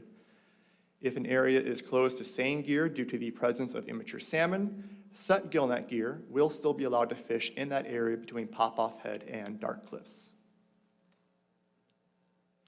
If fewer than 100 immature salmon per set are present, then the fishery may open on July 6th to both seine and set gillnet gear, and post-June openings occur as scheduled in regulation. And note that there is a proposal seeking to alter several aspects of these regulations. Starting August 1st, fishing periods are established by executive order until the end of the salmon fishing season. In August, fishing periods are based on the run strength of local sockeye, coho, pink, and chum salmon as determined by harvest and escapement data. Note that Proposal 144 seeks to modify this language. From September 1st through October 31st, fishing periods are based primarily on local coho salmon stocks, although late pink and chum salmon run strength is also considered. Next, a brief summary of harvest and participation since the last Board of Fish meeting in 2019. As previously discussed, due to pink and chum salmon escapement goals being met over the past 4 years, the department has issued EOs to open the fishery in August, which combined with the scheduled openers in July, contributes to the harvest shown in the table. Although even year pink salmon escapement and harvest improved in 2020 and 2022, we still see the obvious pattern of more harvest occurring in odd years for all species. On average, over the last 4 years, 66 purse seine, 33 drift gillnet, and 51 set gillnet permits have been active in the post-June fishery. From 2019 to 2022, purse seine gear harvested approximately 92% of the total catch in the post-June fishery, while drift gillnet and set gillnet gear accounted for the remaining 4% each.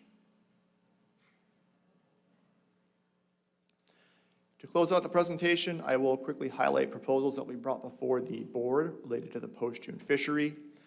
Proposal 143 seeks to close fishing by set gillnet gear in the Shumigan Islands if the immature salmon test fishery results lead to closing it to purse seine gear, or it was unclear from the proposal, it may also require minimum mesh size for set gillnet gear if fishing is closed to purse seine gear. That proposal also seeks to change how immature salmon are defined and counted during the immature salmon test fishery. Proposal 144 would allow the department to give 2 36-hour openers per week starting in August in the southeast and south central districts if the department's preseason pink salmon run forecast is above 3 million fish. That proposal still gives the department in-season discretion to adjust fishing time and area. Proposals 145 through 147 would increase scheduled fishing time in July in various ways. And finally, I'd like to note Proposal 98, which is a subsistence proposal. This proposal would allow individuals that do not have a commercial fishing permit or commercial crew license to subsistence fish for salmon in waters closed to subsistence during commercial openers.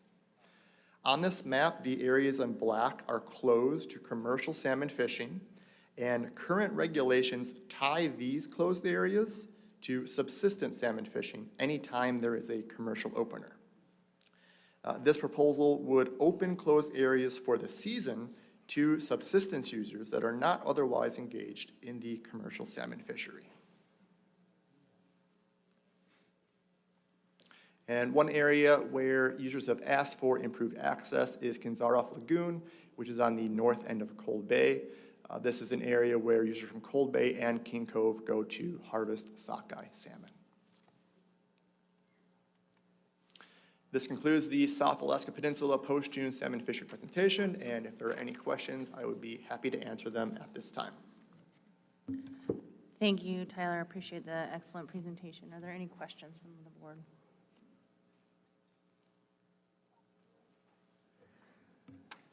Getting up pretty easy. All right. Thank you very much for your presentation today. All right, the time is just about 3:20. I'd like to take about a 15, 20-minute break and then come back and resume staff reports. Thank you.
Okay, welcome back. The time is 3:45. Let's go ahead and come back on the record and lull the conversations, please, so that we can all hear. And we'll go ahead and resume with the Southeast District Mainland Salmon Fishery, please. Thank you. Thank you, Madam Chair and members of the board. For the record, my name is Matt Keys, and I'm an Assistant Area Management Biologist for the South Alaska Peninsula and Aleutian Islands Commercial Salmon and Herring Fisheries. This report covers the Southeastern District Mainland Salmon Fishery. And for your convenience, slide after the cover slide are numbered sequentially in the lower right-hand corner. The written report can be found in supplemental materials, and staff comments can be found in RC2, and the oral report can be found in RC3, tab 5. The topics to be covered in this report are geographical area or geographical description of the Southeastern District Mainland. This area will be referred to as SEDM for the duration of this presentation. The economic importance of the fishery to the South Alaska Peninsula, the historical perspective of the SEDM fishery, the current regulations pertaining to the SEDM management plan, season summaries for the SEDM commercial salmon fishery during the past 4 years, a look at the fishery that takes place in SEDM after the allocation period, and a brief overview of the 2023 proposals connected to the SEDM management plan. This map focuses on the SEDM area and the surrounding areas in greater detail. To the east of SEDM is the Chignik management area, and we're referred to as CMA for the remainder of this presentation. The shaded portion of waters around Kuprianof Point are closed to commercial salmon fishing beginning July 6th until August 31st. The location of the Chignik Weir is seen here in the upper right-hand portion of the map. The town of Sand Point is located on Popoff Island, and the Orzinski River Weir is located on the Alaska Peninsula and is the only salmon enumeration project within the South Alaska Peninsula. The SEDM area is defined as the area between McGinty Point to the west and Kuprianof Point to the east. SEDM is divided into several sections: Beaver Bay, Balboa Bay, Southwest Stepovac, Northwest Stepovac, where Orzinski Weir is located, and the Stepovac Flats and East Stepovac sections.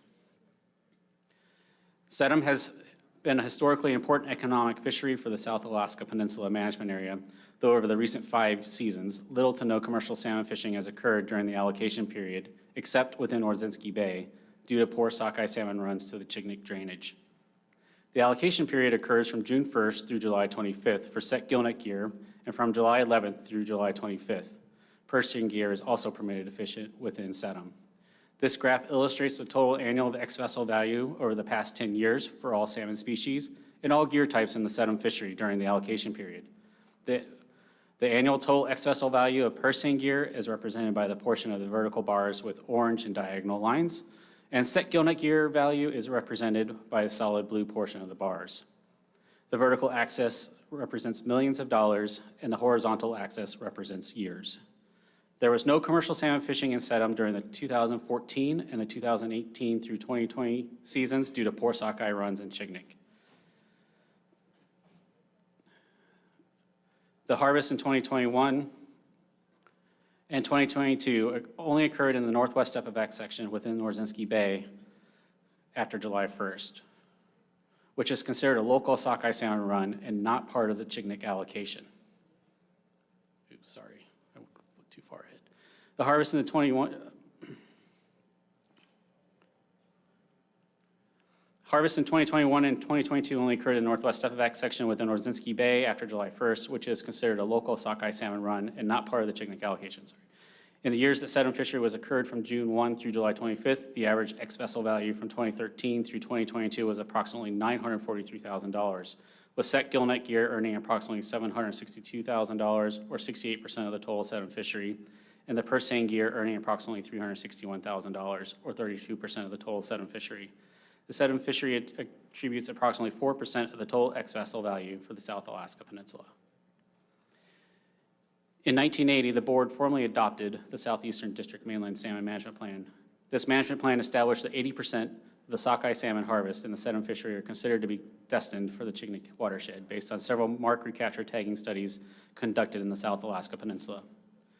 During 1988, regulations were adopted so that in years when CMA harvest was expected to be less than 600,000 sockeye salmon, a sedum fishery could not occur unless at least 300,000 sockeye salmon were harvested in the CMA before July 8th, and the escapement goals were being met at the Chignik Weir. And the CMA was anticipated to harvest at least a total of 600,000 sockeye salmon. During 1996, sedum regulations were revised again by the board to make the management of the northwest Stepavac section entirely based on local stocks beginning July 1st. And the last major change to the sedum regulations came in 2007 when the harvest allocation was changed to 7.6% of the CMA sockeye salmon harvest.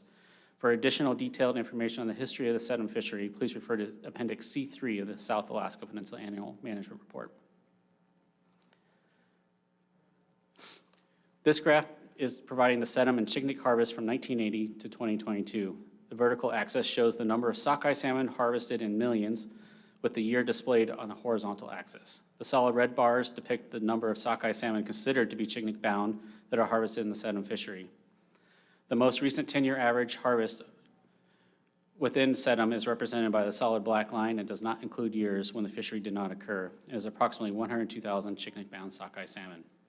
The blue bars represent the annual harvest of sockeye salmon within the Chignik management area. The recent 10-year average for sockeye salmon harvested in the Chignik management area is represented by the dashed black line and does not include years when the fishery did not occur, and is approximately 582,000 fish. The current regulations for the Southeastern District Mainland Salmon Management Plan has remained relatively unchanged since 2007. The allocation period begins June 1st and ends at midnight on July 25th. Set gillnet gear is the only gear type allowed in the sedum fishery until July 11th. And from July 11th through July 25th, both set gillnet and purse seine gear are permitted to fish within sedum. If the total CMA harvest is expected to be less than 600,000 sockeye salmon, a commercial salmon fishery is not allowed in the sedum until the department projects a harvest of 300,000 sockeye salmon in the CMA. And after July 8th, at least 300,000 sockeye salmon have been harvested in the CMA. The department shall manage the fishery so that at least 600,000 sockeye salmon will be harvested in the CMA by July 25th. If the harvest in the CMA is expected to be 600,000 sockeye salmon, but the first run fails to develop as predicted, the sedum fishery shall be curtailed until the department projects a harvest of at least 300,000 sockeye salmon in the CMA through July 8th. After July 8th, if at least 300,000 sockeye salmon have been harvested in the CMA, and if escapement goals are being met, the department shall manage the fisheries so that the number of sockeye salmon harvested in the CMA will be at least 600,000 fish by July 25th. In years that there is a harvestable surplus for the Chignik River system and escapement goals are being met, the department shall manage the sedum fisheries so that the percentage of sockeye salmon destined for the Chignik River that are harvested in sedum is approximately 7.6% of the sockeye salmon harvested in the CMA. That number is allowed to fluctuate within the season, but should be as close to 7.6% when the allocation period ends. And during the allocation period, 80% of the sockeye salmon caught in the sedum fishery are considered to be Chignik bound, excluding the northwest Stepavac section after July 1st. Beginning July 1st, all sockeye salmon harvested in the northwest Stepavac section are considered to be Orzinski bound, and commercial salmon fishing in the northwest Stepavac section is managed on sockeye salmon escapement into Orzinski Lake Weir.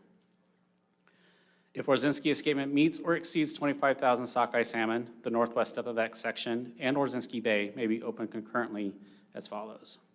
Set gillnet gear may be operated continuously until midnight of July 25th, and purse seine gear may be operated no more than an aggregate of 96 hours during a 7-day period.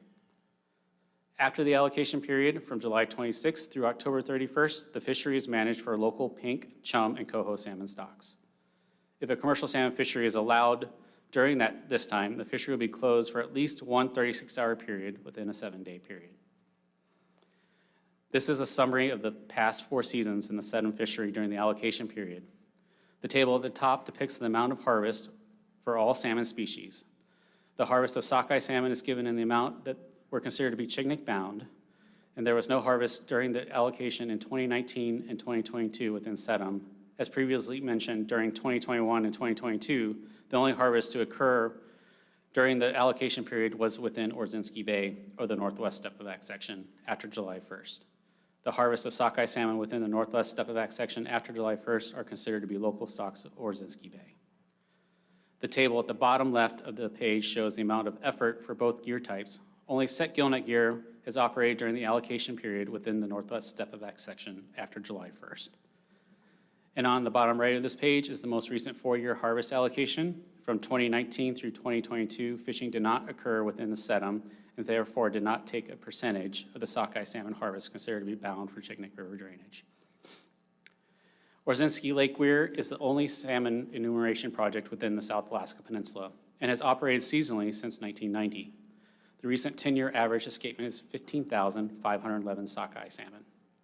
The escapement goal of 15,000 to 20,000 sockeye salmon has been in place from 1992 through 2022. The escapement goal has not been met in only 5 of the 31 seasons of operation since the escapement goal was established. Most recently, 2018 to 2020, there was very poor return on Orzinski Lake.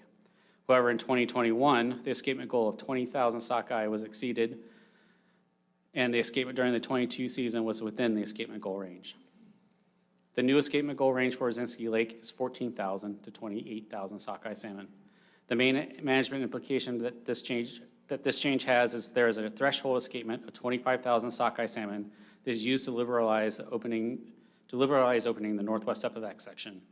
This threshold would now fall within the proposed escapement goal.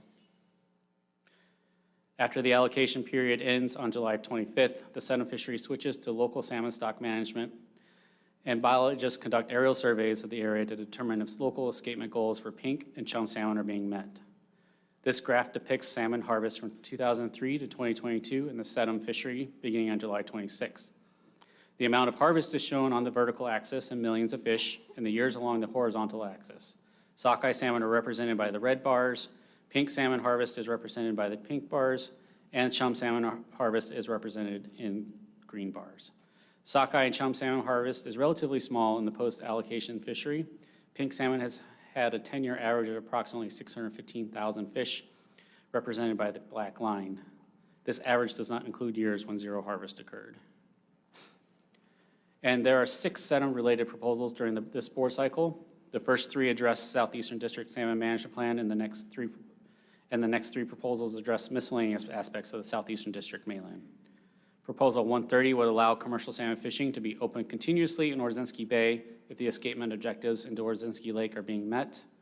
Proposal 131 would allow commercial salmon fishing by set gillnet gear from June 1 through July 25th, concurrently with Chignik Management Area commercial salmon periods, and remove the Chignik Management Area required sockeye salmon harvest thresholds. And Proposal 132 addressed language in the Southeastern District Salmon Management Plan that are linked to the current escapement goal regime for Chignik River sockeye salmon. Recommended regulatory changes can be found in the department staff comments.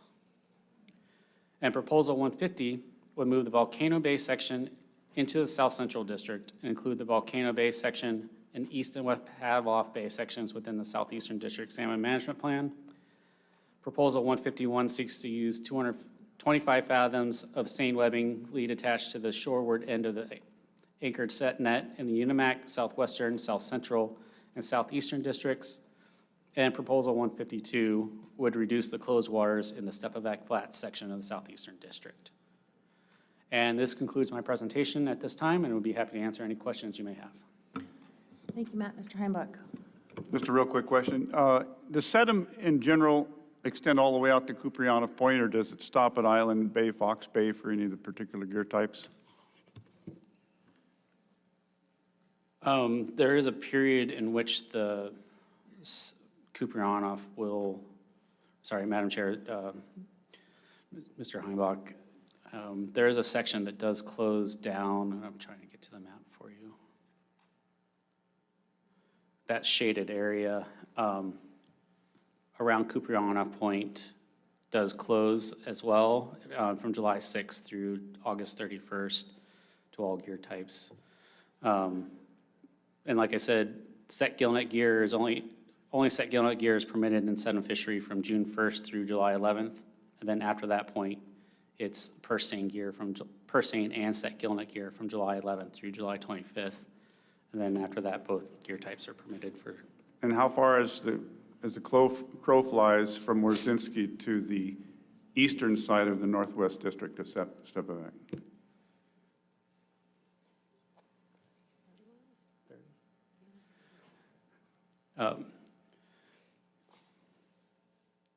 Through the chair, we think approximately 30 miles, 35 miles. Thank you. Mr. Wood? My eyes aren't good enough to see which slide number it is. Is that slide number 3 you're referencing there? Through the chair, yes. So that black dark area is the area you're talking about was closed to all gear? Through the chair, yes. And why was that decision made to close to all gear?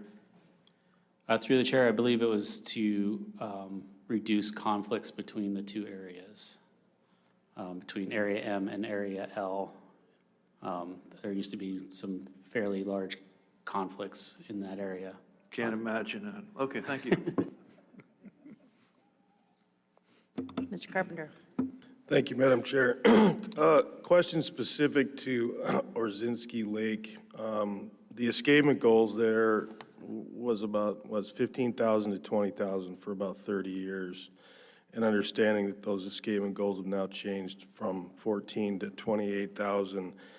And one of the thresholds that's used specific to the Northwest Stepovac and Orzinski Bay is once the sockeye escapement passes that threshold of 25,000, that certain things can happen. Is there a reason why the 25,000 number was used that was actually a number that exceeds the upper end of the old escapement goals? Through the chair, I'm not aware of why that specific number was chosen at the time.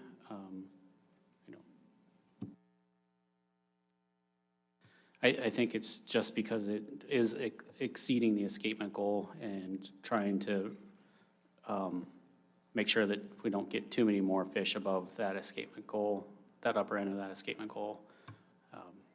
Yeah, it seemed fairly random, but I think above the current, or what was the upper end of the escapement goal was the reasoning behind it. Perhaps in public testimony, if folks with longer memories know that the answer to that, I'd invite them to answer Mr. Carpenter's question. I don't know. Any other questions? All right, thank you for your presentation today.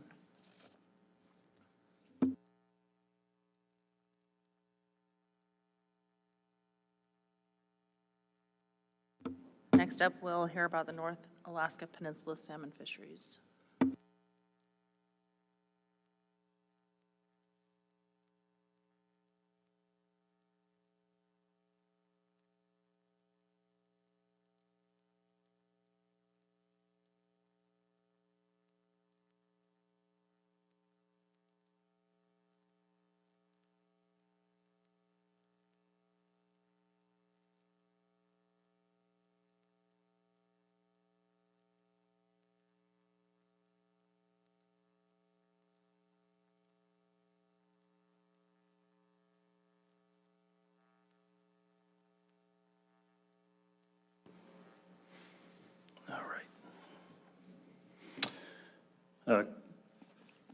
Madam Chair, members of the board, good afternoon. My name is Charles Russell, and I'm the Area Management Biologist for the North Alaska Peninsula. And today I'm going to be talking to you about North Alaska Peninsula commercial salmon fisheries. For your reference, hard copies of this presentation are in RC3 tab 6. For your convenience, slides after the cover slide are numbered sequentially in the lower right-hand corner, and my written report can be found in the additional report section of your binders, and staff comments can be found in RC2.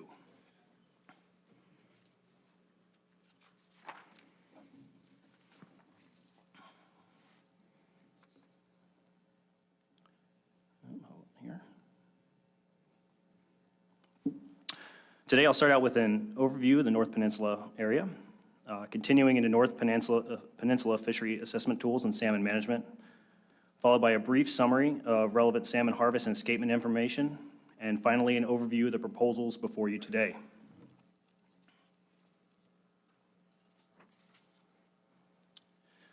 This slide shows fishing districts in the North Peninsula and locations of importance. The North Peninsula includes 2 commercial salmon fishing districts.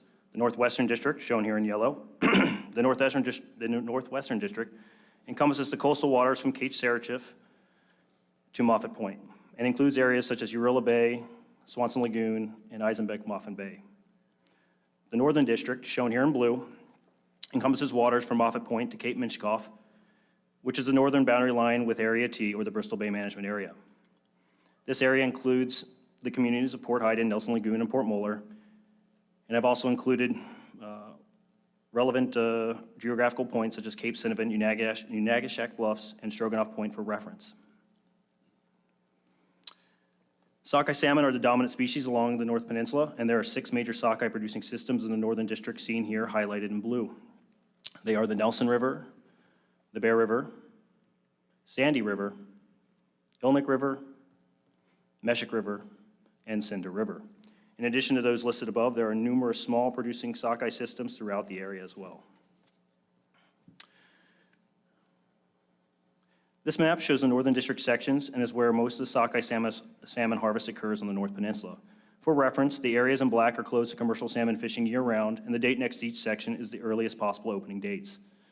These sections are the Black Hills, Caribou Flats, Nelson Lagoon, Herodine and Molar Bay, the Port Molar Bight, Bear River,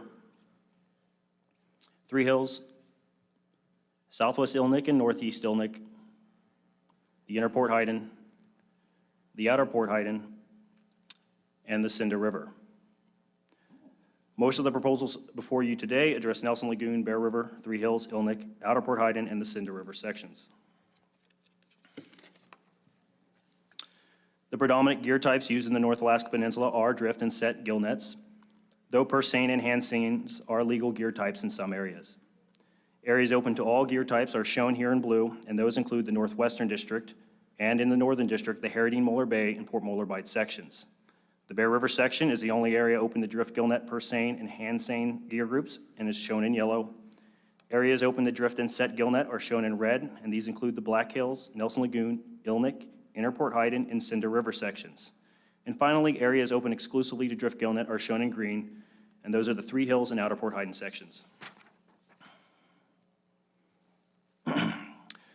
There are 4 salmon enumeration weirs on the North Peninsula, and they are all located within the Northern District and are located on the Nelson River, the Bear River, the Sandy River, and the Ilnik River.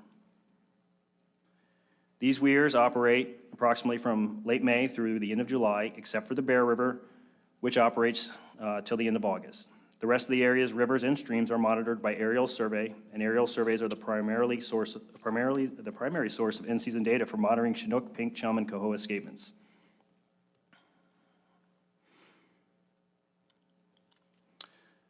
The North Alaska Peninsula's salmon fisheries are managed based on abundance, with escapement estimated by weir counts and aerial surveys.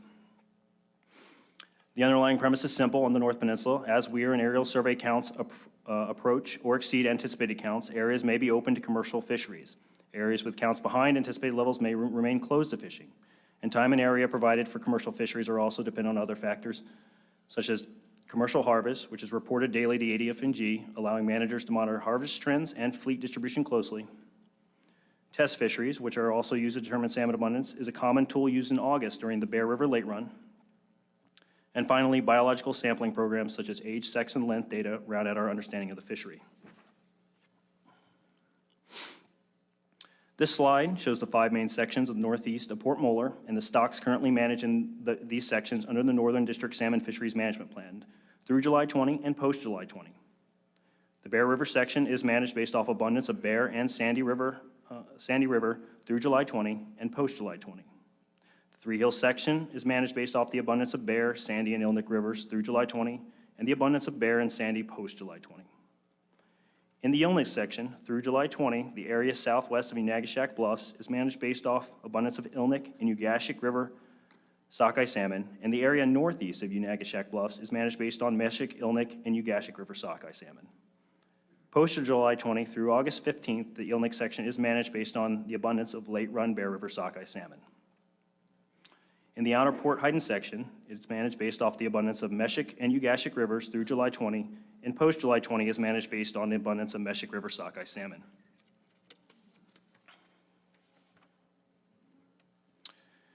Unique to the North Peninsula is the Area M and Bristol Bay overlap area shown here in orange.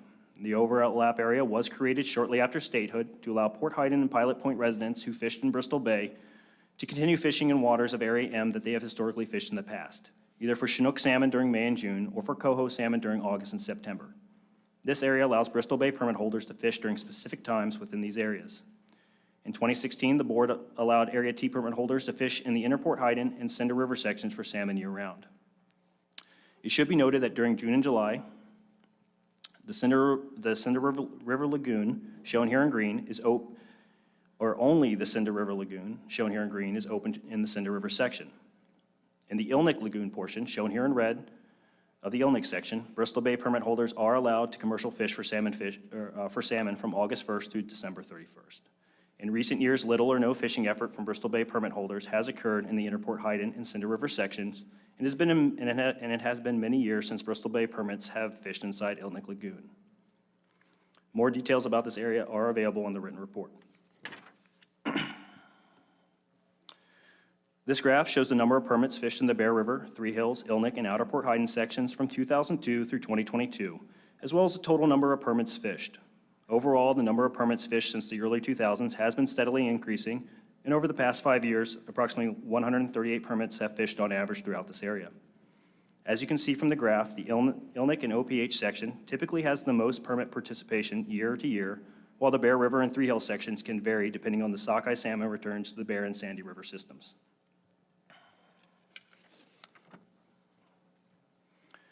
The next 6 slides will show salmon harvest and escapement information relevant to proposals before you, with the number of fish on the y-axis and the year on the x-axis, with 5, 10, and 20-year averages when available. This graph shows the North Peninsula salmon harvest from 1992 through 2022. Sockeye salmon are the dominant species harvested on the North Peninsula and represent on average 92% of the harvest, with the majority of this harvest in recent years occurring within the OPH and Ilnik sections in the Northern District. Since the last Board of Fish meeting, the North Peninsula commercial sockeye harvest has been strong and above the 20, 10, and 5-year averages every year, except for 2020, with the third largest harvest on record occurring in 2022, with 3.6 million sockeye being harvested. The largest harvest occurred in both 1993 and 2017, when approximately 3.86 million sockeye salmon were taken. Chum salmon are typically the second most important commercial salmon species and are predominantly harvested in Eisenbeck-Moffett Bay section and in the Northwestern District, and in the Herring-Port Moller Bay section in the Northern District. And coho salmon are the third most important commercial salmon species, with Nelson Lagoon typically the largest producer of coho on the North Peninsula, followed by Ilnik, Cinder, and Meshick rivers. These 2 graphs show the sockeye salmon harvest from 1992 through 2022 for the Bear River, Three Hills, Ilnik, and OPH sections. The Bear River section is shown in green, Three Hills section in black, Ilnik section in red, and the Outer Port Huyton section in blue. The labels are the same for both graphs. The top graph shows the sockeye salmon harvest by section through July 20, and in recent years, harvest has predominantly occurred in the Ilnik and OPH sections. The bottom graph shows that the harvest post-July 20, where the harvest is dominated by the late Bear River sockeye salmon run, which continues well into September. In some years, the late Bear River run, harvest and escapement, has produced a run over 1 million sockeye salmon in August and September.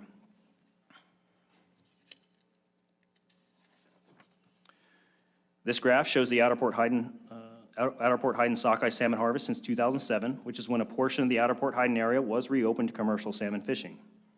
The Outer Port Huyton section can open as early as June 20 and closes by regulation on July 31st, with weekly fishing periods of 2.5 days per week or less. From 2013 through 2015, the size of the Outer Port Huyton section was reduced by half, and fishing was allowed only out to 1.5 nautical miles from shore, but in 2016, the area from 1.5 nautical miles out to 3 nautical miles was reopened. This graph shows the total North Peninsula sockeye salmon escapement from 1992 through 2022. As I stated earlier, sockeye salmon are counted throughout the area at 4 salmon counting weirs, and aerial surveys are conducted on other systems. The 5, 10, and 20-year averages range from 1.1 to 1.3 million sockeye salmon in all rivers combined. In 2017, the escapement of roughly 2.36 million fish or sockeye was the largest escapement on record. Since 2018, escapements have been consistent with an average escapement of 1.1 million fish across the North Peninsula. And at our 6 major sockeye producing systems in the Northern District, escapements at Bear River, Ilnik, Meshick, and Cinder River have all been on average at or above the upper end of their escapement goals, while escapements at Nelson River and Sandy River have been on average near the middle to lower end of their escapement goals.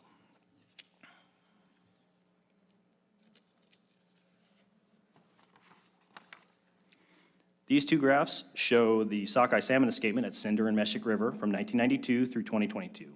The sockeye salmon escapement at Cinder River is found on the upper graph, and Meshick River is found on the lower graph. And the solid horizontal lines illustrate the low and high bounds of the escapement goal.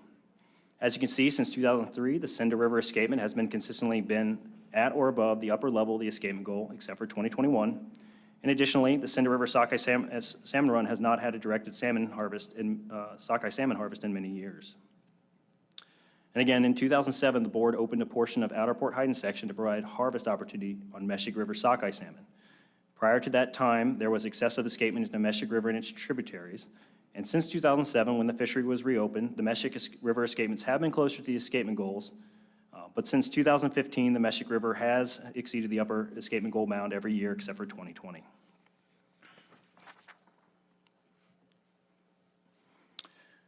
This graph shows the Nelson Lagoon sockeye salmon total run size from 1970 to 2022.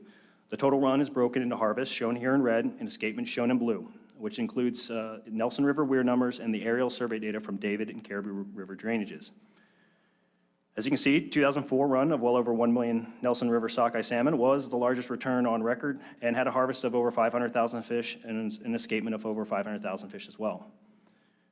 Despite healthy sockeye escapements returns seen to other systems across the North Peninsula over the past 5 years, the return to Nelson Lagoon has been steadily decreasing since 2018.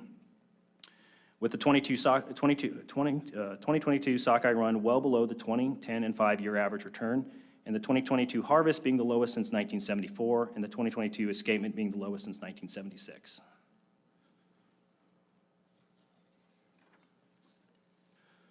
Altogether, there are 10 proposals specific to the Northern District salmon fisheries before the board in 2023. Proposal 120 seeks to modify fishing periods in Northern District to add mandatory fishery closures. Proposal 121 seeks to change the opening date and regulation of the Three Hills section from June 25th to June 20th. Proposals 122 and 124 would allow fishing 36 hours per week from June 20th to July 31st in the outer portion of the Cinder River section for set and drift gillnet. And Proposal 123 would allow fishing for set gillnet gear starting July 1st within a half mile of the beach in the outer portion of the Cinder River section. Proposal 125 seeks to change the angle of the outer Port Heiden eastern boundary line. Proposal 126 seeks to reduce the area open in the outer Port Heiden section by changing the eastern boundary line. And Proposal 127 would reopen the Caribou Flats to commercial fishing when the lower bound of the Nelson River escapement goal has been met. Proposal 128 would change the maximum gear mesh depth in the North Pen from 70 mesh to 45 meshes. And Proposal 129 would allow the use of monofilament web in the set gillnet fishery in the Northern District.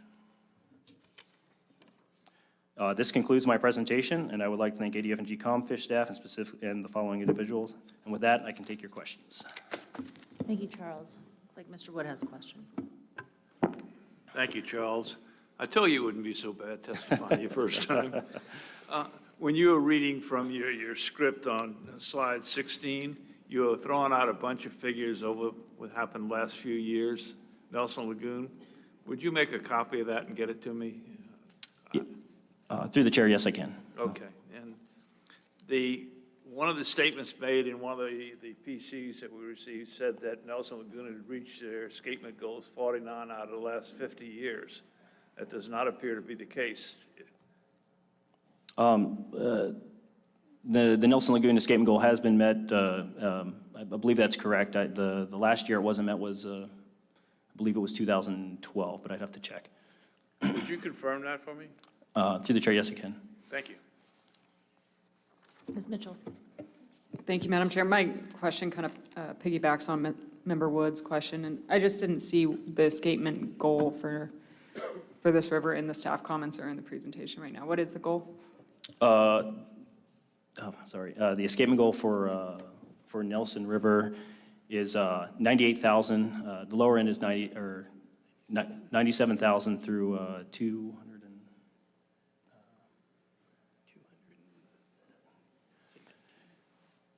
I'll have to get to you, but it's above 200,000. It's like 219. I'm blanking right now, I'm sorry. Mr. Heimbach. Just a quick follow-up on that. Does that include Coast Lake, Sapsuck, David, Hoodoo, all the rivers out there in that system? The escapement goal only includes Nelson River or Sapsuck River. David and Caribou, we we do aerial surveys on there, but it's not included in the escapement goal. And Coast Lake, any surveys there, hard to see in that one? Not familiar with the name on that one. It might have a different logo. Yeah. Thank you for your presentation this afternoon. Well Thank done. you. I believe that takes us to tab 8, which is the 2022 genetic stock identification, sampling methods, and results presentation.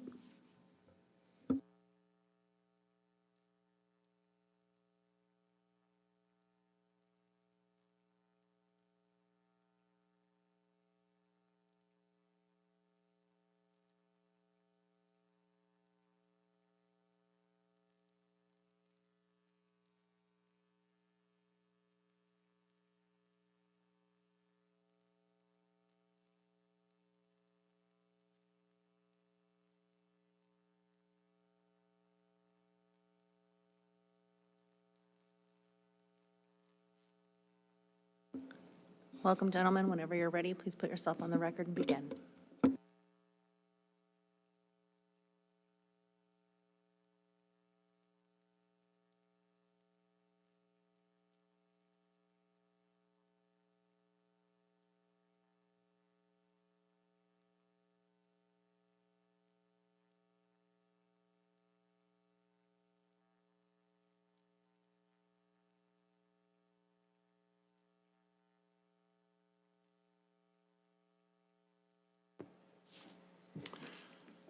Good afternoon or good evening.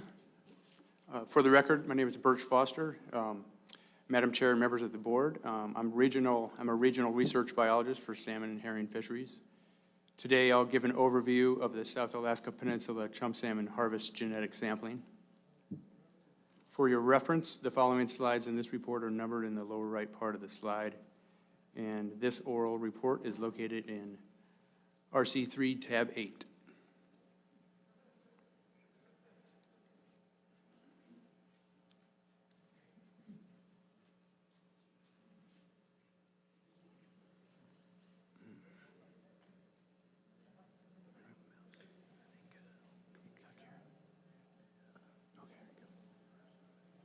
All right, sorry about that.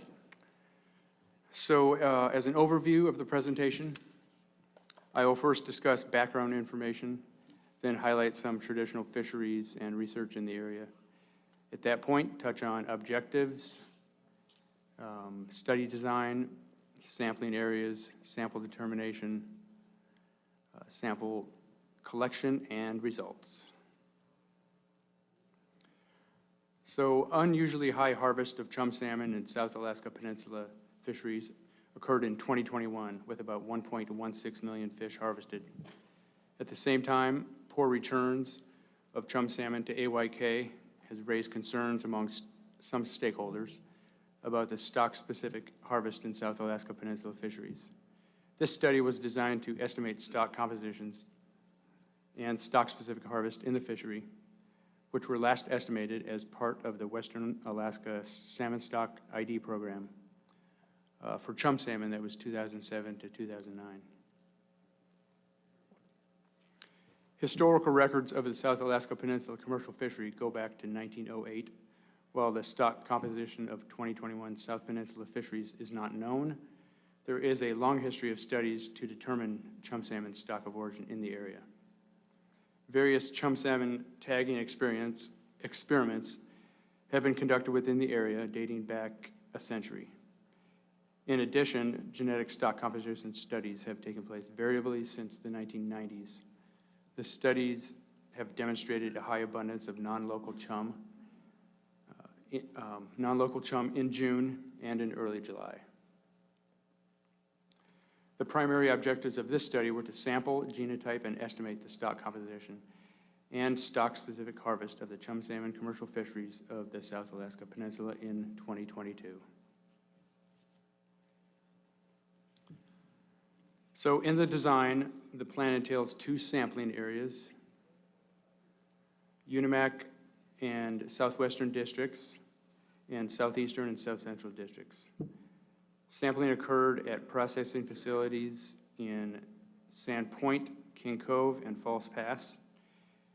In addition to areas, sampling was also broken down by gear type, purse seine and gillnet, which was further broken out into drift and set gillnet. The goal was to analyze a representative 380 samples per spatiotemporal stratum that extended from June through August.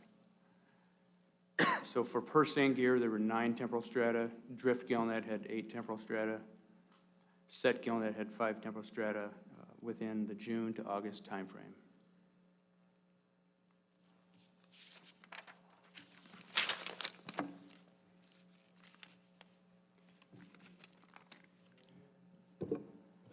The South Alaska Peninsula area is divided into 4 districts, as you had seen earlier in previous presentations.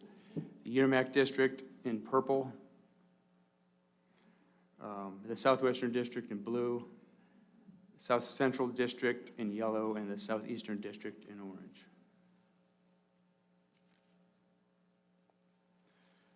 Essentially, the 2 sampling areas describe an east and west area.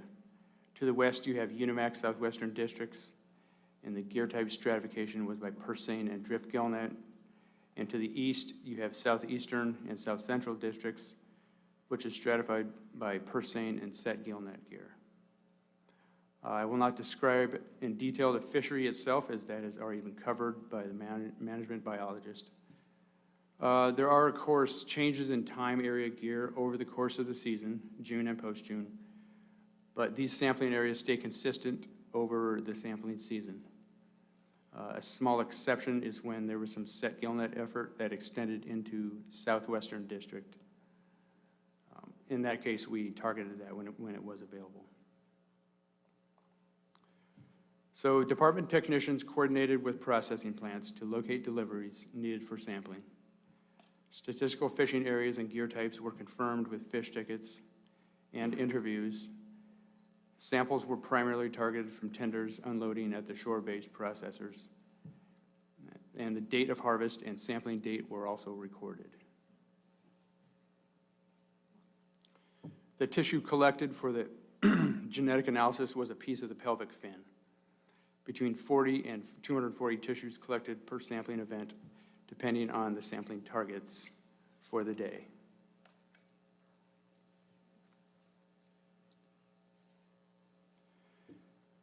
A piece of the fin was collected from the left side of the fish and placed onto a numbered paper grid. The fin clips were desiccated after collection and prior to shipping to the genetics lab. In addition, scales for age assessment were collected and the length of the fish measured mid-eye to tail fork to the closest millimeter. These data were paired up to the individual tissue samples. Post-season, all scales were aged by department staff trained in scale aging.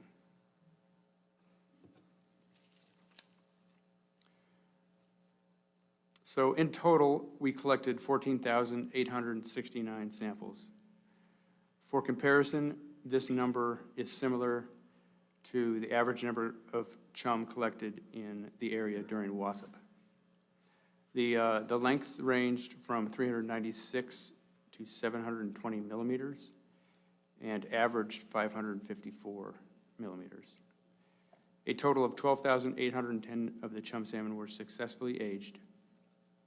Age 03, 63.9% was the most common, followed by age 04 at 29.4%, age 02, 6.3%, and age 05, which was 0.5%.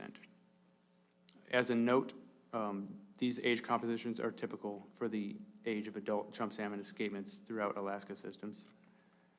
These results are displayed in Table 7 of the report.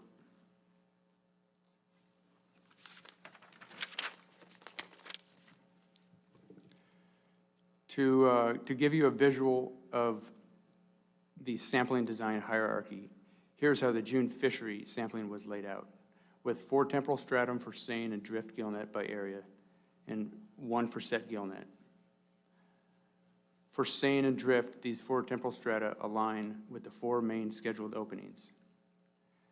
And to protect Chignik early run sockeye escapement, the last 3 fishing periods were reduced to 40 hours for purse seine gear in the Shumagon Islands of the Southeastern District. That was talked about earlier in a presentation. This was based on the RC 104 in April. So we were able to adjust for all the in-season, adjust for this in-season and achieve targets. Although this was directed towards sockeye, this naturally reduced the chum harvest in Southeastern District. We typically aim for collecting samples every day the fishery is open, normally looking to double the analysis goal to account for post-season subsampling, proportional to harvest.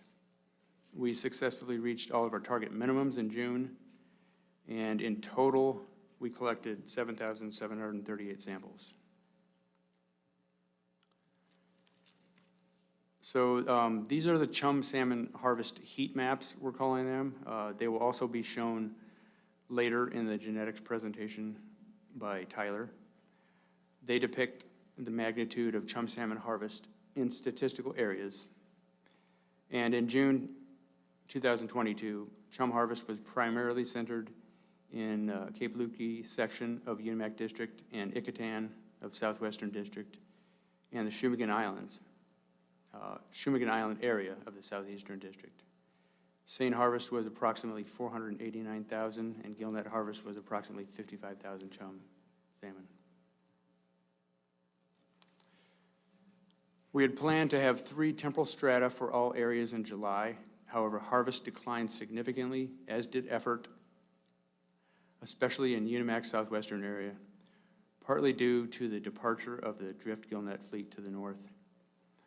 Based on that, we pared down the analysis in Unimak Southwestern and only analyzed 2 temporal strata in July.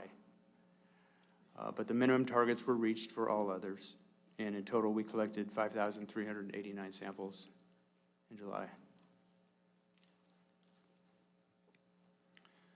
So in July 2022, chum harvest was lower in magnitude than June and more spread out along the peninsula. Seine harvest was approximately 169,000 and gillnet harvest was approximately 20,000.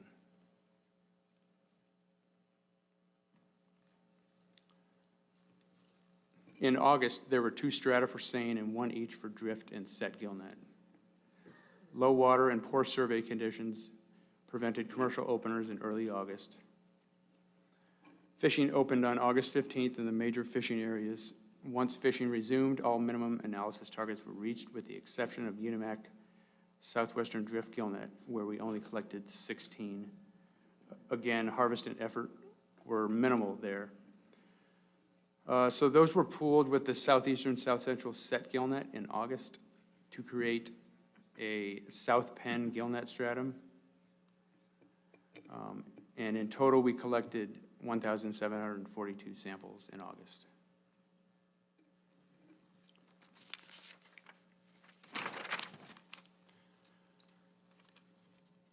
So for the August harvest, it was again spread out with increased effort in more mainland and inside areas as escapement targets were achieved. Seine harvest was approximately 74,000 and gillnet harvest was approximately 7,000 chum.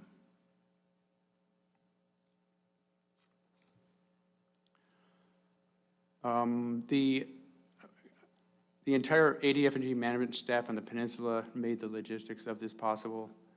And of course, the catch samplers who worked with the processors to ensure accurate data collection. I definitely want to thank the seafood processors based in King Cove, Falls Pass, and Sandpoint. A lot of folks out there, too many to name individually, at Peter Pan, Silver Bay, and Trident. But their assistance, cooperation, and patience paid off in promoting the highest level of scientific work, and also accommodating the sampling crews and creating a safe environment to conduct the project. So that concludes the sampling part of this presentation. The results of the genetic analysis will be presented next by Tyler, Dan, but I could answer questions about the sampling portion. Thanks. Thank you, Birch. Mr. Wood has a question. Go to your slide 3, and in it you show South Peninsula chum for 2021 being at 1.16. What is it for 2022? Through the chair, Mr. Woods, what slide are you talking about? Slide 3. Okay. Would you like me to go back to that? Well, I'd like you to answer the question about that, yeah. Your opening sentence. South Alaska Peninsula chum salmon harvest unusually high in 2021 at 1.16 million. My question to you is, what was the harvest in 2022? What was the... Okay, your question is about the 2022 harvest. Yes. I'm asking you, what was the amount of the 2022 harvest? I'll have those totals in the next one. Okay. It sounds like Tyler's presenting that in the next one. Okay, thank you. Thank you for your presentation. I don't see any other questions. Appreciate it. Thanks.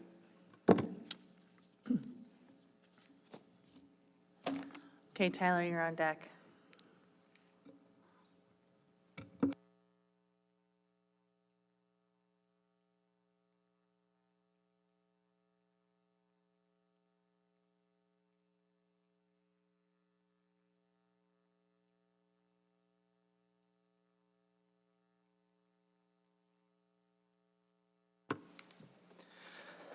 Madam Chair, members of the board, my name is Tyler Dan. I'm a fisheries geneticist with the Gene Conservation Lab. Today I'll give an overview of the South Alaska Peninsula chum harvest genetic analysis. For your reference, the following slides in this report are numbered in the lower right part of the slide. The report this presentation summarizes is listed as Additional Report 15 on this meeting's information webpage, and this oral report is located in RC3 tab 9. As an overview of the presentation, I will first discuss the genetic baseline we used for this analysis, then summarize the harvest among areas and gear types and how strata were defined. I'll give an overview of sample selection, how results are organized in the report, and summarize key summary results and what we expect going forward. We use the coastwide genetic baseline developed for WASIP for mixed stock analysis. This baseline is composed of approximately 33,000 fish from 310 populations grouped into 9 reporting groups, sometimes referred to as stocks. The baseline is described in Special Publication 1226. Within Alaska, the reporting groups are Kotzebue Sound, Coastal Western Alaska, abbreviated as CWAC, Upper Yukon River, Northern District, Northwest District, South Peninsula, Chignik, Kodiak, and east of Kodiak. Although both the Upper Yukon River and east of Kodiak groups contain populations outside of Alaska. Coastal Western Alaska includes populations from Norton Sound, the Lower Yukon River, the Kuskokwim River, and Bristol Bay. Within the Yukon River drainage, there are 2 reporting groups. The Upper Yukon River group contains populations of fall chum from both the U.S. and Canada. The South Alaska Peninsula fishery occurs on the south side of the end of the Alaska Peninsula between Kuprianof Point and Scotch Cap on Unimak Island. The fishery is divided into these 46 statistical areas. These areas are grouped into 4 districts, and as Birch described, we sampled and analyzed catches from 2 main area groupings: a South Peninsula West area, including the Unimak and Southwestern districts, and a South Peninsula East area, including South Central and Southeastern districts. These areas differ from area groupings in WASIP and are the 2 areas where a majority of harvest occurs. Also different from WASIP, we included harvests from the Southeast District mainland, or SEDM, in the south central and southeastern area. It was analyzed separately in WASIP, but harvests in 2022 were small, with 752 chum caught in July and roughly 35,000 in August. But WASIP assumed all August catches were local stock. Here are the harvest by stat area maps that Bert showed you earlier, with seine harvest on the left and gillnet on the right for the month of June and July and August.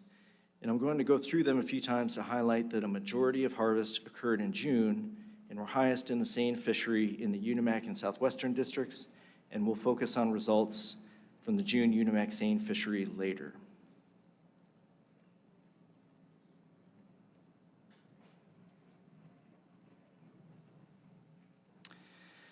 Given this harvest among areas and gear types, we provide genetic estimates for a number of different groups of samples or strata. So to summarize how we define strata, we define strata in 2 areas and by the 2 gear types in 3 months. Estimates from individual strata were stratified hierarchically or rolled up in a method I'll describe later into monthly estimates, into June and post-June estimates, and for an overall set of South Alaska Peninsula estimates.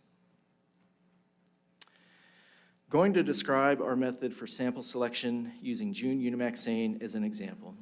In this figure are harvest dates on the horizontal axis and number of fish on the vertical axis. In this top panel are daily harvests color-coded by stratum, which were defined as the 4 fishing periods in the area in June.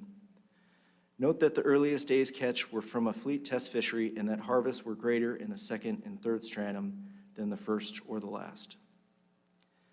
The second panel is the number of samples that we would ideally select to analyze from each day to have proportional sampling, where each day represents its harvest contribution to the total harvest for its stratum. The third panel shows the actual number of samples collected on each day. Note that we oversampled so that we could subsample to try and achieve the proportional sampling numbers in the second panel. A total of 3,894 samples were collected in the June Unimac seine fishery. The bottom panel shows the actual number of samples that we selected for genetic analysis from each day. A total of 2,729 samples were selected for analysis from the June Unimac seine fishery. You can see that we didn't select samples from the first day because they included samples from the test fishery and we wanted to represent commercial harvest. In general, we want our numbers of samples selected in the bottom panel to look like the harvest distribution in the top panel, and you can see we got pretty close. Analyzed samples are as representative of harvest as possible.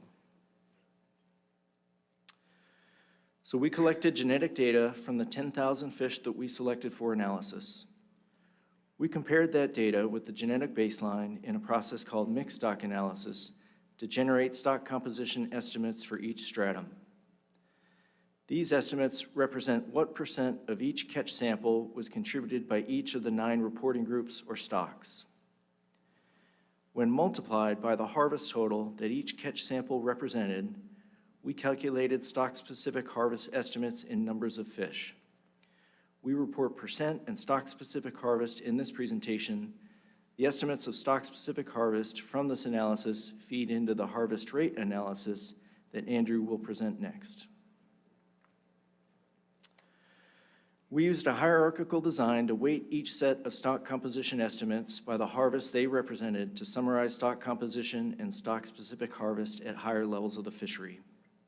The stratified estimates or roll-ups were summed hierarchically, temporal strata within gear types, areas, and months, then gear types within areas and months, then areas within months, then months into the June and post-June fisheries, and finally, the South Alaska Peninsula as a whole. Here's an example looking at June Unimac seine. At the bottom here are individual strata representing the 4 open periods in June, each representing different time periods and numbers of fish. Weighting each set of stock comp estimates by the harvest they represent, we can summarize a stratified set of estimates for June Unimac seine harvests. Doing the same for gillnet strata, we can summarize estimates for the June Unimac gillnet harvests, which were smaller. Combining both gear types and again weighting by harvest, we can summarize overall harvest in UNIMAC in June. To show you how this looks over all strata, here is Table 4 from the report. Each row is a catch sample or stratum that we analyzed, with the far right column including the harvest each represented. The percentages in parentheses represent the percent of the total South Alaska Peninsula harvest represented by each level of stratified estimates that we summarized. For example, the 4 June UNIMAC seine strata we just walked through are highlighted in green here, and were stratified to an overall June UNIMAC seine set of estimates that were 40% of the total South Peninsula harvest.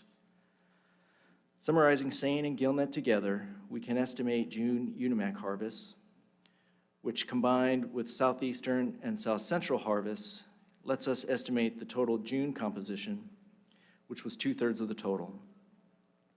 Lastly, combining June and post-June gives us stock-specific estimates of harvest in the South Alaska Peninsula in 2022. With all these strata and levels of summary that we looked at, we provide many estimates in the report, Special Publication 23-7.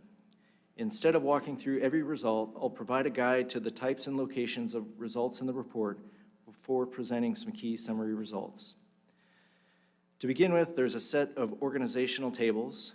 These include summaries of recent harvests and the proposed design of our analysis, summaries of daily harvests and sampling results, how we defined and stratified strata, and a summary of laboratory results. These are tables 1 through 6, 8, 9, and Appendix A in the report.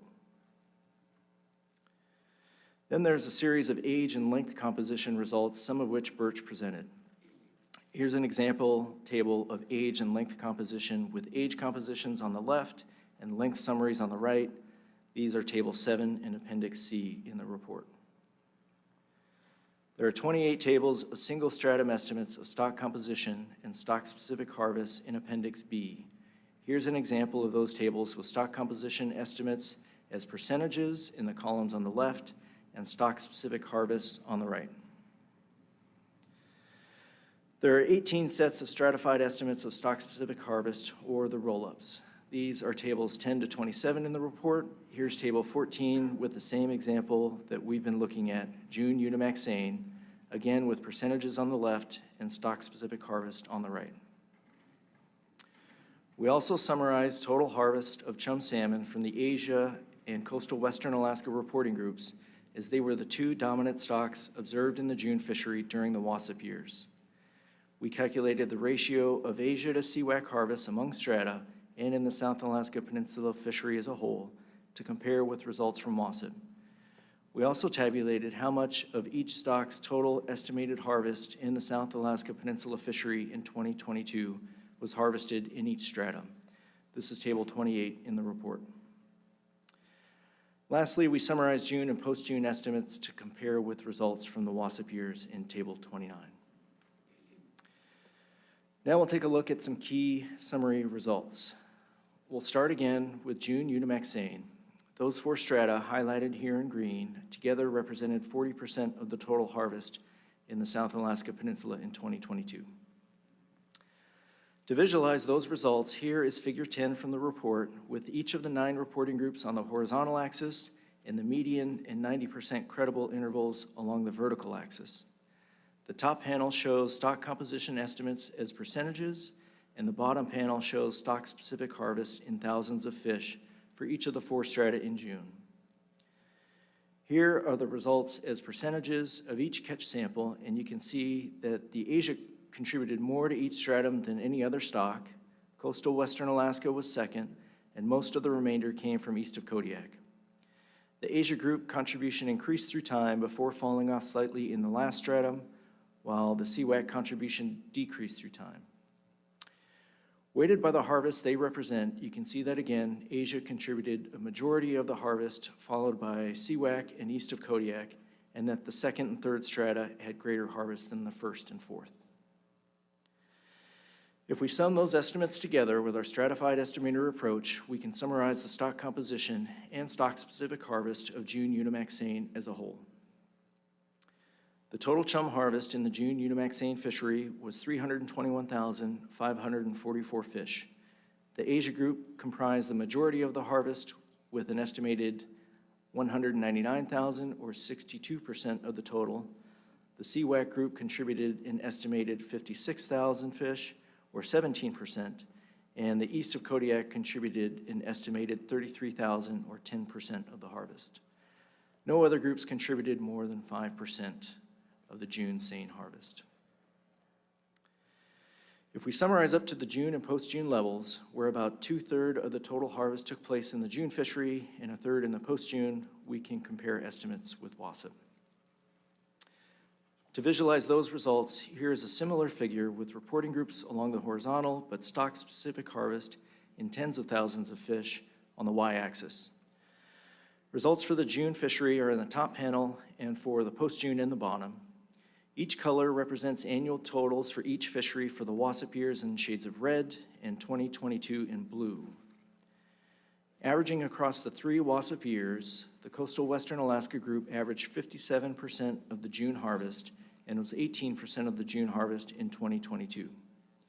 The Asia group averaged 25% of the June harvest in the WASP years and was 58% of the June harvest in 2022.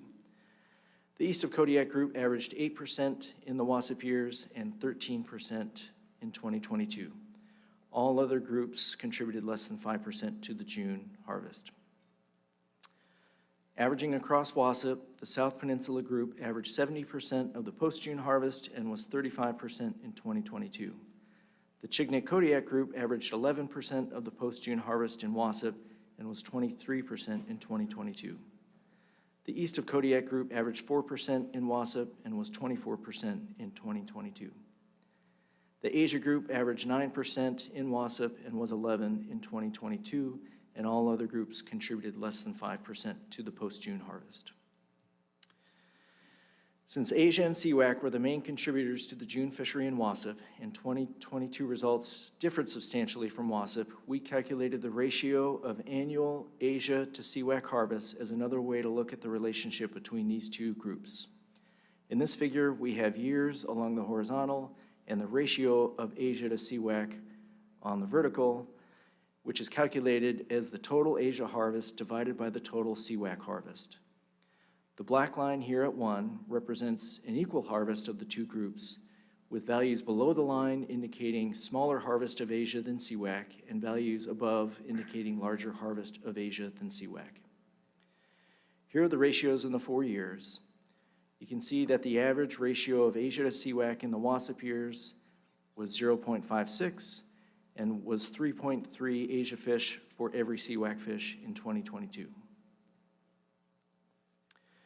Going forward, we have funding for continued sampling and analysis in the next year.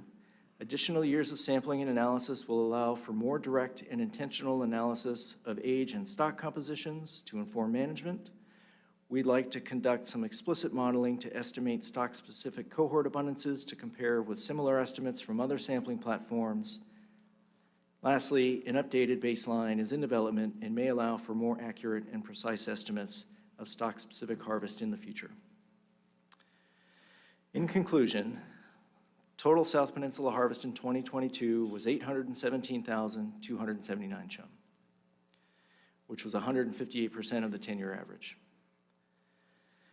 About 2/3 of that occurred in the June fishery, with a majority of that in the June Unimax seine fishery, about 40% of the total.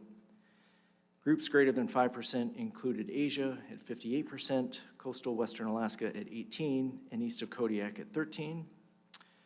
About 1/3 of the harvest occurred in the post-June fishery, a majority of that in the July southeast and south central seine fishery. And groups greater than 5% included South Peninsula at 35%, east of Kodiak at 24%, and Chignik Kodiak at 23%, and lastly Asia at 11%. These stock-specific harvests are used to inform the harvest rate analysis that you'll see next.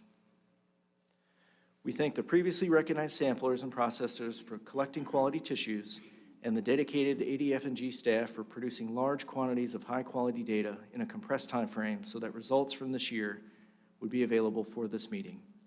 This concludes the genetic analysis presentation. The results of the harvest rate analysis will be presented next, but I can answer any questions you have at this time. Thank you, Taylor. Mr. Wood. Thank you. First, I want to commend you. This is exactly the kind of data that I would like to rely upon, in making decisions. And I very much appreciate how you went into it and explained the whole process.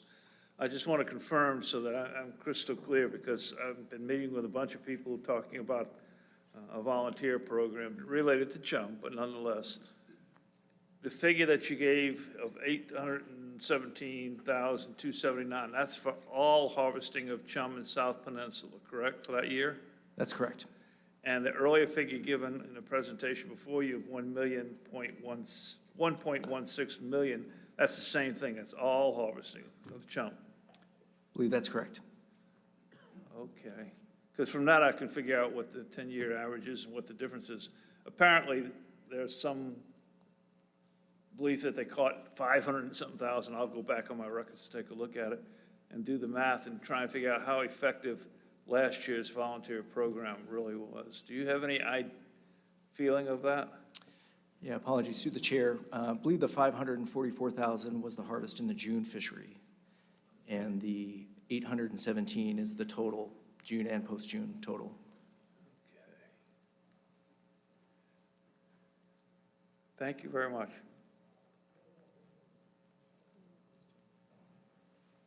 Mr. Zray. Was there any, did you look into or do any modeling or have any thoughts about, had there been higher amounts of chum salmon, going to migrate back to, like, say, the Yukon? Yukon had like a really low, number there in that. And that doesn't take into account I don't know if you could even do it, but maybe some modeling or something you could do it. But that doesn't take into account the low runs that have been existed for the last bunch of years, going back to the Yukon, like as far as the Yukon stocks or any other stocks that are low too. You know what I mean? I think so. Mr. Zray, through the chair, the harvest rate analysis may be a better way of informing that question, especially given differences in run sizes in the WASP years in 2022. The harvest rate may be a better source of information to get at your question. And I guess also to answer your question, no, we have not done any explicit modeling outside of what has been presented here at this time. Thank you. Any other questions? Seeing none, appreciate your presentation, and we'll go ahead and roll right into the harvest rates.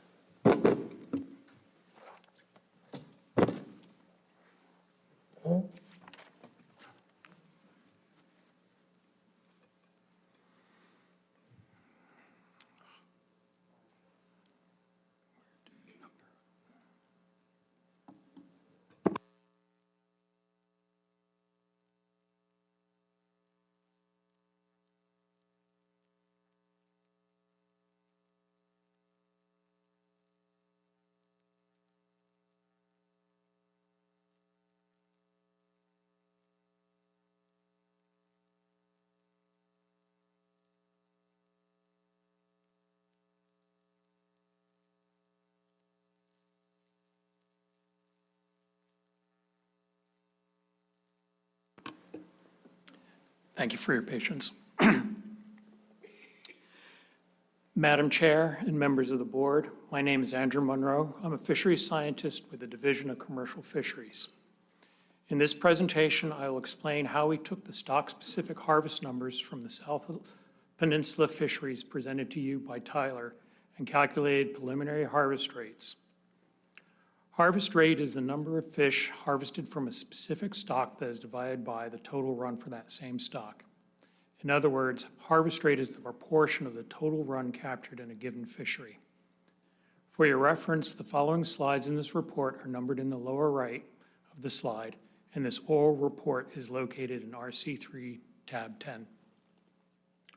Also for your reference, the analysis that I'm presenting here can be found as additional report number 16 for this meeting.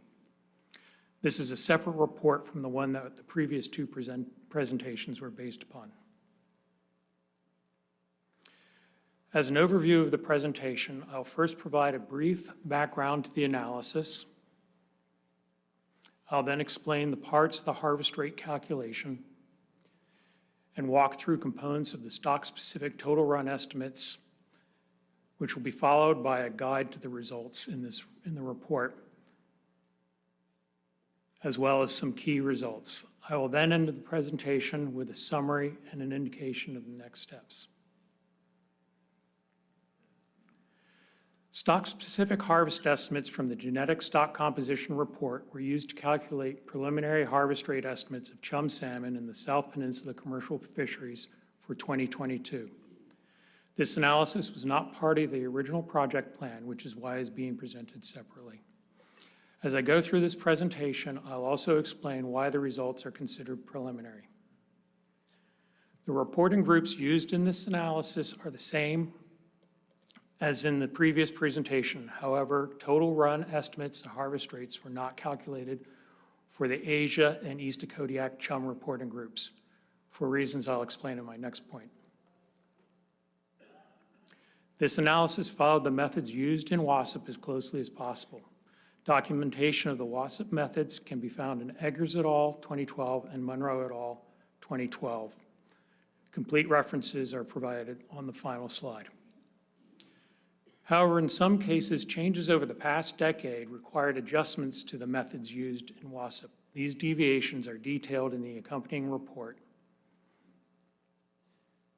The decision to closely follow WASP methods is because the WASP process receives significant scientific and stakeholder input and review through the technical committee and advisory panel process. The compressed time to complete this analysis did not allow for proper review of new or alternative methods and assumptions, especially for estimating stock-specific run sizes. In addition, following WASP allows for some comparison between the WASP years 2007 to 2009 and the 2022 data. Now let's explore how to calculate harvest rate. For any given stock, harvest rate is calculated by dividing the harvest of a particular stock in a given fishery by the estimated total run of that stock. In this case, the stock-specific harvest of chum salmon in the South Peninsula commercial fisheries from the previous presentation are used in the top portion of the equation or numerator. Therefore, we are calculating the harvest rates of the different stocks within the South Peninsula fisheries. Harvest rates of chum salmon in fisheries outside of the South Peninsula management area, such as Bristol Bay and Yukon River, were not calculated as part of this analysis. The second part of the harvest rate equation, or denominator, is the total run. Total runs need to be estimated for each stock. Total run of a stock comprises both estimates of escapement and harvest for that stock. Harvest in this case includes stock-specific commercial harvest reported in the previous presentation, as well as estimates of other commercial harvest in Western Alaska and the Alaska Peninsula, including in-river or terminal harvest and subsistence harvest. Following WASP, we did not include sport harvest because it composes a small portion of the total run for chum stocks.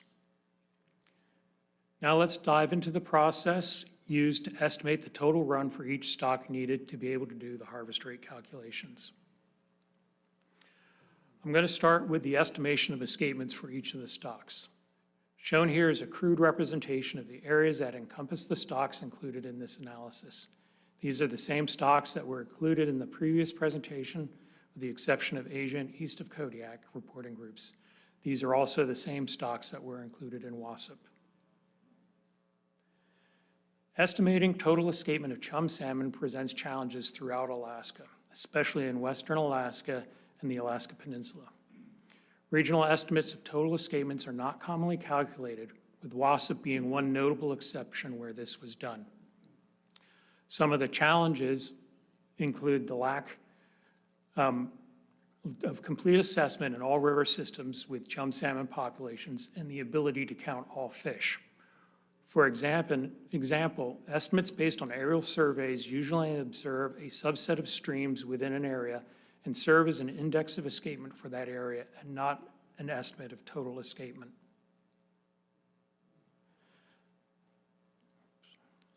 Estimation of escapement for this analysis followed the methods detailed in Eggers et al. 2012, which were based on extensive discussions with department staff and the WASP Advisory Panel and Technical Committee, including approaches to estimating associated uncertainty. These measures of uncertainty were incorporated into the total run and harvest rate estimates in this analysis as it was done in WASP. Because of changes in assessment projects since WASP, deviations were necessary and are detailed in the accompanying harvest rate report. For example, since WASP, several weir and sonar projects that were used in the estimation of chum salmon escapement in the Kuskokwim area were not operated in 2022. Therefore, modifications to the methods previously used were needed and were developed in consultation with regional and area staff. These deviations are detailed, as I said, in the harvest rate report.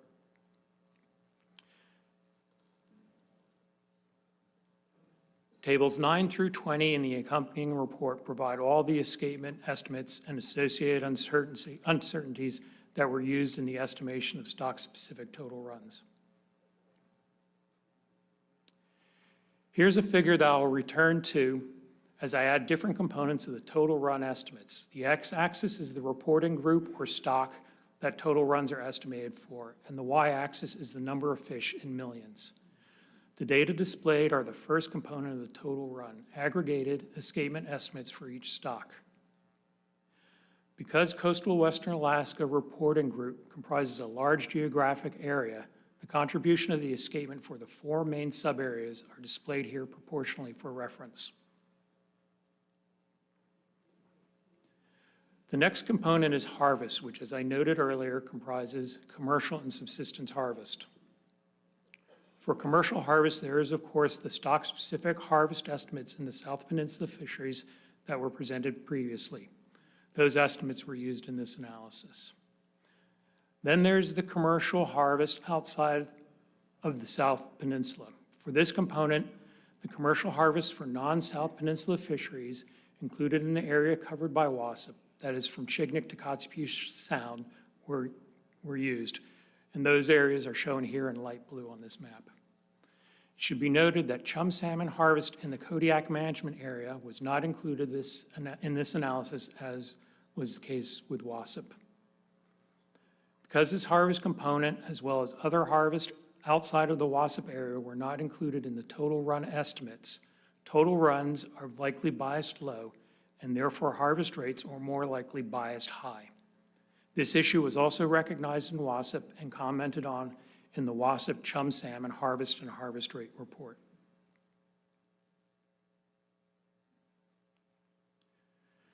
To estimate stock-specific harvest in the non-South Peninsula commercial fisheries, the first step was to gather the 2022 commercial harvest data from the other Western Alaska and Alaska Peninsula fisheries.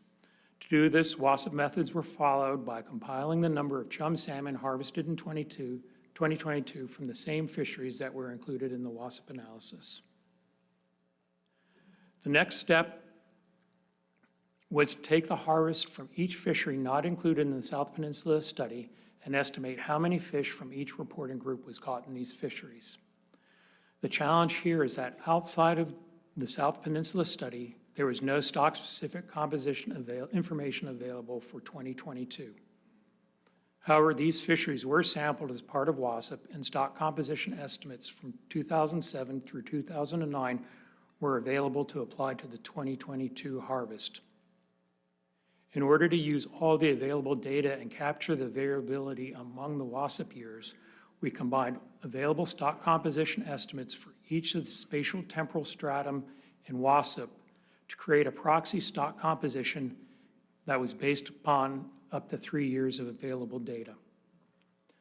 The 2022 harvest data were divided into spatial temporal strata that matched the WASP strata as closely as possible, and the appropriate proxy stock composition was applied to the harvest in each of these strata in order to get the stock-specific harvest. The details on how the 2022 chum harvest data were split into strata and what WASP stock compositions were applied to each can be found in tables 1 through 8 of the accompanying harvest rate report. A major assumption of this analysis is that stock compositions from over a decade ago are representative of the harvest in 2022, given differences in relative run sizes, fisheries, ocean conditions, and possibly migration patterns. Returning to this total run component figure, which has just the escapement data on it right now, the stock-specific commercial harvest estimates can now be added as green boxes below the escapement component. Notice the bars have gotten taller, some a little more than others. The commercial harvest estimates in the figure include all sources of commercial harvest accounted for in this analysis. That is South Peninsula commercial fisheries harvest, as well as the harvest from the other non-South Peninsula commercial fisheries, as explained previously. The other harvest component accounted for in this analysis is subsistence harvest in Western Alaska and the Alaska Peninsula, although harvest was much reduced in 2022 compared to the WASP years. Given the time available to complete this analysis and because final subsistence harvest estimates for 2022 are not yet available, the data used in this analysis are considered proxies or placeholders until the final estimates are available and the analysis can be updated. This is one of the reasons why results from this analysis are considered preliminary at this time. To assign stock composition estimates to the subsistence harvest, WASP methods were once again used. Some subsistence fisheries were included in the WASP sampling plan. Therefore, WASP stock compositions were used for those fisheries. Otherwise, as with WASP, it was assumed that subsistence harvest was 100% local stock. Returning to the stacked bar figure, the total run components that includes escapement and all commercial harvest, we can now add the stock-specific subsistence harvest estimates. These are the orange boxes at the bottom, which are difficult to see because subsistence harvest makes up only a small component of the stock-specific total runs in 2022. And it doesn't, unfortunately, it does not show up very well on the projection either. Again, commercial harvest is the green portion of the bars and escapement is the gray. The height of each bar is the estimated total run and illustrates the differences in the size of the runs for each of these stocks in 2022. Another way to look at the components of total run is by percent composition of the total run. This figure does not show the relative sizes of the runs, but it does allow for better comparison of what portion of each run was escapement versus harvest. The x-axis is each reporting group, and the y-axis is the percent of the total run. Again, escapement is colored gray, harvest is colored green. The South Peninsula commercial portion of the harvest is dark green, and all other harvest, including subsistence, is the lighter green. And again, unfortunately, this doesn't show up very well for those in the audience who are looking at the projection. We will come back to this figure later, though. Since the closest comparison for 2022 is from the WASP years, it is natural to want to make the comparison. First, let's start with the 2022 total run estimates. As with the previous plots, the reporting groups are on the x-axis, and the units on the y-axis are in millions of chum salmon. The data plotted here are the mean total run and 90% credibility intervals. Now we can add the 2007 to 2009 data. Overall, credibility intervals are quite wide for most stocks in all years, in part because of the uncertainty that was included in the various components of the total run, which we followed the WASP methods. Total runs are similar across all years in this plot for Chignik Kodiak, Northern District, and Kotzebue reporting groups. 2022 total run estimates are lower than in the WASP years, particularly for the Northwestern District, Upper Yukon River, and Coastal Western Alaska reporting groups. Now we'll return to the percent contribution to total run figure to make comparisons with WASP years. First thing I need to do is not distinguish the South Peninsula harvest component in 2022 because a similar component was not reported for the WASP years. The green portion of the bar now, which is the lower portion, now represents all harvest, commercial and subsistence. Now to introduce the information from 2007 to 2009. Looking at the percent contribution of the total run components for each stock in 2022 and comparing it to the WASP years, the patterns across stocks are somewhat similar, although harvest generally made up a smaller component in 2022 for most reporting groups. Now that I've explained how we calculated the harvest rates and explored the total run estimates a little bit, rather than walking through all the harvest rate results, I'll first provide a guide to the tables and figures and where they can be found in the report before presenting some key results. You saw this experimental design table in the previous presentation. I'm showing it again here to reorient us as a guide to the results for this analysis. As explained in Tyler's presentation, there were 28 spatial temporal strata sampled, and that stock composition and stock-specific harvests were estimated at various aggregated or rolled-up levels. For this analysis, harvest rates were not estimated for the individual spatial temporal strata, but stock-specific harvest rates were calculated for all other levels that matched the stock-specific harvest estimates that can be found in tables 10 through 27 in the genetic stock composition report. Here's table 25 from the harvest rate report as an example of one of the harvest rate tables. This is for the same fisheries in the Unimac and Southwestern districts in June. This matches one of the tables provided in the previous presentation. In addition, the 4 strata in this roll-up represent about 40% of the chum salmon commercial harvest in the South Peninsula in 2022. To quickly step through the structure of the harvest rate tables, the header indicates the number of spatial temporal strata included, as well as the number of chum salmon that these estimates represent. The reporting groups or stocks are the rows. The statistics provided are the median and the 90% credibility interval, as well as the mean and standard deviation.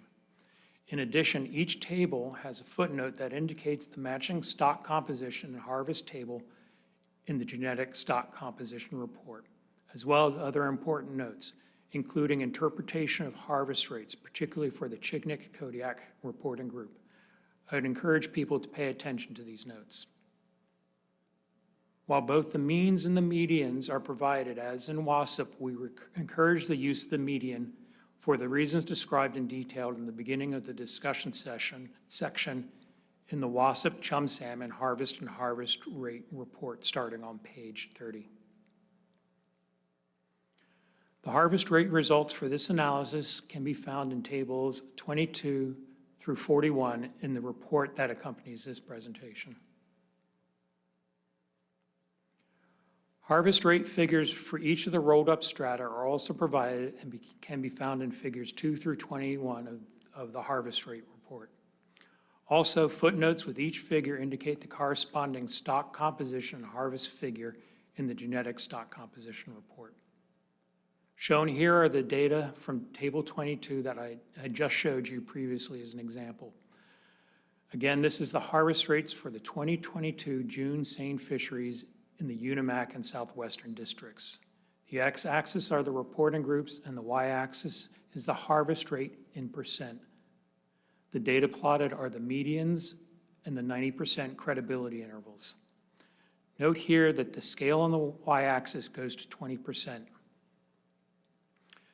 However, adhering to the WASP methods that received approval through the advisory panel and the technical committee, the harvest rate figures in the accompanying report display the y-axis with a scale from 0 to 100%. While low harvest rates can be challenging to see, all of these data are available in the harvest rate tables in the report. Now we'll look at some key results. One of the key results of this analysis is the stock-specific harvest rates on chum salmon for the whole of the South Peninsula commercial fisheries in 2022. The data here is a summary of the entire season across all gear types for each reporting group for the over 800,000 chum salmon harvested. The harvest rates on Northwestern District, Coastal Western Alaska, and South Peninsula reporting groups were 6.2, 5.9, and 5.8% respectively. Harvest rates on the other reporting groups ranged from 3.1 to less than 1%. Unfortunately, a direct comparison to WASP is not possible at this time because harvest rate estimates at this particular level were not reported. And it couldn't be done without reanalyzing the WASP data, which has not been done to this point, nor was there time to do it in order to include it in this analysis for comparison. We can, however, make comparisons with WASP at the June and post-June aggregate level. Here we have two panels, one for each of the fisheries. Reporting groups are on the x-axis, and the y-axis is harvest rate in percent, with the scale going to 100%. First, let's look at the June fishery to make comparisons between the WASP years and 2022. For the 3 WASP years, the harvest rate on the coastal Western Alaska reporting group ranged from 2% to 7%. For 2022, it was within the range at 5.5%. The harvest rate on the Northwestern District group ranged from less than 1% to about 7% in WASP, as compared to 3.7% in 2022.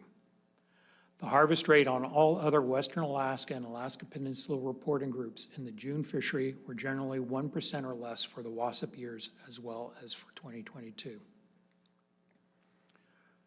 For the post-June fishery, the harvest rate on the South Peninsula reporting group for the 3 WASP years ranged from 6% to 27%. For 2022, it is estimated to be 5.1%. The harvest rate on the Chignik Kodiak reporting group was similar across WASP years, ranging from 1.6% to 2%, as compared to 2.6% in 2022. The harvest rate for all other Western Alaska and Alaska Peninsula reporting groups in the post-June fishery was generally 1% or less for the WASP years as well as 2022. In summary, I'd like to reiterate a few points. First, the results presented here today are preliminary because total runs include proxy subsistence harvest data as placeholders until the final numbers are available. In addition, a few of the escapement estimates were preliminary at the time they were provided. And because of the compressed timeline for this analysis, additional technical review is needed. Second, remember that because stock composition estimates were not available for the non-South Peninsula chum harvest, stock composition estimates from over a decade ago were used with the assumption that used in combination, they are a suitable proxy for the harvest in 2022. And finally, the estimates of total run are likely biased low. This is because harvest outside of the WASP area, such as the Kodiak management area, was not included, and while we attempted to account for all escapement, as was done in WASP, the numbers are also likely underestimated. All of this means is that the harvest rates in this analysis are more likely overestimated to some extent, an unknown degree.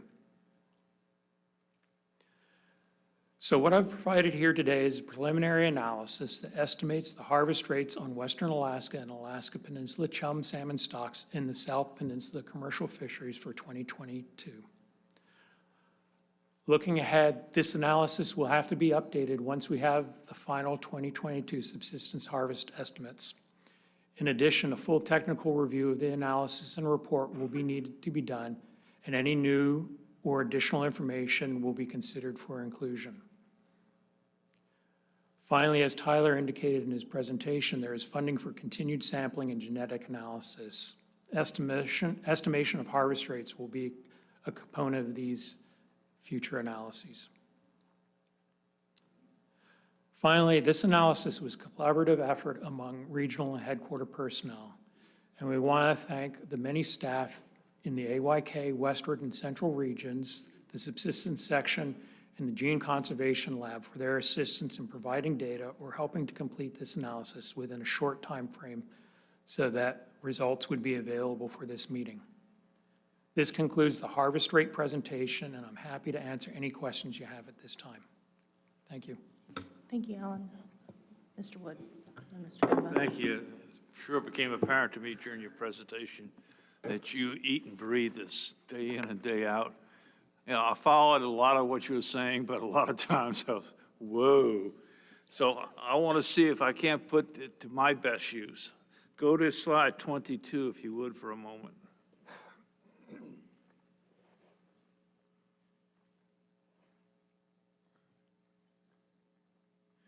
Now, tell me if I'm wrong. If I wanted to know on the Upper Yukon River what the harvest rate is, that 0.6% would reflect that figure. Is that correct? That is correct. That is the harvest rate on the Upper Yukon River Reporting Group in the South Peninsula fishery. South Peninsula harvest rate on Upper Yukon River is 0.6%. That is correct. Thank you very much. That's all I need to know. Mr. Heimbach. Thank you very much. Great presentation. As you alluded to at the end there is some non-South Peninsula harvest that we can't quite tease out of this. We know from long study that the North Gulf Coast and the Bering Sea are both entry points from the ocean for all these stocks that are on there. Is there any way to tease out from 2022 what the CWAC take of chums might have been like in the Bristol Bay area, say, or is there really any statistical basis from WASUP or even now that we could even start to tease a range of what the CWAC take in Bristol Bay fishery might be? Through the chair, Mr. Heimbach, if I understand you correctly, you want to know if we can estimate what the take of the Coastal Western Reporting Group in the Bristol Bay fishery is. Excuse me, I think it's just, do we have a method to do that? I don't really need the number. We know from the council studies that the chum population in the Bering Sea is very significant. What I want to know is, do we even have any kind of a means to start extracting those numbers that might be taken in other fisheries besides the South Peninsula?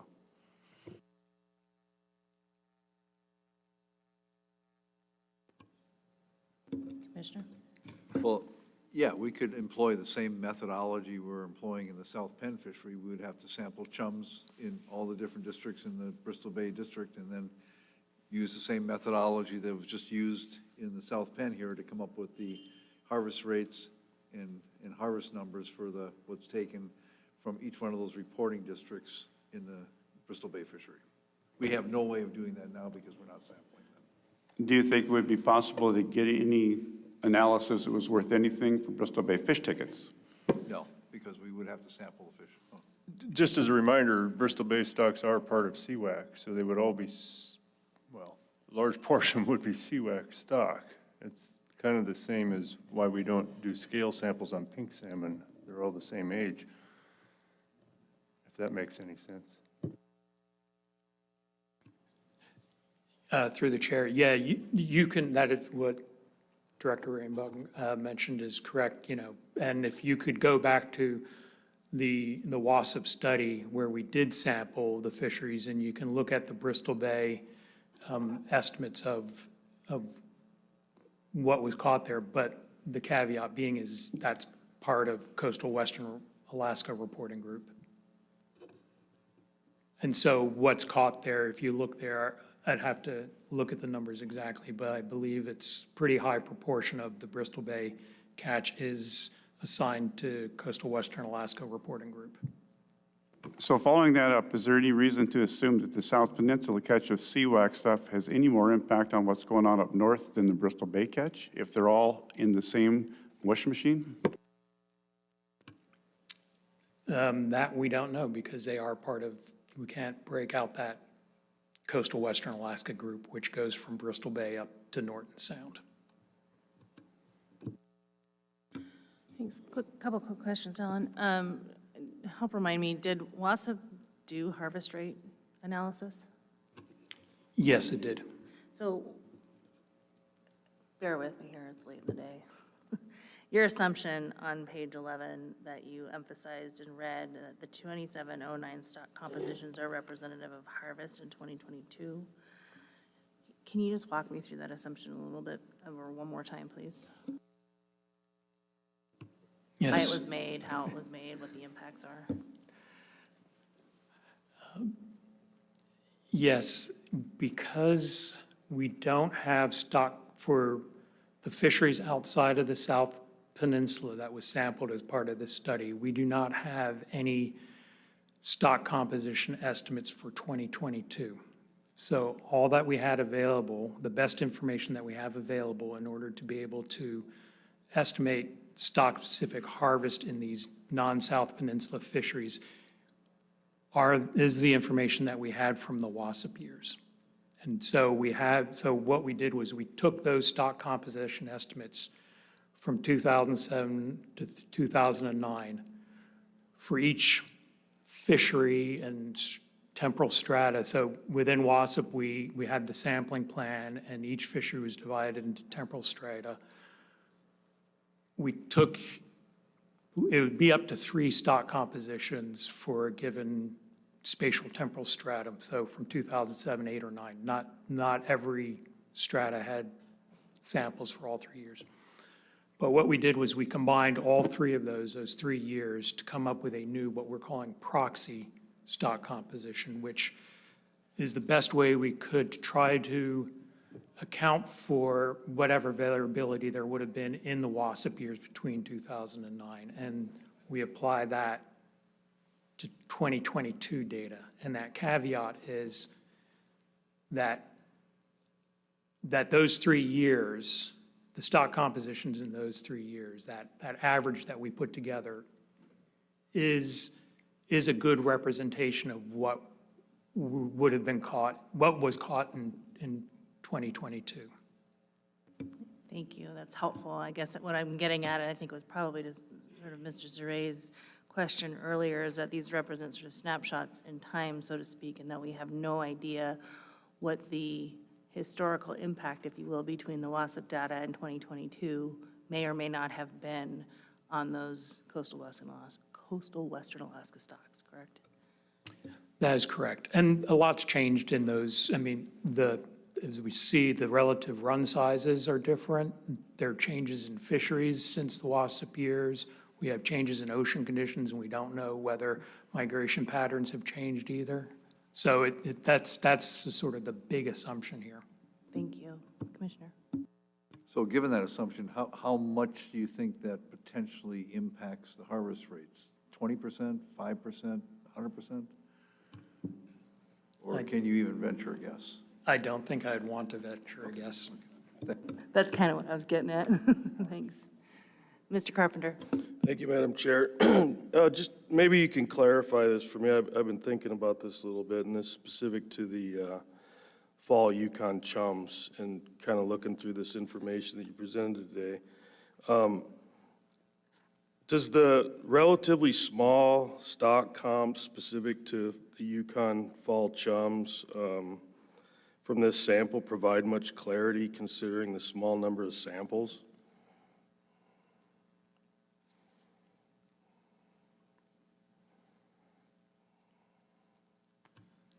Through the chair, Mr. Carpenter, can you please repeat the question? Well, looking at the small stock composition numbers specific to the fall Yukon chums, and I guess I'm just trying to, at least in my own mind, delineate, does it provide much clarity considering the small number of samples that were derived during this sample, this study?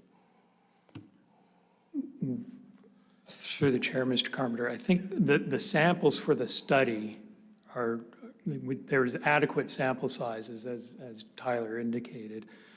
But yes, there are small numbers that were assigned to the Upper Yukon River Reporting Group. But I think they're highly identifiable, if I'm not mistaken. And so we see some tighter credibility intervals around those. But that's, again, why we recommend looking at, when you want to look at these, look at the median as your estimate, and I think that will be a good indicator of what that harvest rate on those were. Thank you. All right, I don't see any more questions for you today. Thank you. This is really good work and appreciate it.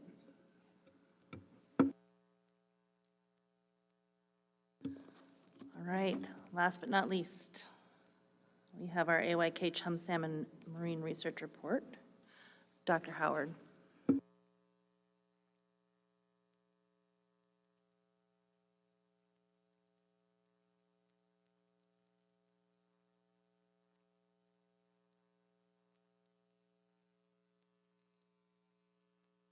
Welcome back, Dr. Howard. Whenever you're ready, please begin. Thank you.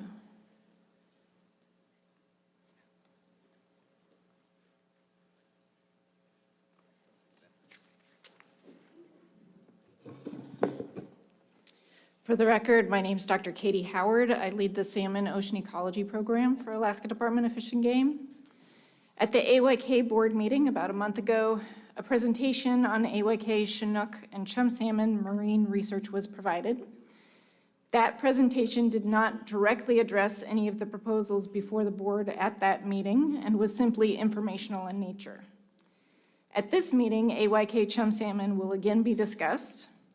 So we have been asked to present to the board again. We tailored this presentation to address some of the feedback and questions the board had previously, but also to focus more specifically on AYK chum salmon. This presentation will again be largely informational in nature. While the board is addressing proposals that are related to AYK chum, those proposals are allocative in nature and therefore may not necessarily be informed by biological data. Our goals in this presentation are simply to share some of what is known about the marine life of AYK chum salmon and how this information might help us understand some of the patterns in harvest that we see in marine fisheries. As you are aware, the concerns that are occurring for AYK chum salmon have really escalated in recent years, since we saw dramatic declines in abundance starting in 2020 and through 2022. As an example of that decline, this figure shows Yukon chum salmon abundance, and this is summer and fall runs combined. While chum salmon runs have been historically variable, recent patterns have been unprecedented. These poor runs have caused tremendous hardship for subsistence harvesters in the region, particularly since Chinook and coho runs have also been poor, and chum runs are a critical subsistence food in the region. Dr. Kate Myers of the University of Washington, who is now retired, did a tremendous amount of tagging work over decades to understand the marine migration patterns of AYK salmon. Our current understanding of what habitats AYK chum salmon utilize at sea is largely driven by her work and with supplemental information provided by genetic analyses when chum salmon are harvested in either commercial fisheries or research surveys. During their first summer at sea, what we call the juvenile life stage, chum salmon are in nearshore habitats of the northern Bering Sea for Yukon and Norton Sound stocks, and in the southern Bering Sea for Kuskokwim and Bristol Bay stocks. Western Alaska chum salmon migrate seasonally as immature fish between the North Pacific Ocean and southeastern Bering Sea during the 3 to 4 years that they remain in the ocean. And specifically, AYK chum salmon spend their winters in the North Pacific Ocean and migrate through coastal waters along the shelf, which is the light blue areas on this map, and into the Bering Sea around June, and they spend their summer in the Bering Sea. Maturing fish then continue on to their river of origin, but immature fish spend the rest of their summer in the southern Bering Sea before migrating back to the North Pacific Ocean in the fall.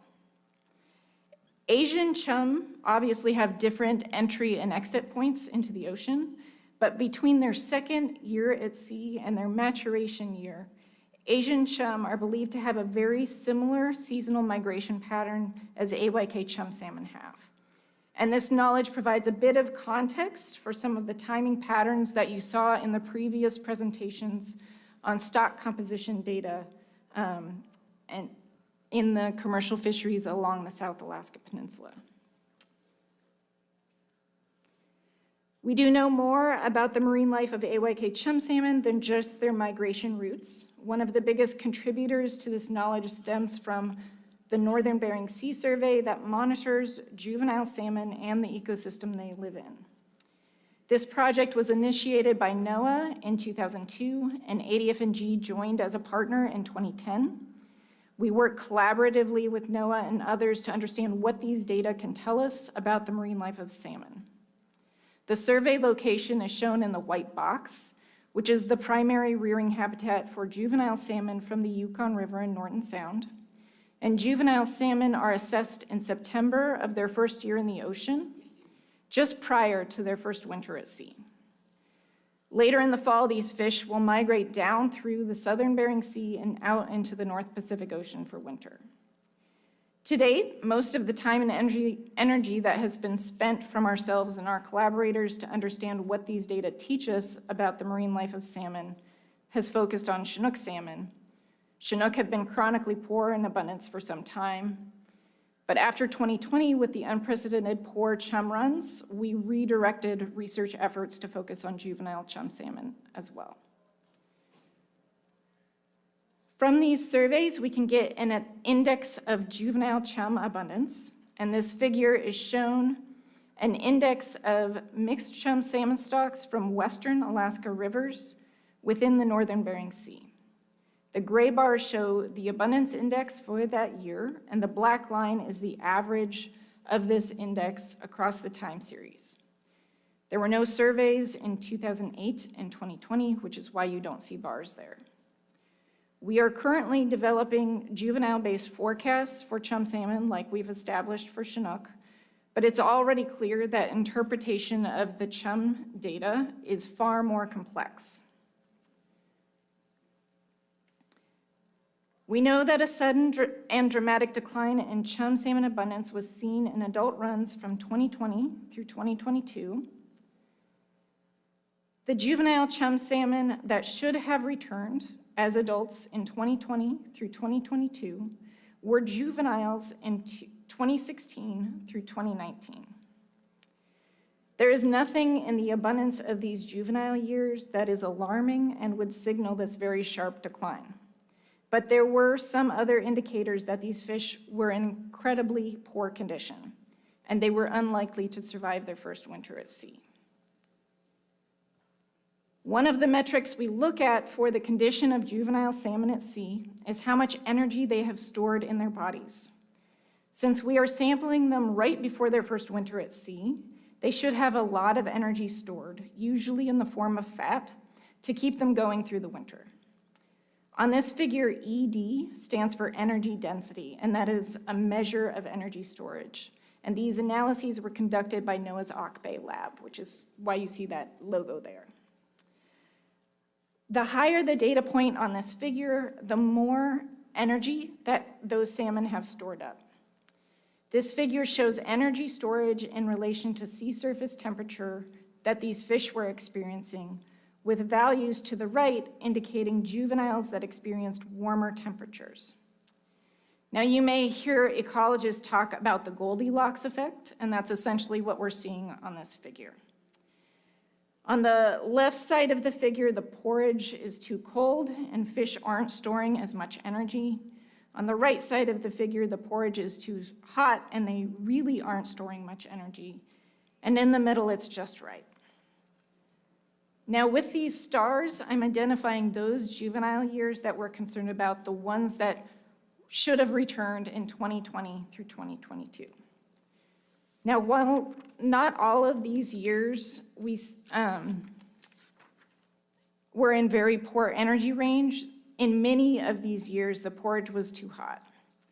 In 2019, in particular, we saw the worst energy stored up by chum salmon in the 20-year history of monitoring these fish. When you see instances where a few years in a row show very poor condition, we expect that to have a big effect on run year because multiple juvenile years contribute to any given run year. NOAA's Auk Bay lab also conducts diet analyses for juvenile salmon. The very poor condition of juvenile chum salmon in these years is also reflected in the degree to which there wasn't much food in juvenile chum stomachs. Lower points on this figure indicate less full juvenile chum stomachs. Again, these stars are showing those juvenile years that should have returned as adults in 2020 through 2022. Not all years showed evidence of starving chum salmon, but many of the years we are concerned about do cluster together where we saw very little food in their stomachs. Simply put, this data indicates that juvenile chum salmon that should have returned in 2020 through 2022 were running on empty. These fish were not attaining the energy stores they need in their first summer at sea to help them survive their first winter and subsequent years at sea. Now, what best explains the exceptionally poor condition of juvenile chum salmon in these years are unprecedented ocean conditions. This map shows the temperature conditions that juvenile chum salmon in the years that should have returned in 2020 through 2022, those fish faced during their first summer at sea. Anything in red on this map is unusually warm or warmer than the long-term average. And you may notice that it is red everywhere. In normal years, the ocean would look mostly white on these maps. And these weren't just warm years, they were so unusually warm that NOAA declared 2016 through 2019 a major marine heat wave in the Bering Sea. Heat waves occur when temperatures are exceptionally warm and last over a period of at least several days. And you may have heard in the news about the blob in the North Pacific Ocean. That heat wave occurred from 2014 through 2016 and again in 2019. So it overlapped in time with the marine heat wave in the Bering Sea. 2 heat waves at the same time is why this map is red all over. But I also want to point out the really dark areas in coastal juvenile rearing habitats in the eastern Bering Sea. So this is where AYK chum salmon would be rearing in their first summer at sea.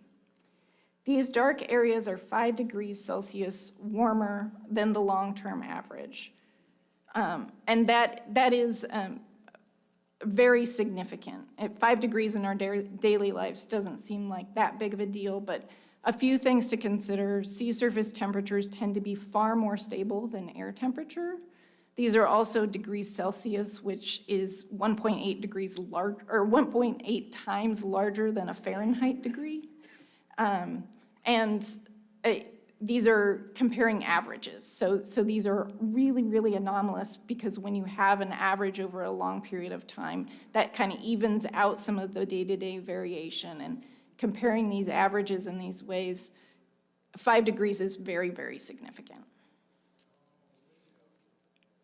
Now consider that the juvenile chum salmon, the ones that should have returned in 2020 through 2022, they were experiencing extraordinary heat waves during their first summer at sea, so in these regions, and those that survived to winter then were hit with a heat wave in the North Pacific Ocean, so they just couldn't escape it during their first year at sea.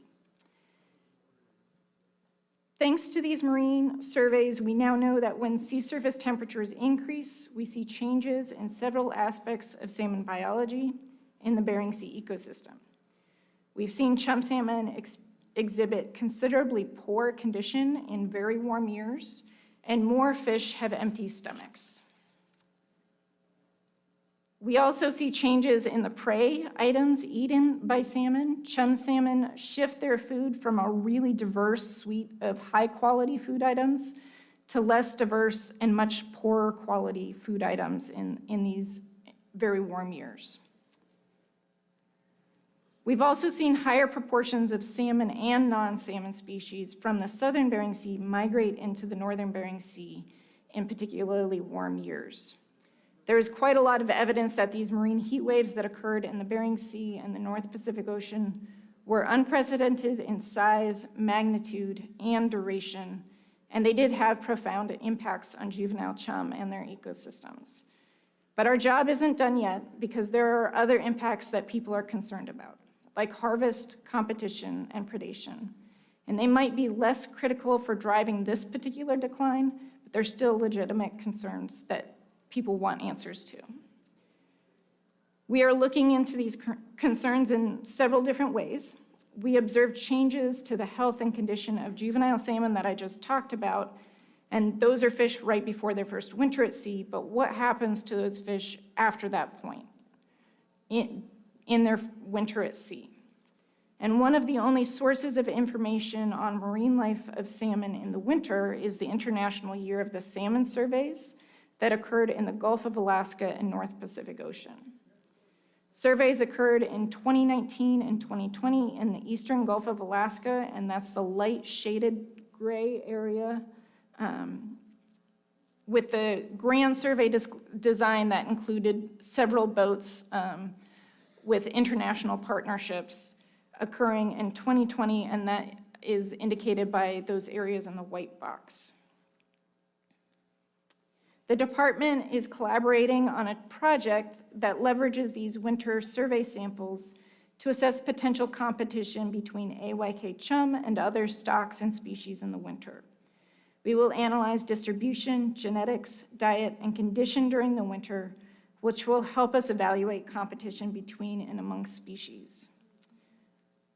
For the future, we are looking to build out our ability to monitor and understand the marine life of our salmon stocks, in addition to continuing the Northern Bering Sea survey, which is again shown in this white box. This summer, we have plans to conduct a survey in the Southern Bering Sea that will focus on Kuskokwim and Bristol Bay stocks. We are also planning a survey in the Western Gulf of Alaska that will attempt to get information on juvenile salmon stocks from Cook Inlet, some Kodiak stocks, and with a particular emphasis on Chignik salmon. I wanted to mention that at this meeting because the Western Gulf survey may be of interest to some of the stakeholders in this room. We always appreciate getting feedback and insights from local people to help us best design our research projects. These surveys will be modeled after the Northern Bering Sea survey and will aim to understand the juvenile distribution, abundance, diet, and condition of juvenile salmon in these regions. A variety of activities will take place on these surveys, from collecting information on the abundance and health of salmon to water temperature and salinity, assessing the food base available to salmon, and collecting environmental DNA to look for other species that may be present in the area, particularly marine mammal predators and sharks. Thank you for your time. I'm happy to answer any questions. Thank you. Mr. Wood, and then Mr. Carpenter. Thank you for coming back with this information. Very much appreciated. Right or wrong, I have drawn a conclusion, and the conclusion is pretty simple, that a lot of the problems with the chum population probably relate directly to the heating of the ocean waters, the sea surface waters, however you want to put it, and for the reasons that you listed, not only the prey source for the predators coming up. Do we have any indication that that is changing, going back down to what was normal before? Through the chair, we do. So 2020 was significantly cooler. 2021 was also cooler. And so far, it looks like 2022 will be a cool winter, or 2022, sorry. 2022 is also cooler. We're in 2023. So if indeed that trend continues and we stabilize somewhere down there, is there going to be an additional time lag to when this prey source has to repopulate the area and the predators will chase south? Through the chair, that is exactly what so we collaborate with NOAA on these ecosystem status reports where they look at the entire Bering Sea ecosystem. And the information we're getting is exactly that it's taking a while for the ecosystem to bounce back. So it will be a lag we should expect. That's what I was getting at. I'll call it a period of recovery. Do we have any idea what kind of time frame we're talking about? Is it a matter of years, decades?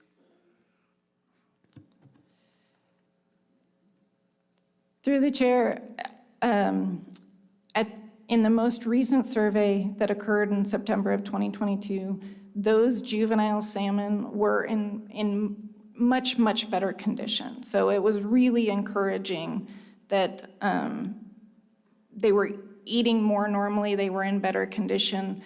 How exactly that plays out to how many fish will return as adults, we don't know yet. We're still working on those forecast models. What's your professional gut feeling as to when we'll see chums returning in decent numbers? Through the chair, I don't think it's going to happen this summer necessarily. I'm hopeful for 2024. Thank you very much. Mr. Zray, oh, I'm sorry, Mr. Carpenter, Mr. Zray, Mr. Jensen. Thank you, Madam Chairman. Well, I was going to ask you what your gut opinion was too, but I'll move on to something different. Thank you, Mr. Wood. Dr. Howard, I really appreciate not only the presentation today, but the presentation you made at the last meeting, the AYK meeting. You spoke more specifically at that last meeting on Chinook and the different challenges that surround specifically the Yukon chums and the fitness levels and the early stage life, you know, the food issues and things like that, water temperature, and also the dropout rate of returning adults to the upper Yukon specifically.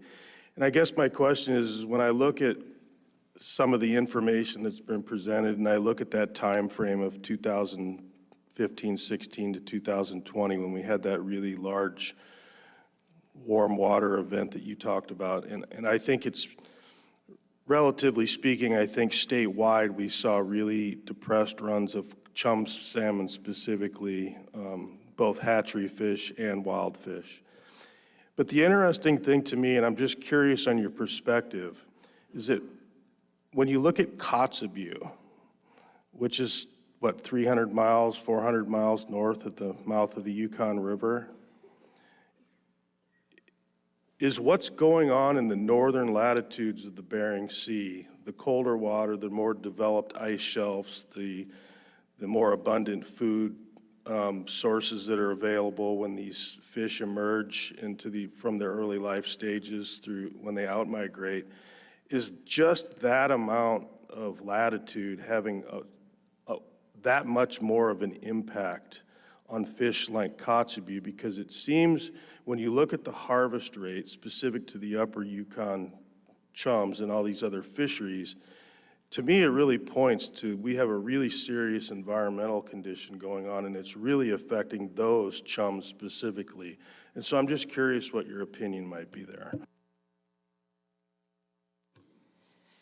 Through the chair, I think if you looked back at that map I showed with the really dark red areas, it was really in the habitats where we see many of the Norton Sound stocks, the Yukon stocks, and the Kuskokwim, Bristol Bay stocks, where they rear.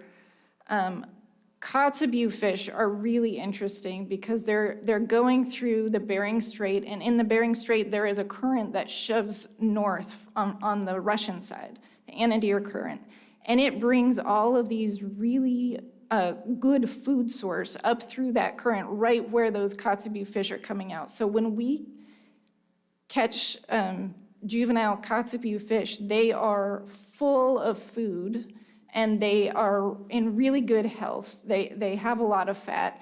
They are really unique compared to all of the other chum salmon that we see elsewhere in the Eastern Bering Sea. And it's because they just lucked out with where they're migrating through. Just a quick follow-up question, if I could. So specific to fish that are returning as adults migrating to the spawning grounds, we know that there's a dropout rate somewhere in the midpoint of the Yukon River. I mean, that's kind of been proven with the sonar information that we have. Do you think it's possible that we're seeing a significant dropout rate also with specifically upper Yukon fall chums somewhere in the middle of that due to really low fitness levels of returning adults?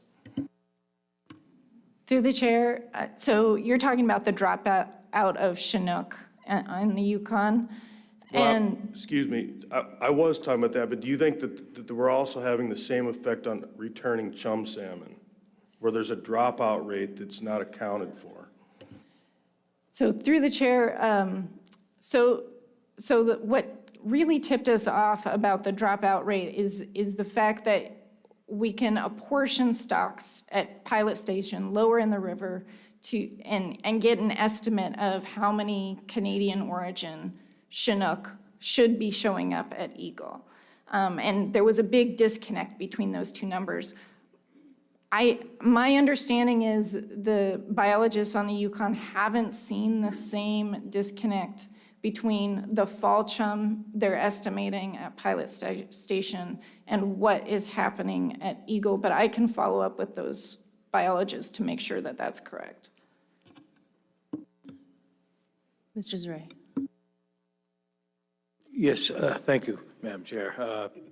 Katie, do you think that this decline event that has taken place that's affecting the chum right now in the Yukon River, the fall chum and the summer chum, do you think it kind of mirrors what happened back in 97, 98 to the fall chum in the upper river? And I think it was a little year or two lag or something before it hit the summer chums. But do you think it was kind of like the same event, that caused this?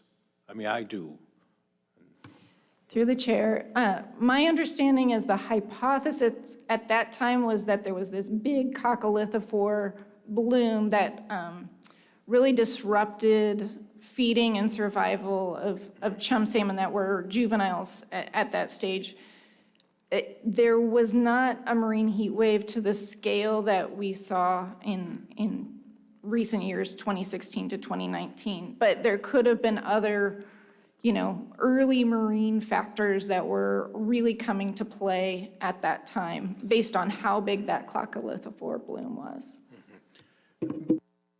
Basically, I'm talking, I know it was different, but I'm talking warm water events. That's what is happening, these cycles.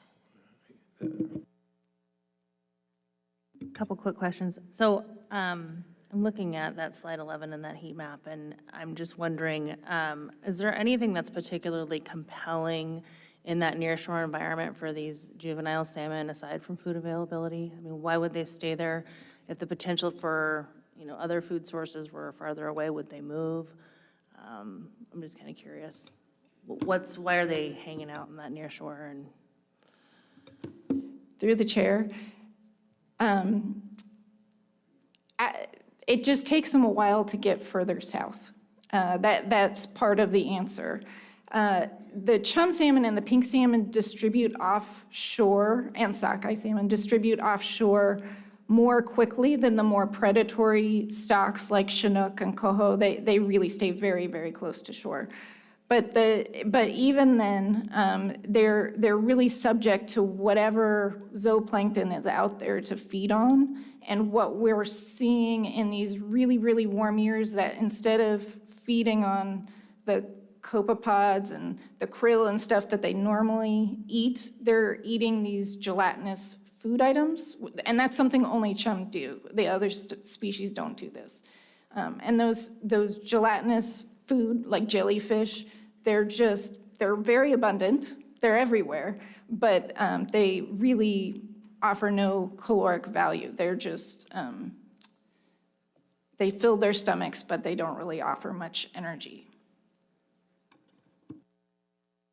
All right, thank you very much. I've said it before and I'll say it again. I sincerely appreciate the excellent work that you're doing in this space. It's incredibly important to understanding the marine environment as we tackle additional issues. So just thank you for your work. Commissioner. I think this is our last staff report. I just want to take time to thank staff for everything they've done. This is the kind of time when I get to be honored to be their commissioner, and it's their work that they're doing, but they brought a lot of information for you at this meeting that was done relatively quickly, but it should also inform your decision. So thanks, staff, for everything you've done. Appreciate it. Yes, thank you very much. That does conclude staff reports for today. And before we get, just a couple of heads up items for tomorrow. We're going to begin public testimony tomorrow. There is a significant interest in public testimony, so I just would encourage folks to spend the evening practicing your testimony to make sure it's within 3 minutes, because I will cut you off. There's a lot of folks to get through. I would also plan on an evening session so that we can try and get as far through public testimony as we can with the time available to us tomorrow. Again, we're compressed into 6 days, and so I'm anticipating an evening session tomorrow, so plan accordingly. All right. With that, 8:30 tomorrow morning. Have a good evening. Thank you.